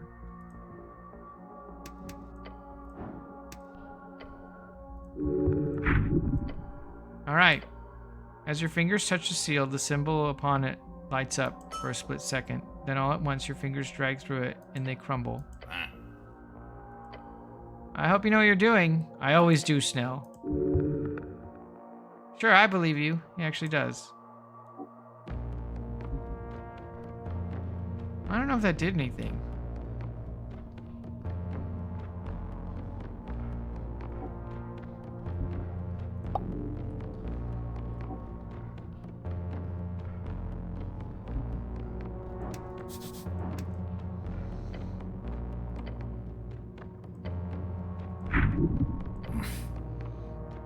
Is it just me, or is that door a bit hot? The air almost shimmers. Your goblin companion takes a few steps away. A faint sound like a whisper. Mortal. Make an audibly confused cleric sound. I wish for you to know my peril. I am Galbatar, the one of pearled flame. I have been trapped here for many eras. As the top Ifriti of the Crimson Court, I would go to the heavens and hells to serve you. If only you destroy the seal which holds me here. Press your ear against the door. The metal burns. Oh, it's hot. What happens if I break this? Freedom, power. I will grant you wishes. He lies. It will kill you. Wait, if you've been sealed for this long, do not think, only act. Seals keep you alive, don't they?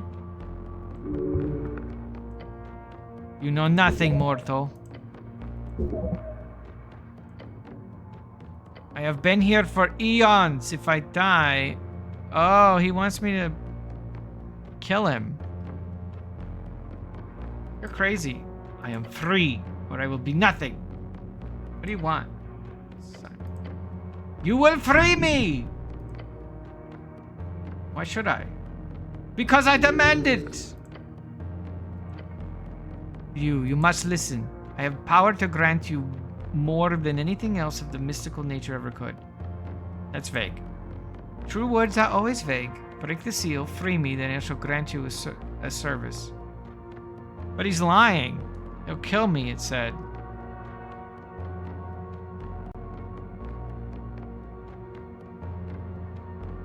No thanks.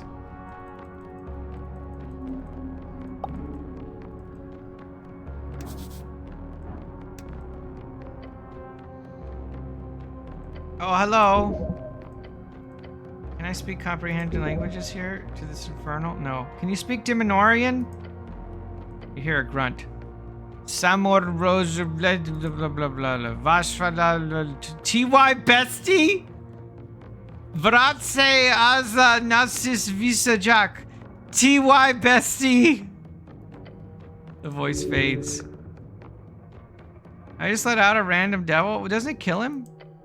You grab the piece of paper and tear it up. The seal shatters and light erupts. Not flame, not smoke. It's spirit. A devil's essence. Heading seawards. Uh-oh. Towards Blood City Bay.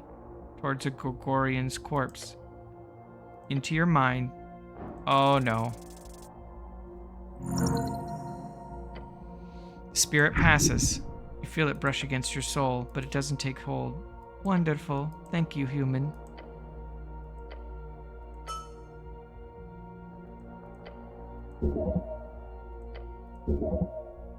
Oh. Did I just... Oh, maybe I reload. Maybe I don't want to doom a city. Okay. So... I don't think I want to do anything here.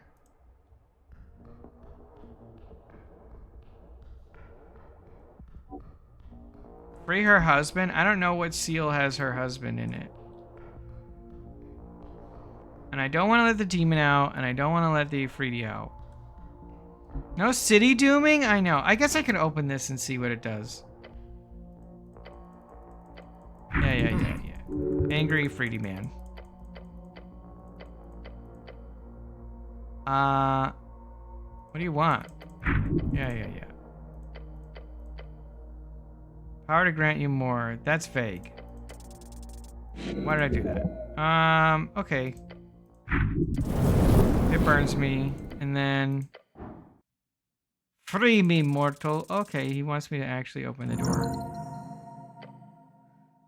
I pull. The seal resists for a moment and the paper feels hard as steel. And then you see little cracks and I break it. The paper explodes into ash and flame. Yes, I am! And the voice cuts off.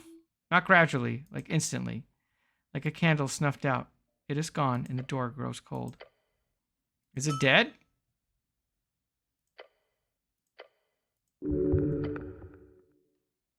Okay, well, he's dead. I guess I'm fine with killing the Ifriti. But I don't really want to let... I don't want to let the demon, and I don't want to let the snail out, because that did something. Wait, what did something? Oh. What? Wait, what?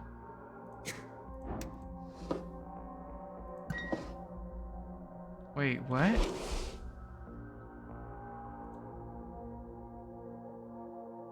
Wait, he actually gave me something. Wait, he gave me something.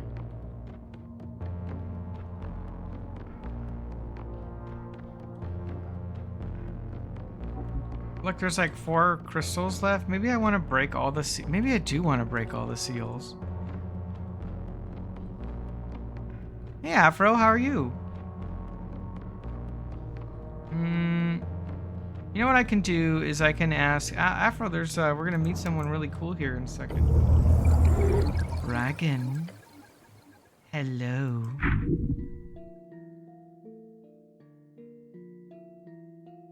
I need help entering the Pillar of Jor. Interesting. That must mean you know where your little hunt is going to end.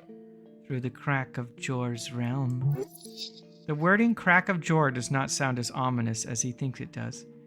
Yes, Mr. Moonwatch told me he saw someone escaping into the pillar. The merchant saw the truth. His maw widens. The shut gate can be passed. Yes. Now that you have chosen to serve, of course I will share this knowledge. Come, reach forth. Hold up your hand. As you do, an image in your mind appears. An incantation. Hand movements. Not quite a spell, but a pass. Gate of Jor memorized. Good. It shall grant you access in the same way your prey did. And even better, you can bring any companions as well. That backup will surely be helpful. It winks at... I don't like that. Yeah, hiding back. If I didn't have the contract, I couldn't ask them, and I could only ask the Sphinx or the Lich. But because I have made a deal with them, I don't have to ask either of them. Goblin looks at Anguish. The aberration lets out a large howl. When you get to the fool, if it is proven expedient, kill him. His value has long since passed. The goblin looks horrified as the monster orders you around. Okay. Goodbye, Everglad. What a cool patron. Alright, before I move on, does anyone who's played the game, Landran, I don't know if you're still around, does anyone know where the final rat is? There's supposed to be like one around here, and I've never found it. Am I close?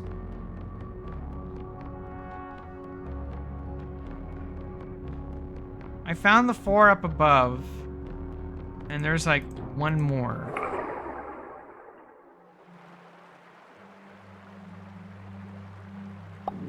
No. Oh, okay. Never gonna find that damn rat. A fresh apple? Why is there a fresh apple here?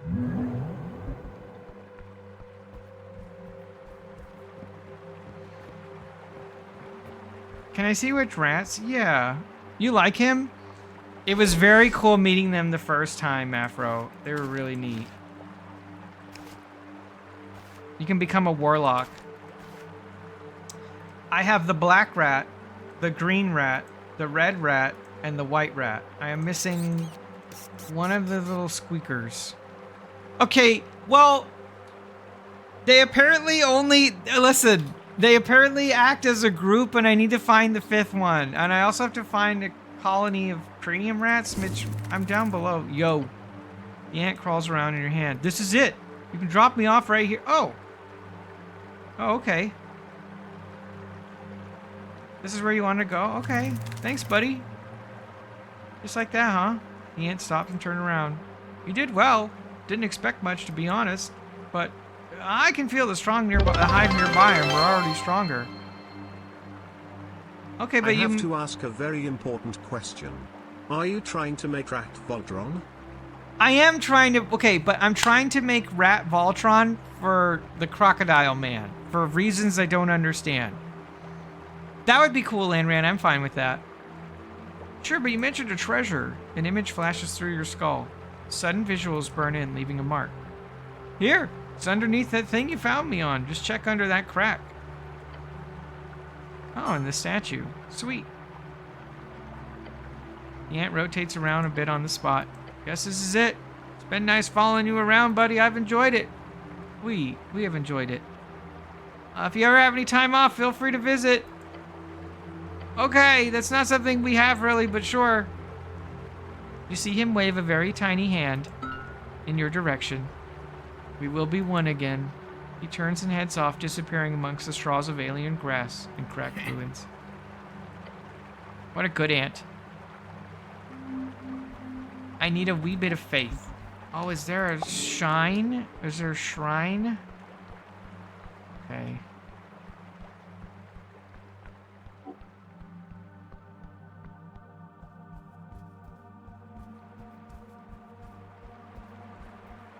Well, I know this shrine is here.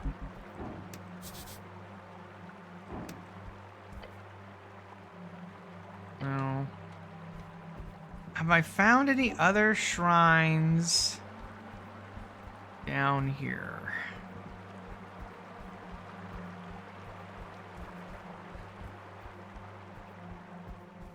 Where they're not meant to be?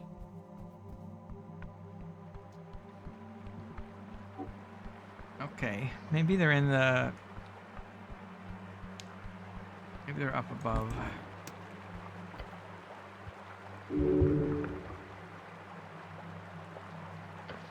Maybe they're in the temple? I haven't been in the temple in a while.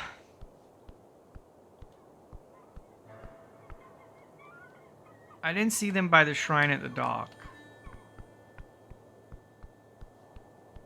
And I don't think they're in the Lich House.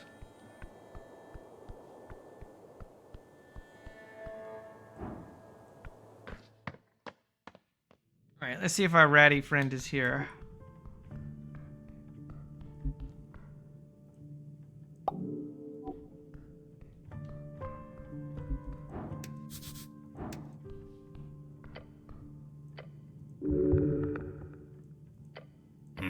Yeah, Goblin was here. No. No.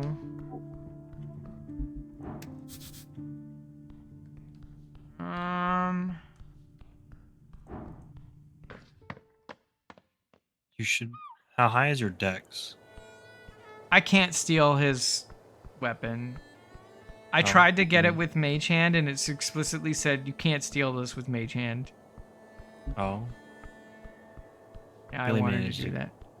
Really managed to do it. It's very good. It gives +1 to everything. But there's I don't think it's actually possible for me to do it because I get a -1. I would have to get a natural 20. I could like equip some more dex gear, I guess. Do it. Dex yourself up. Do it. Get dexy with it. I will never understand this kid. I have failed to behold him every day. A little bit of faith. There's a shrine in the Lich House. There's a shrine at the water place. We'll check at the water place really quick. I might try and steal that weapon later, Holly. Maybe. It requires like a 22 though. It's still not a very high success rate for me. If I could steal it with my hand, my mage hand, it'd be really easy.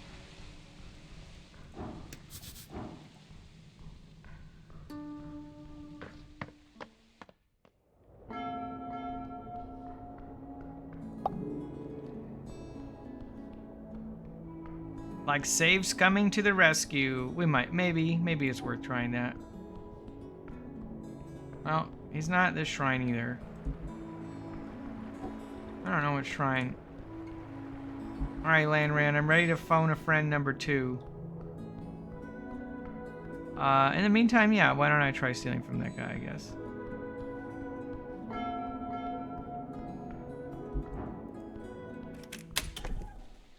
I might be able to make it, like, still a bad chance, but not natural 20 chance.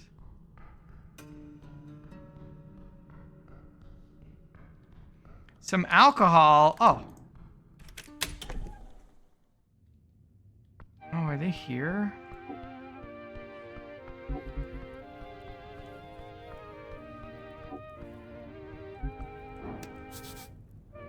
Stairs up to Tolstad.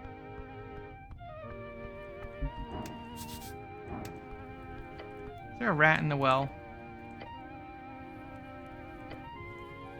You can survive the fall. Do it. Is my constitution lying to me?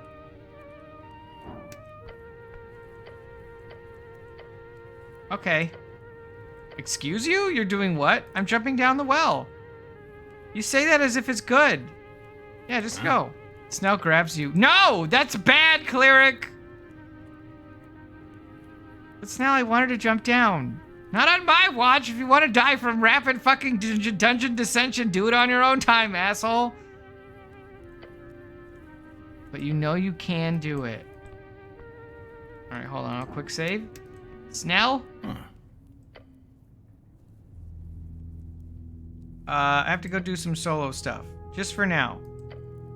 Uh-huh. Go stand around the garden. Yeah, I won't be long. Cleric, I've been assigned by Lady Sagely for herself to watch over these proceedings. The halfway tribe has vested interest in keeping the city streets safe.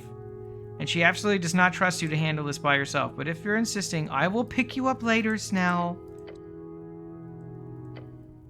Now I will hop down. Jump. Excuse you? Yeah, I'm jumping down.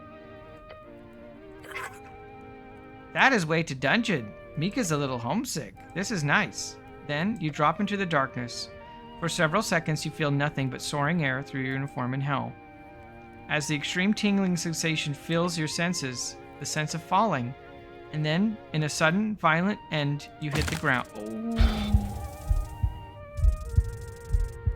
Why did my constitution lie to me? You lie in the dark.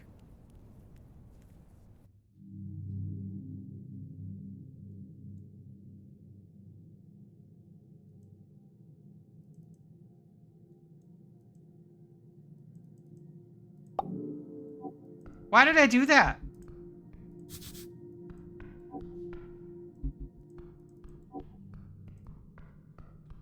Me when the no- Yeah, I fell for several seconds.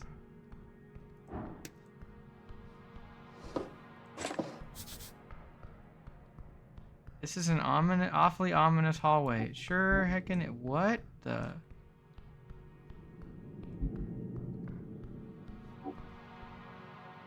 Is that a house with arms? Oh, but it's a rat. Oh, thank you, Landran. That's a Probably rat. a play on Baba Yaga. There's a dead fighter, clearly drowned. Oh boy.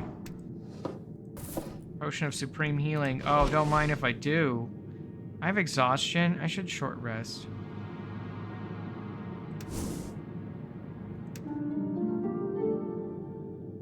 Now I don't have exhaustion. I healed 6.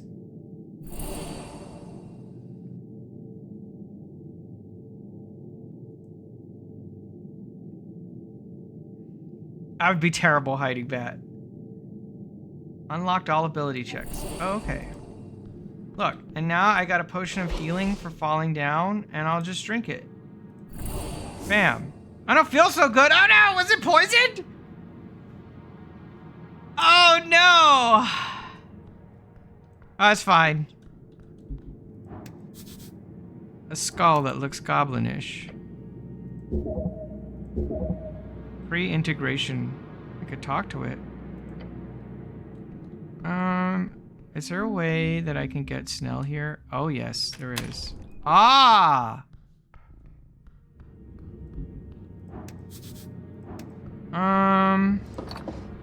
I think I wanna grab Snell before I go do whatever that is. I feel naked without my goblin.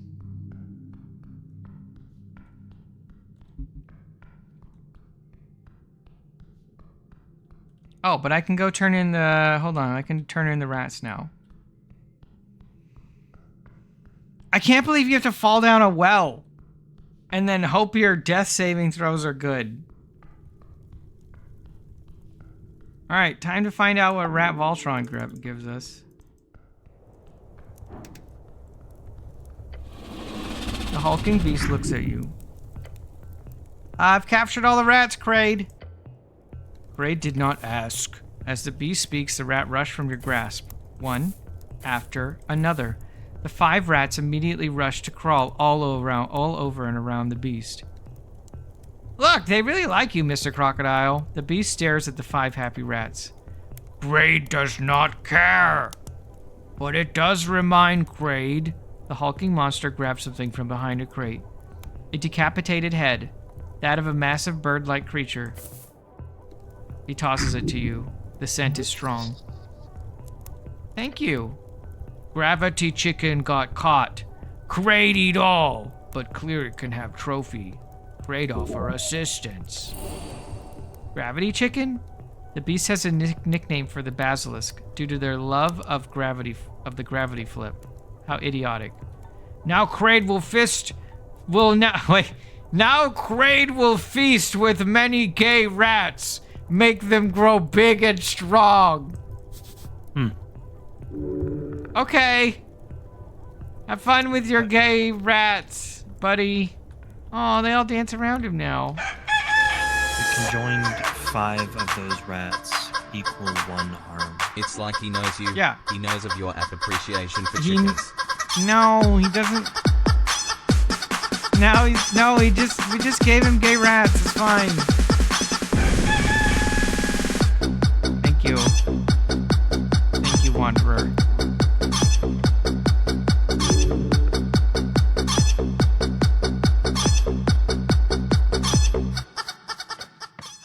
Thank you, Wanderer, for the chicken. And now we've reunited Kraid with his gay rats. What more could I ask for? Alright, and let's grab Snell. Is this the one that leads to the garden? Yeah. Gay rat Voltron achieved. It couldn't have asked for a better ending to that quest. Thank you, Lanrian. Alright, let's go. I really like Snell, by the way. There are some characters that are just very well-written wingmen, and Snell is one of them. If you've ever played Dragon Age 2, hi Thane. I think I want to go to the city below. If you ever played Dragon Age 2, what was that? The screen was shaking. Varric was also a really good wingman. Like, just a character that you were always happy to have around. And it has to do with, like, how supportive they are and, like, how much they help you. Snails. Alright, so here I can find treasure? Oh, okay. Not, like, crazy amounts of treasure, but I got some.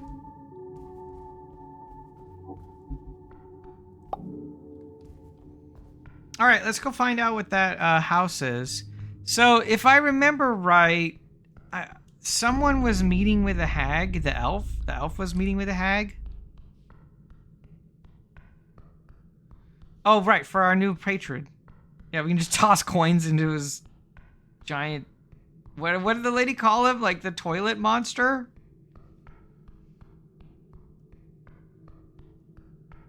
All right, let's see what this is. So... this is what the elf was trying. Lisa's freelance haggery and divination. Oh boy. Oh, there's a crystal here. Gosh, I need some free haggery. Let's talk to the skull though. What do you make of this, Snell? He crouches beside you, studying the bones. A goblin, real old though, before my time. Before my parents' time. Or she, no wonder what he was doing down here. Or she, statistically this should be a male. They are more likely to put themselves in dungeon delving danger. Statistically speaking of nothing, really. I can talk to them. All hail Orem, powerful wizard servant of the toilet monster. Thank you, Anran. Skull rattles. The jaw twitches, opens and closes. A dry, raspy breath that isn't a breath. It is ready. Glance at Snell. Don't look at me! That's the old tongue. Oh no. Can you speak Diminorian? The pause, the skull tilts slightly. Twigwim the flablegda. I speak the tongue of the Slayer. The word drips with old bitterness. Oh, right. How'd you die? Skull is silent. Boss? I am not. Oh, right. I forgot they don't know that they're dead. What were you doing down here? Escaping. The city above. The temples. The destruction. He spits the last word, or tries to. They take our names, our tongue, our gods. I refuse to go to their schools. I will flee into the Undercoast path.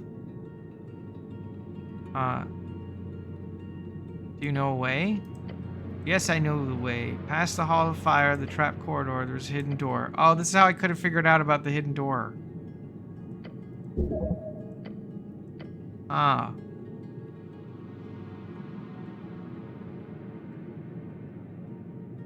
What's her name? Shadow Sun. A name from before the integration when goblins still had their own names.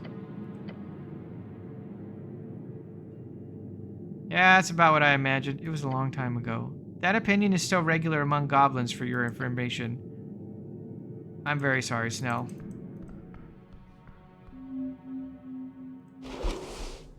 Also, I got a head from Kraid as my reward. I didn't even look. This is the head of a basilisk, a typical Ascani predator ranging from the size of a large dog to small houses. Looking into its eyes causes you to petrify, so don't. Okay, thanks.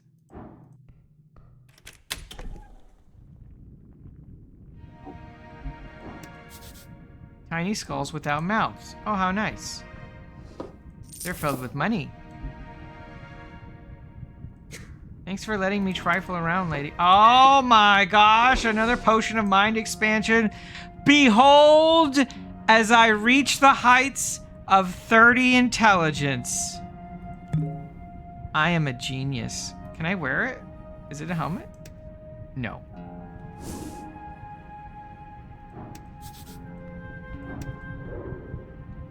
Lisa, the youngish hag.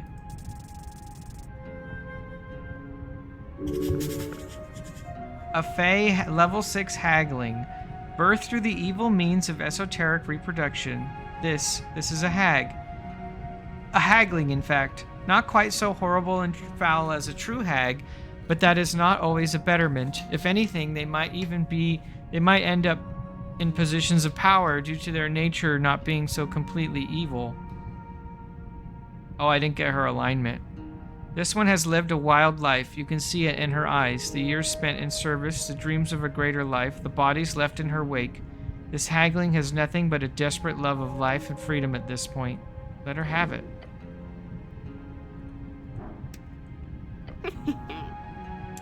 Hey, girl! The scent of something acidic hits you when the girl tosses cuts of red fruit into the cauldron. Those fruits, they're some type of mutated lingonberry. They're massive and juicy. Hey, reach me the thistle, will you? She points towards a bowl on your left. Yeah, sure. Thanks. I'm Lisa, by the way, she says while dumping the flowers into the stew. Freelance hag and service diviner. I'd normally ask if you wish for a glimpse into the unknown future and fortune of thyself.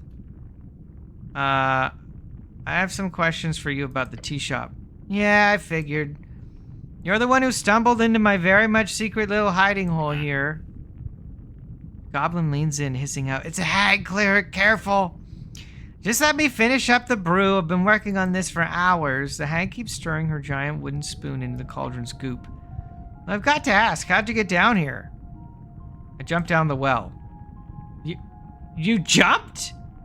Well, fell might be an accurate description. Yeah, I imagine. Not often I meet people who randomly decide to jump down into wells. Yes, I knew you would be down here. She scoffs and nods her head towards the goblin. Your friend here halfways? Yep, but you can guess why we're here. I can indeed. She lets out a cackling laugh and turns back to you. And you're some type of cleric? No, that's incorrect. Your companion groans. You're not?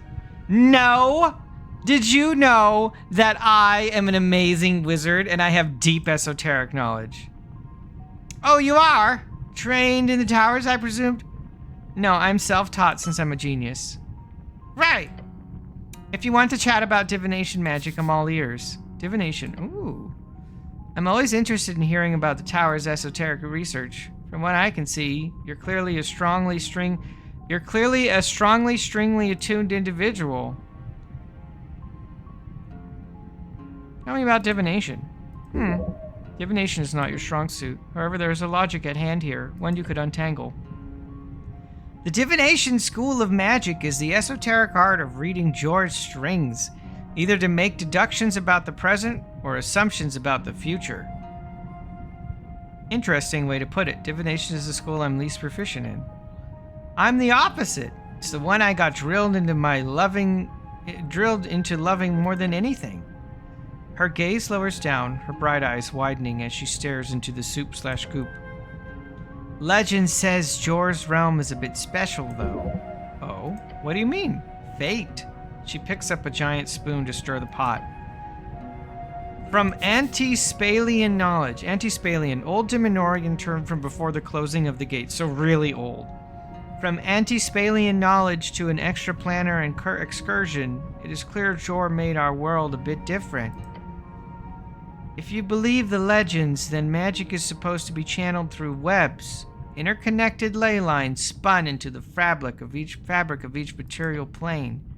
Here, our ley lines more like little bumps, nodes, not so much connected as much as they will bump into each other. Strings that through time. That's one way to put it, yes, if you want to get all metaphysical about it. The practical outcome is this. If you trust any accounts of arcanists who apparently went on excursions to other worlds, quite simply that divination is powerful and difficult, and some would argue the most difficult to learn. I'm not just tooting my own horn here. It's really tricky. I'm a fast learner. So confident. The haggling tosses some tiny bones out over the cauldron. They fall, and then they don't. You see them floating in place above the surface. Let's get metaphysical. Physical. Yeah, that's me. You see them floating in place above the surface of the sludge. Knuckle bones. She cackles. Perhaps you would like to attempt? Yeah, let's try. Good. A cleric would naturally find this fairly easy. I could also offer a bit of a bargain if you're interested. I'm in need of some resources, and I imagine you might be able to get your hands on some. That sounds like a quest! Not exactly an epic quest, you could call it. A minor quest, perhaps? I need 5 apples, 3 swamp extract, 2 cardamom treats, and a maw pie. Okay, I'll get you these right away. Skip the apples, and the cardamom, and the swamp. It was just a craving. What? Just get me a maw pie if you can. But of course, if not, you can still try reading the bones on your own. Oh, I absolutely can. Lady, I can absolutely read these bones. I've read a bone or two in my day. Think about it. Logically, the bones are clearly a material component in this spell she's trying to goad you into understanding. So simply examine the bones the same way you do all other esoteric phenomena. Oh, by closing your eyes and concentrating. Yes, that's it. Reach forward to the strings. You see, or feel, strings. They tangle around the bones, connecting with you and the hag. Ah, yes, augury. Far above the bones, the strings appear to fade away, but they are far. That is fate. The bones read into the strings. Weal and woe. Oh, yes! You open your eyes. You are met by the sight of a hagling doing a little dance. That's it! You can see it! Not many can learn so easily, cleric. I'm impressed. Did something happen? What did I do? You got the vibes! That's what... She hands you a piece of torn paper with instructions on it. Read the title out loud. Augury. It's no true divination, but it is of the divination school. Casting it allows you to see an outcome in the near future. You will either receive weal or woe, a good or a bad. Yeah, you'll know with a bit more certainty what your next action will result in. Of course, it sucks getting woe. That means you'll most likely screw up your next activity. Okay. Thank you, I'll try that out. No troubles, just fun seeing you touching the esoteric here. Make sure to read the instructions properly so you don't mess it up with the bad reading, okay? Okay. So you don't need knuckle bones? Nah, this is just the fell tire method, my personal favorite. You could do it without anything somewhat weird and or fancy. Some people like cards, others throw darts. I knew this one guy who would cut the heads off chickens and have them run around in a little makeshift arena. I think I've heard about that guy. What? Fairly sure it was in the papers. Ghoul friend, yes, I believe he set up in Verdun somewhere. Terrible person. Hope he's dead now. Oh, anyhow, just flip a few coins or something. Gotta work fine. Now, if you don't mind, I've got some stuff to handle here. Yeah, I'm here for the tea shop. She stops stirring. Taking a deep breath, she glares at you. First of all, I'm not responsible. I don't have the power to cast a spell of that caliber, not even close. As a hag and diviner, she could very well have access to higher tier spells. I think you do, Lisa. You could cast a fireball, couldn't you? She scoffs, giving you an incredulous look. Then she averts her gaze, slowly enough for it to look comedic. She is withholding information. I do not use fireball. But you could. I could, and I have in the past. But I purposely do not carry fireball with me, since it's completely useless for my purposes, including self-defense. Okay, but you realize how suspicious this is. She shrugs and gazes into the slits in your helmet. I don't care. I didn't do anything. Truth, she truly did not do anything. Okay. Tell me about the elf. She freezes. Her eyes are stuck on the cauldron. She does not lift her gaze. So she's dead. She doesn't say anything. Snow gives you a solemn look before mustering up the courage to say something in the silence. She didn't suffer. Were you close? Pinja knows everyone. She quickly closes her mouth. A flood of emotions. She knew everyone. A twinge of pain in her heart. Aww. She was a conduit between party lines. The Asgals liked her. The Freestiders had deals with her. The city, She was part of the outreach. An Ilum ambassador. Basically, so obviously she had a word within the government as well. And what about with you? I knew her. Like most. Met her at a gig. I was guarding the daughter of a magistrate. Some blonde brat. Now Pinja, she could talk to anyone. And she did, so I was no exception. She was a friend. A good friend. Just a good person in general. At least at first. What does that mean? That seems a bit too good to be true. She became an information broker, essentially, meaning she sold out friends left and right, including me. The Asgals released an entire series of articles about hag recruitment and illicit esoteric crimes in the Reeds. Some of it BS, some of it very, very true. That almost ruined my career. Mainly because I was quoted in the articles directly, anonymously, but that doesn't mean much when the Freestriders know everything happening behind the scenes. She bled me, like hanging out to dry, royally. Translation, she lost money. That must have been difficult. It was! It sucked. She made a lot of enemies that way. Pinja did. Including you? Yeah, poor Lisa.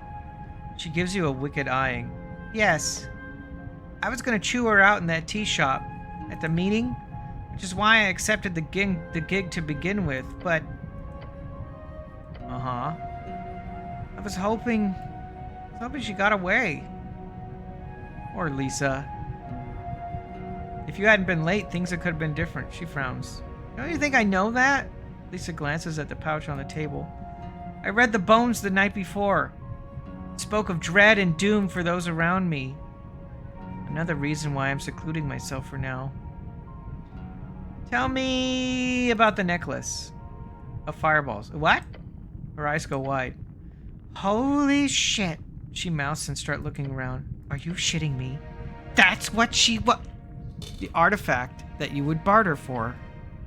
Yeah. Shit.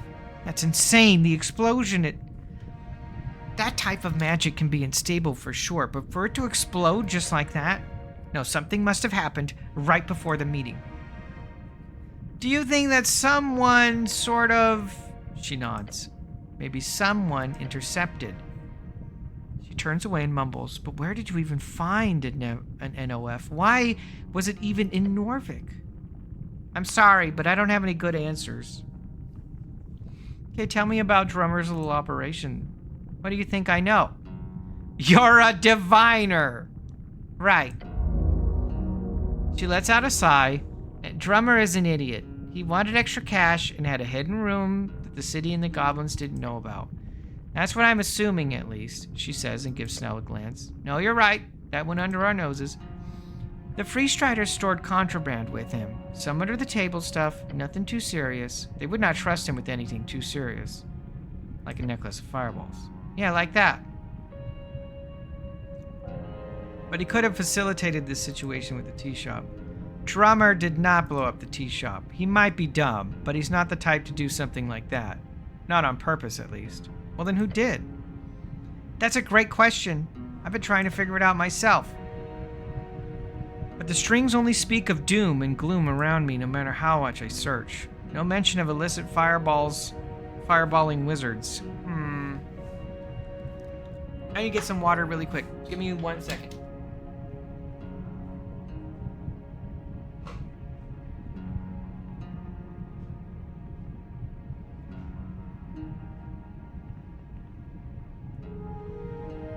So it's just me and you, chat. Just us. Here we are.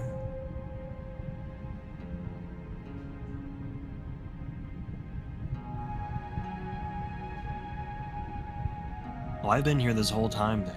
This whole time I've been here. Just... Secret Howley? Yeah, Secret Howley. Howley jump scare? No, I've been here.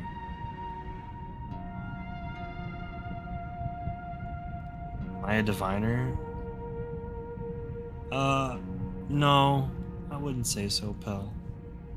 As a devil, I am, more of one to have totally not mutual beneficial contracts between me and the signer. What are we talking about? Nothing. Uh-huh. Yeah, this game really demands that you have a giant glass of water next to you at all times. Just trading soul coin. Yeah. Okay. Tell me what you know, Lisa. She nods. Thank you, Thane. It's not much, I promise. The goblin gives her a tired groan. Talk. I do a lot of jobs for the Freestriders. I wonder if their text color tells me who they're supporting. Am I just now putting that together?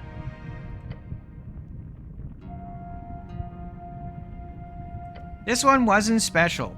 At noon, the Tallstad Tea Shop. I don't remember its name. Nobody uses the name. I was supposed to be there to barter for an artifact with one of the city contacts.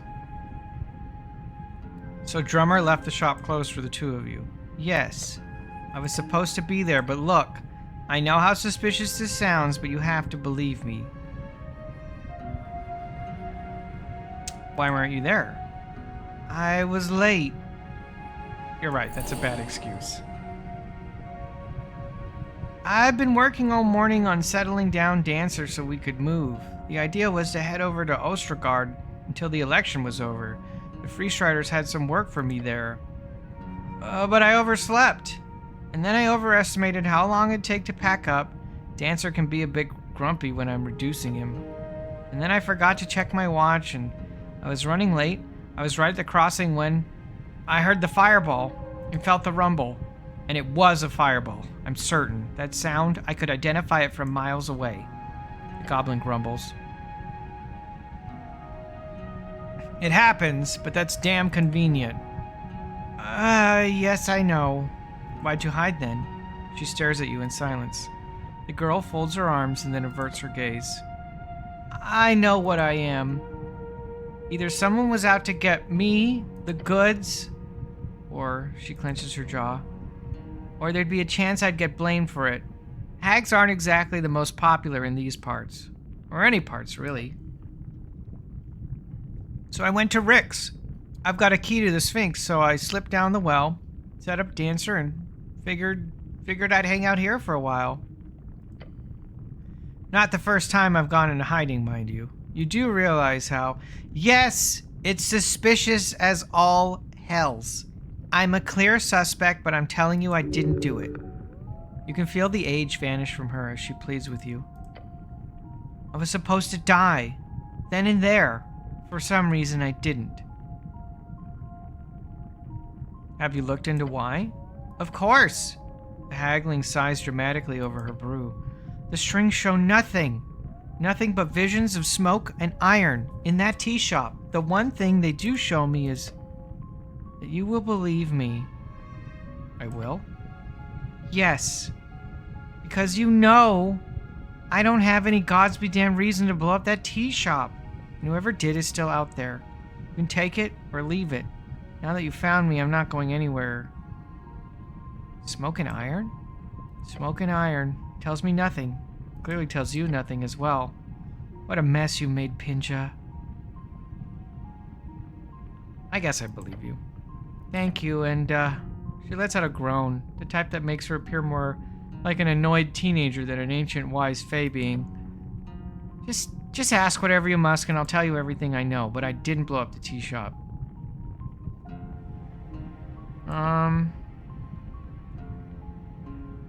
You make me a wad? She sighs. That wasn't a real offer, you know, but do go on. I like butts. But I can make an exception if you run an errand for me. I'm out of lingonberries, and if you were to get me some, I would gladly share a piece of my current brew to make you a temporary wand, since you are so inclined into the occult now. Oh yes, as long as it's not a hexing wand, then it would be lovely to wield. Wands help greatly with the manipulation. Okay, I'll get you some lingoberries. Great, if you do, I'll only need a handful. Problem is, Tallstad markets were pretty much out. Probably won't get me supplied. Can't I go fix some fresh ones? Sure, if you want to try and head out into the closest deep woods, which would be Trollskogen. Okay, I've already been there. The Undercoast Path, yeah? Oh, yeah. I already have some. Oh, I have some on me. What? Well, why didn't you say so? Just letting me go on about it. She tosses the berries into the cauldron, momentarily causing a green piece of sludge to fly up, and then down again. Lisa walks over to her oven, taking a small piece of firewood, a twig from its creaking hatch. Crick and crack, wood wigs to feel, and haggling dips the tip of the twig. Murmur, shimmer, hearts unseal. She drops it entirely, the liquid lighting up into a blinding flash. Touch it once, touch it twice. It knows what you conceal. Oh, magic!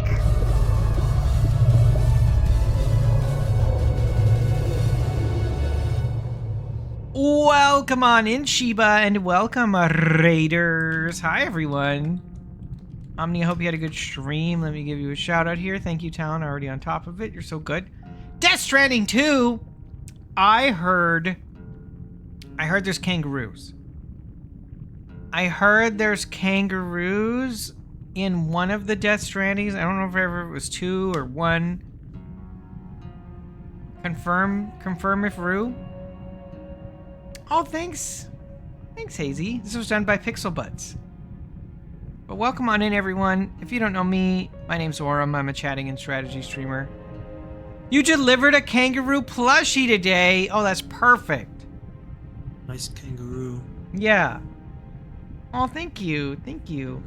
We're playing Esoteric Ebb today. This is a game that's like Disco Elysium, but with a D&D flavor to it in a very mystical world. If you're just coming in and you want to stick around, I'll give you a quick rundown of the story. We're a cleric who is part of the city government, and we're basically an investigator, and we're trying to figure out why the tea shop exploded. And there's an election coming up, and we have enough information to suggest that the tea shop exploding was directly related to the upcoming election, which is the very first election our city has ever had. Democracy is brand new to this fantasy world, so it's a big deal that it's happening. And we've met one of the characters right now who was sort of involved. She was supposed to be at the tea shop, but for certain reasons she wasn't. Oh, this game is so good, Shiva. So right now, I just did a deal with her, and she's crafting me a magical wand. It's an intense esoteric aura. There we go. Goosebumps. Not exactly ideal. The chaotic power of the hag has barely stabilized within the wood. Alas, will help some. You can already feel how it grants you insight. This is exactly what you need. Time to make people smile. Lisa gives you one of the biggest cackles yet. One of my best yet! Only a minor wand, of course, but considering I pulled it out of my ass, you should be very happy. I'm very happy, thank you. You're welcome, etc., etc. Now go enjoy your little toy cleric, unless you want to become a hag or something. I could become a hag? No, that was a joke. Even if you didn't have so much penis, no grown person has ever become a hag. A good stable hag. Wow! Men should be allowed to be hags too! That's discrimination! Sure, could I become an Earthguard cleric then? They might as well. Women are very powerful. Well, I believe in gender equality. I believe in gender equality. Repeat it 5 times as you slowly fall to your knees. Oh boy, cleric, please just get up, cleric. I won't steal your job, I promise. She takes an iron ladle from the oven area and starts to stir the pot. Wow. Wow. Can't believe I can't become a hag and she can't become an Earthguard cleric. Can I have your spoon? Oh, wait. I can steal her spoon. Advantage in cooking-related situations. This is rare. I don't actually need her spoon. I don't want to steal it. I will talk to her cat, though. Upon the bookshelf, nestled between the dusty tomes and the jars. I like her character a lot, Billy. He pretends not to notice you. Classic. The hag stirs her cauldron nearby. Is this your cat? What? Oh, She waves her spoon dismissively, splattering something green on the floor. He's not mine. I'm him. According to him, anyway. The cat's ears twitches in acknowledgement. Oh, well, we can talk to animals. You place your palm in front of your face and whisper. I regained the spell slot? Oh, that's wild. The familiar shift occurs, and suddenly the cat's micro-expression becomes readable. Sir Triben's ears flick towards you. Hello again, Sir Triben. Oh, I met him up above. Ah, the brute who learned to speak does so again. He stretches his claws, extending... I didn't know he belonged to the hag. You found my dwelling. How persistent of you. You told me where you lived. Did I? A lapse of judgment, clearly. Well, since you've invaded my home, he yawns, showing an impressive array of tiny fangs, I suppose I should be a gracious host. Perhaps he knows something useful.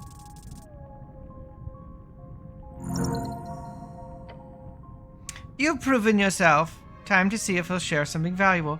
Sir Triben, surely a creature of your wisdom knows secrets of this city that we brutes have forgotten.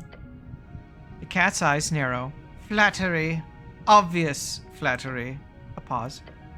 But not inaccurate. He shifts on the bookshelf, settling into a storyteller posture.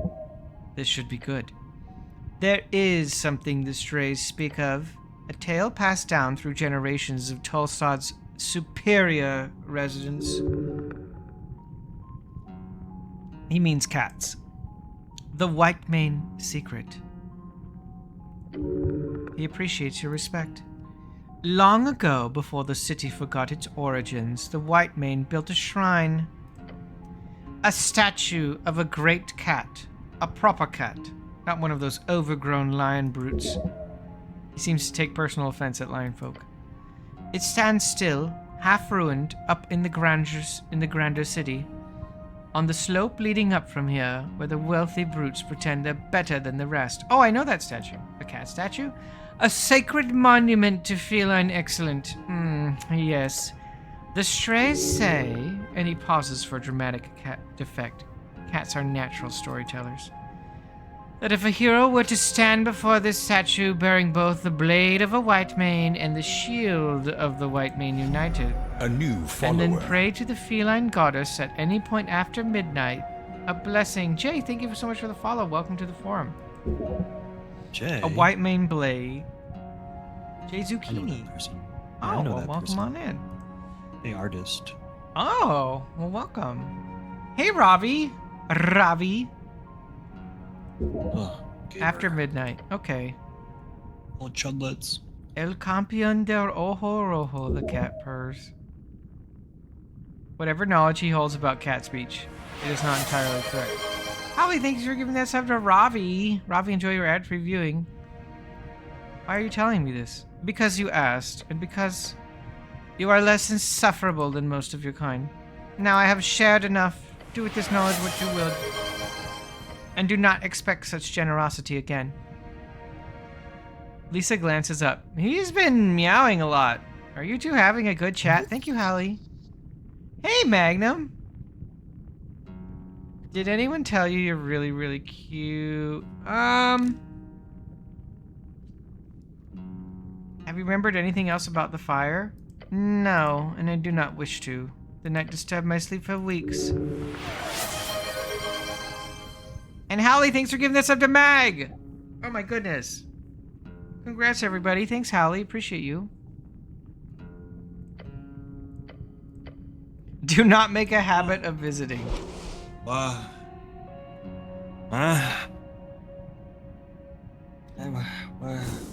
Thank you, Hallie. What day is it? God. Alright, so I have figured out I still don't know. The only thing I have left to do is go into the Gate of Jor.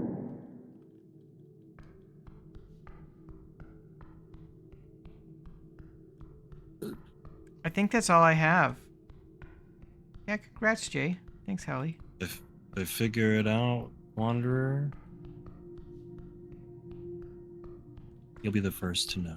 The only one I have... Do I have a sword and a shield? I don't know if I have a shield. Oh, I do. Wait, I do have the shield. I don't know if I have the sword.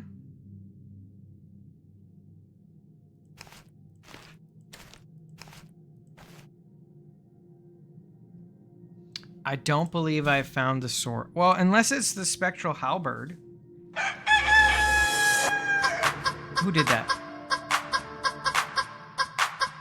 Billy! Thank you for unleashing all these chickens! Thank you for the hype train, everyone! Oh my goodness, thank you.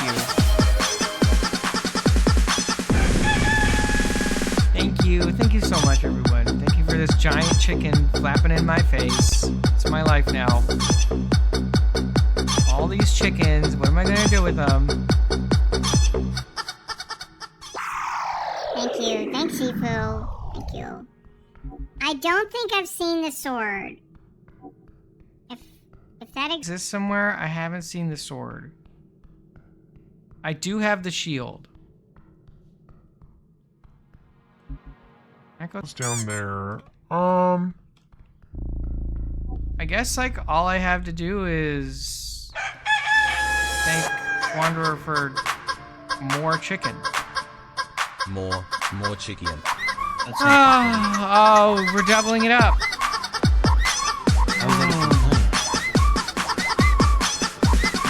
so much. Fucking chicken. That's a lot of chicken.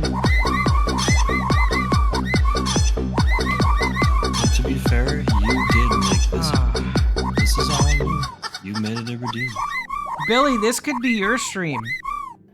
Billy, this could be you. Don't you want this? Don't you want a bunch of chickens on your face all the time, trying to play a game? I feel like every chocobo that appears is how many chatters make a joke about Billy's hands in one stream. Well, what if the redeem was like just put a little hand PNG, just briefly? It's like a puzzle. It Yeah. appears on his screen, and for every person, it just fills in the puzzle of his hand.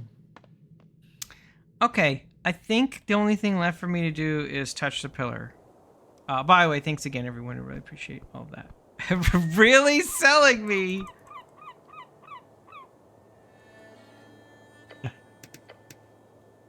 Okay, we're gonna save pillar. Pilla. Pillar. I don't think there's anything else for me to do. Maybe I'll...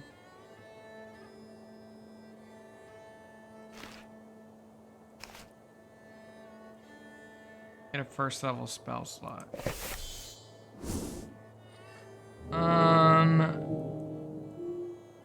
So yeah, a tier hasn't talked to me. I'm missing a quest.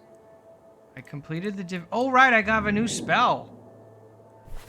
How does that work? How does that new spell work? Augury. By performing a divination ritual, you receive an omen. If you receive wheel, your next dice check will almost always be a success. If you receive woe, your next one will almost always be a failure. If you cast a spell 2 or more times before completing one, there was an increasing chance of receiving woe. Interesting. So you sort of gamble. Okay. I don't want to gamble. Does she sell a sword? Nah, she don't be selling swords. Illymian ointment. She has a shield. Oh, an empty Afridi bottle. Oh, I bet if I had had that bottle, I could have put that guy in it, maybe.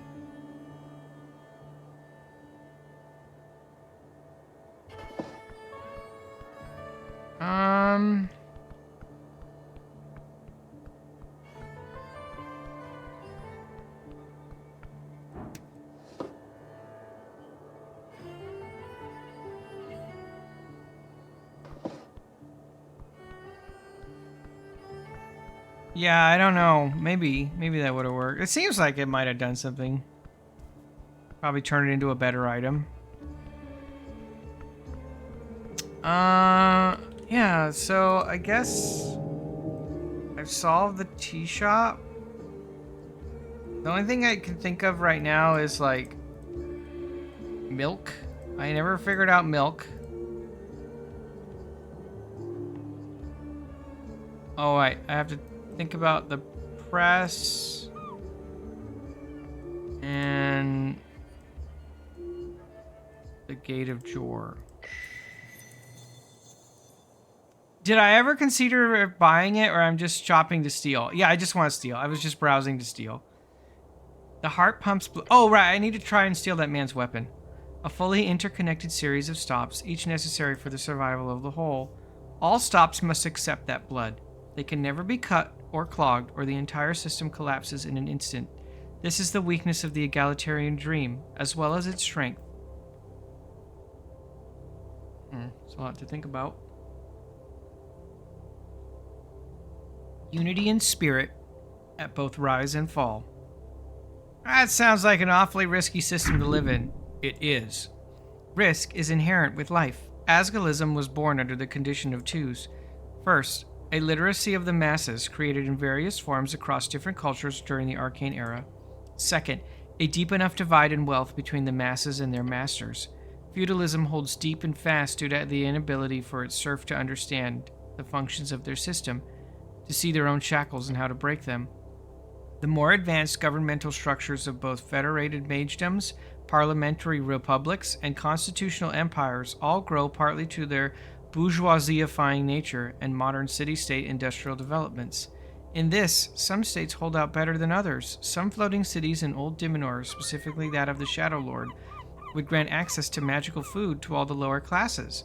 Others would offer free education for all children, no matter their birth, in order to find those gifted in the art of the esoteric.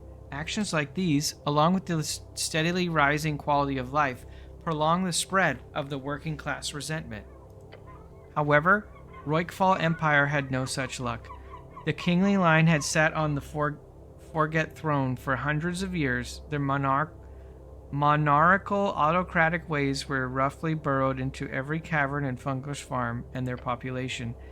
Through the development of the arcane era trickling down through the cracks of the earth, the already massive dwarven population exploded. Within a generation, it doubled. Oh, damn. Approximately 30 million dwarves lived in the Empire. That's phenomenally huge. The vast majority of them living in absolute poverty. Starvation was rampant in times of rot and conflict. Heavy taxation mixed with little to no protection from monsters or raids meant that life for the serfs was hard and rough. It was in these conditions a man was born and raised, his dreams filled with one thing: emancipation, the right of every dwarf to his own hammer. That man, Asgal Ashmask.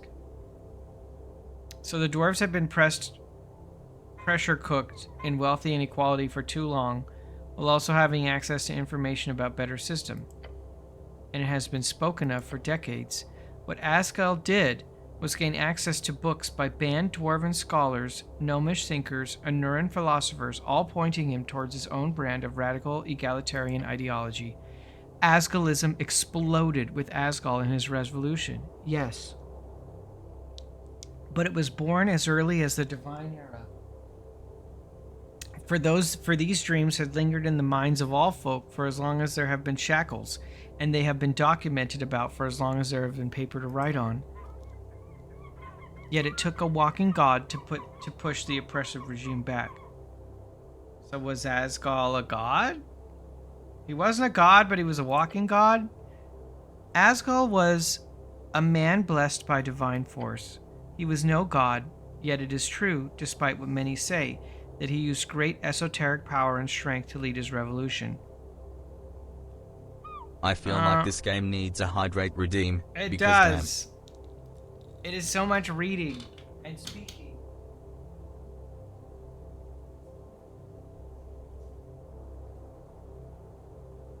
I also somehow misplaced my glasses. Oh, I found them.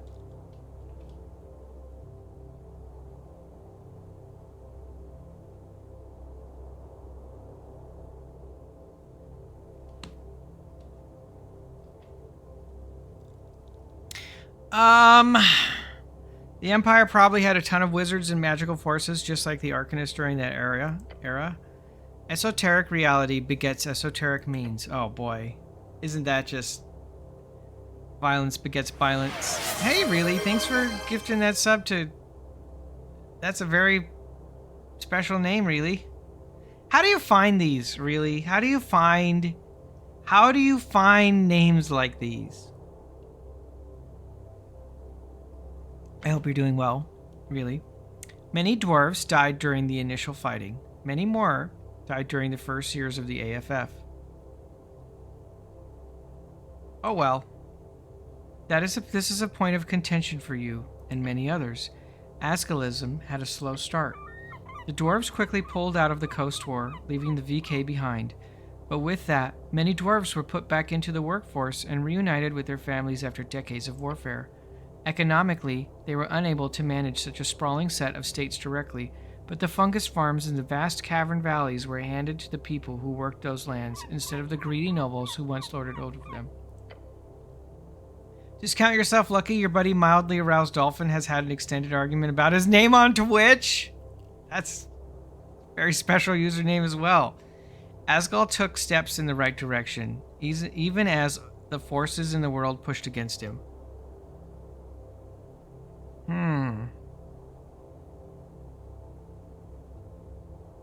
I don't know, I feel like his system killed too many people too. The cost was very high, but the lessons learned were taken to heart. Today, Askelism in all its forms, along with the lessons of Folkhelm, show us a brave new path, that of a softer Askelism, democratic socialism. So now bloody revolution? We've had enough of those. The argument against social democracy in Asgal circles is simple, however. It does not do enough. The forces of capital easily consume and co-opt the socialist goals. They did just this in Salvani before it was taken in by the Free Striders as a free city. Norvik itself is under the same threat. As such, it remains a debate.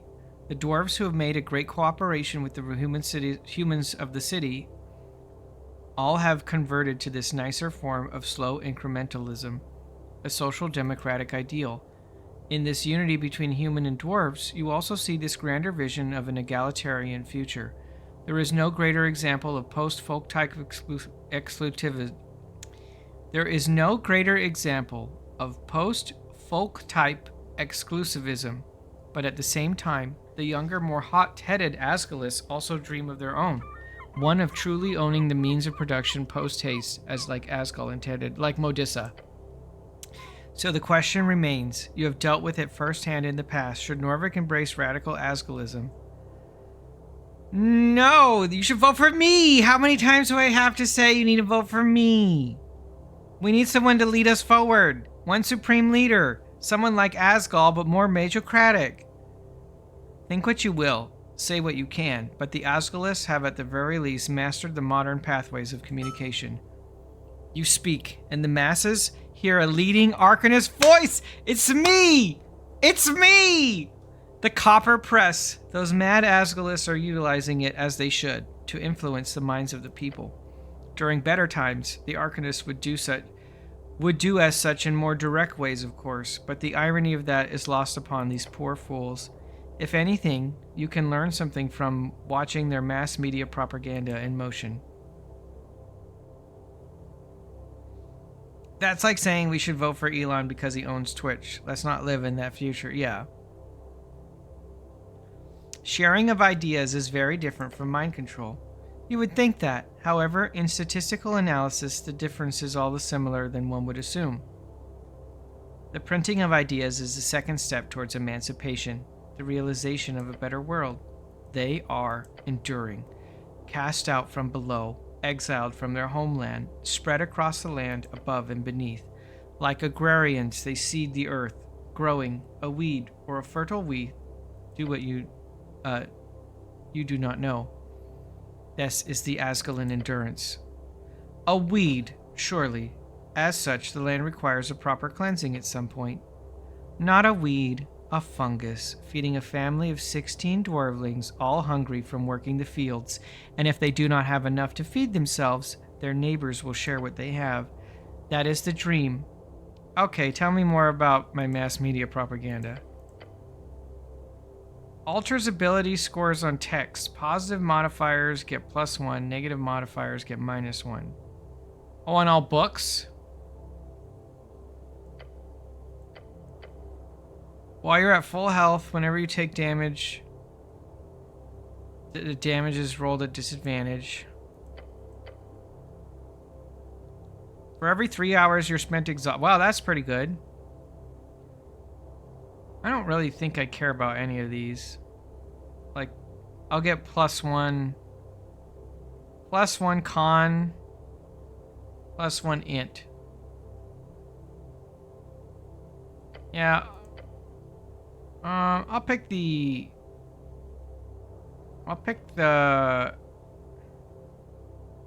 Asgalian endurance, but I don't really care. I'm not going to use either. Alright, and now the next one was the gate. Gosh, there's so much reading. Who would have imagined such a thing? The beatings of life upon the shores, each wave another painful twinge. The heart laid square, blood in veins, fear in glands, peace upon the earth, the smoking man in the pillar. I have the key. Diving is down.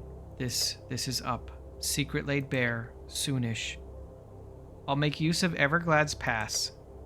The saboteur, him in the pipes. It is always close, an ear held up to the city's toiletry. Its gosh, what a description. Its secrets whispered of flat. Oh my gosh, it really is the toilet monster. It is always close, an ear held up to the city's toiletry. Its secret whispers of flatulence and despair. You see him as he smiles. He put this in motion and changed his tracks along the way. You surprised him, and now you serve him. The path forward lay clear nonetheless. As your journey comes to a close, but who is the man? It's not Kraid. Oh my gosh, who is the man?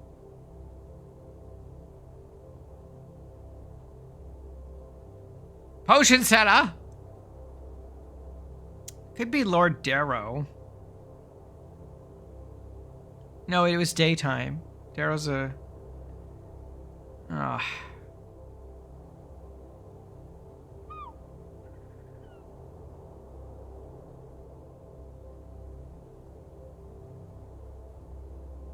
The potion setter? Maybe it's Lord Gorm, the missing paladin. Your gut rumbles. You don't know anything. There is no deep proof, but you know inside... Whoa! Whoa! Whoa! Whoa! Whoa! No way! No way!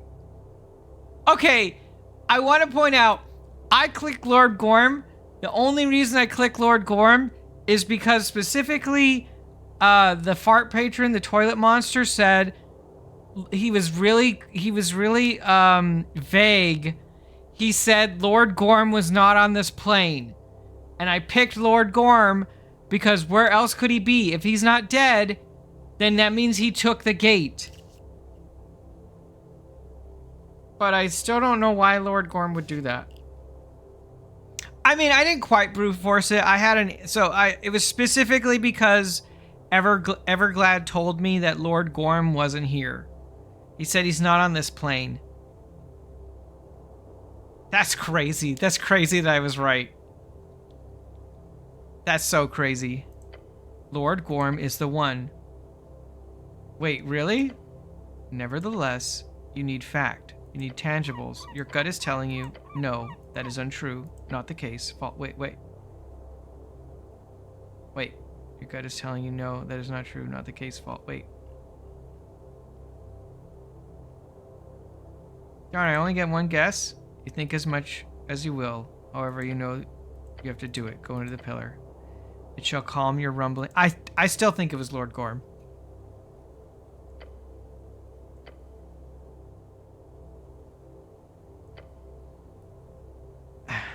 As will you, the heart, the beating thing which dreams of a world without strife, one of love and community, of friends. It is very close now. It almost makes you think of what you will find in a different light. A question of broader implications. In effect, why? And what is the burning stake of a quest drawn into your flesh? It's what is this about? Is it so simple of a question? That thought that causes your muscles to tense up and cramp?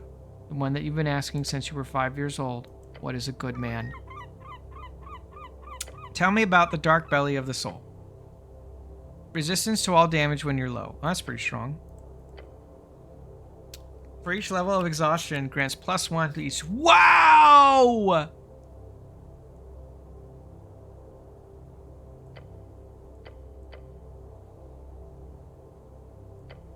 Whenever you survive a death saving throw, get back up. Damn, these are all really good.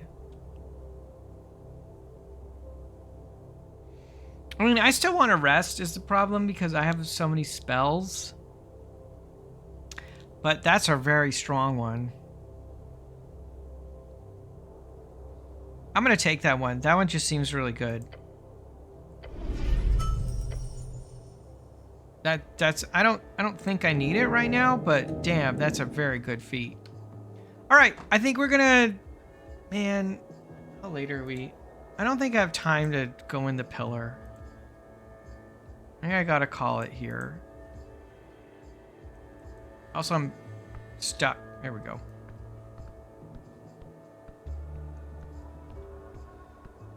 I want to go in the pillar, but I don't have enough time, so I won't.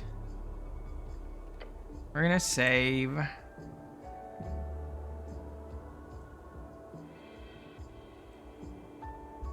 Thank you, Magnum. Yeah, we'll do the pillar next time. I have a stream with Fona on Wednesday. Tomorrow, we might do this tomorrow, or we might do... I got a code for another game. Hold on, let me try and find it. You guys tell me. I got a code for... what it called?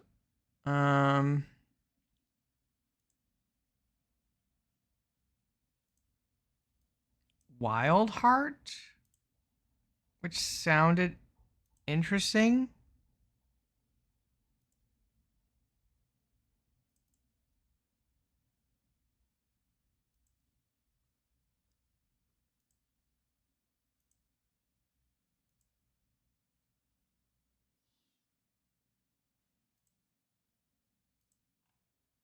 Oh, I'm trying to pull up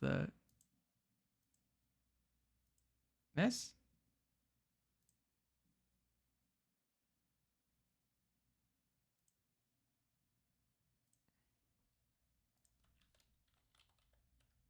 I got a code for this. Has anyone heard of this?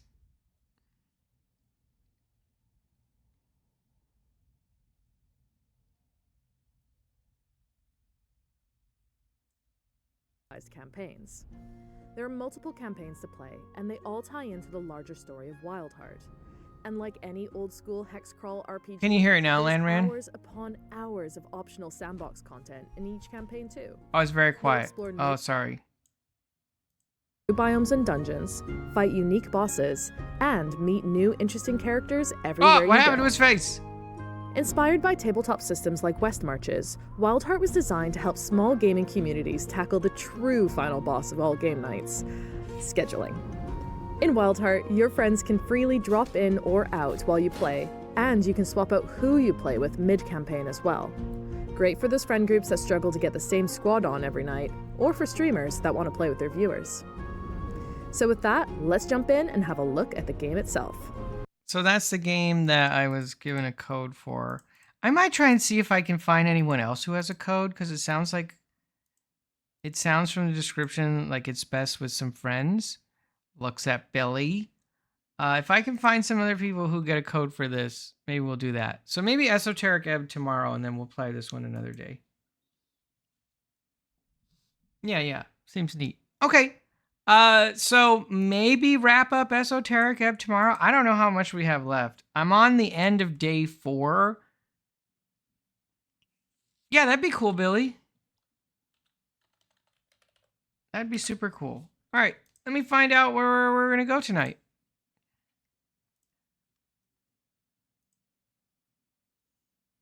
Let me go say hi to Gaby. I haven't rated Gaby in a while. And it looks like he's live. He's drawing. Gaby's a good artist. If you don't know Gaby, aka Voidhound, they're a sweet bean.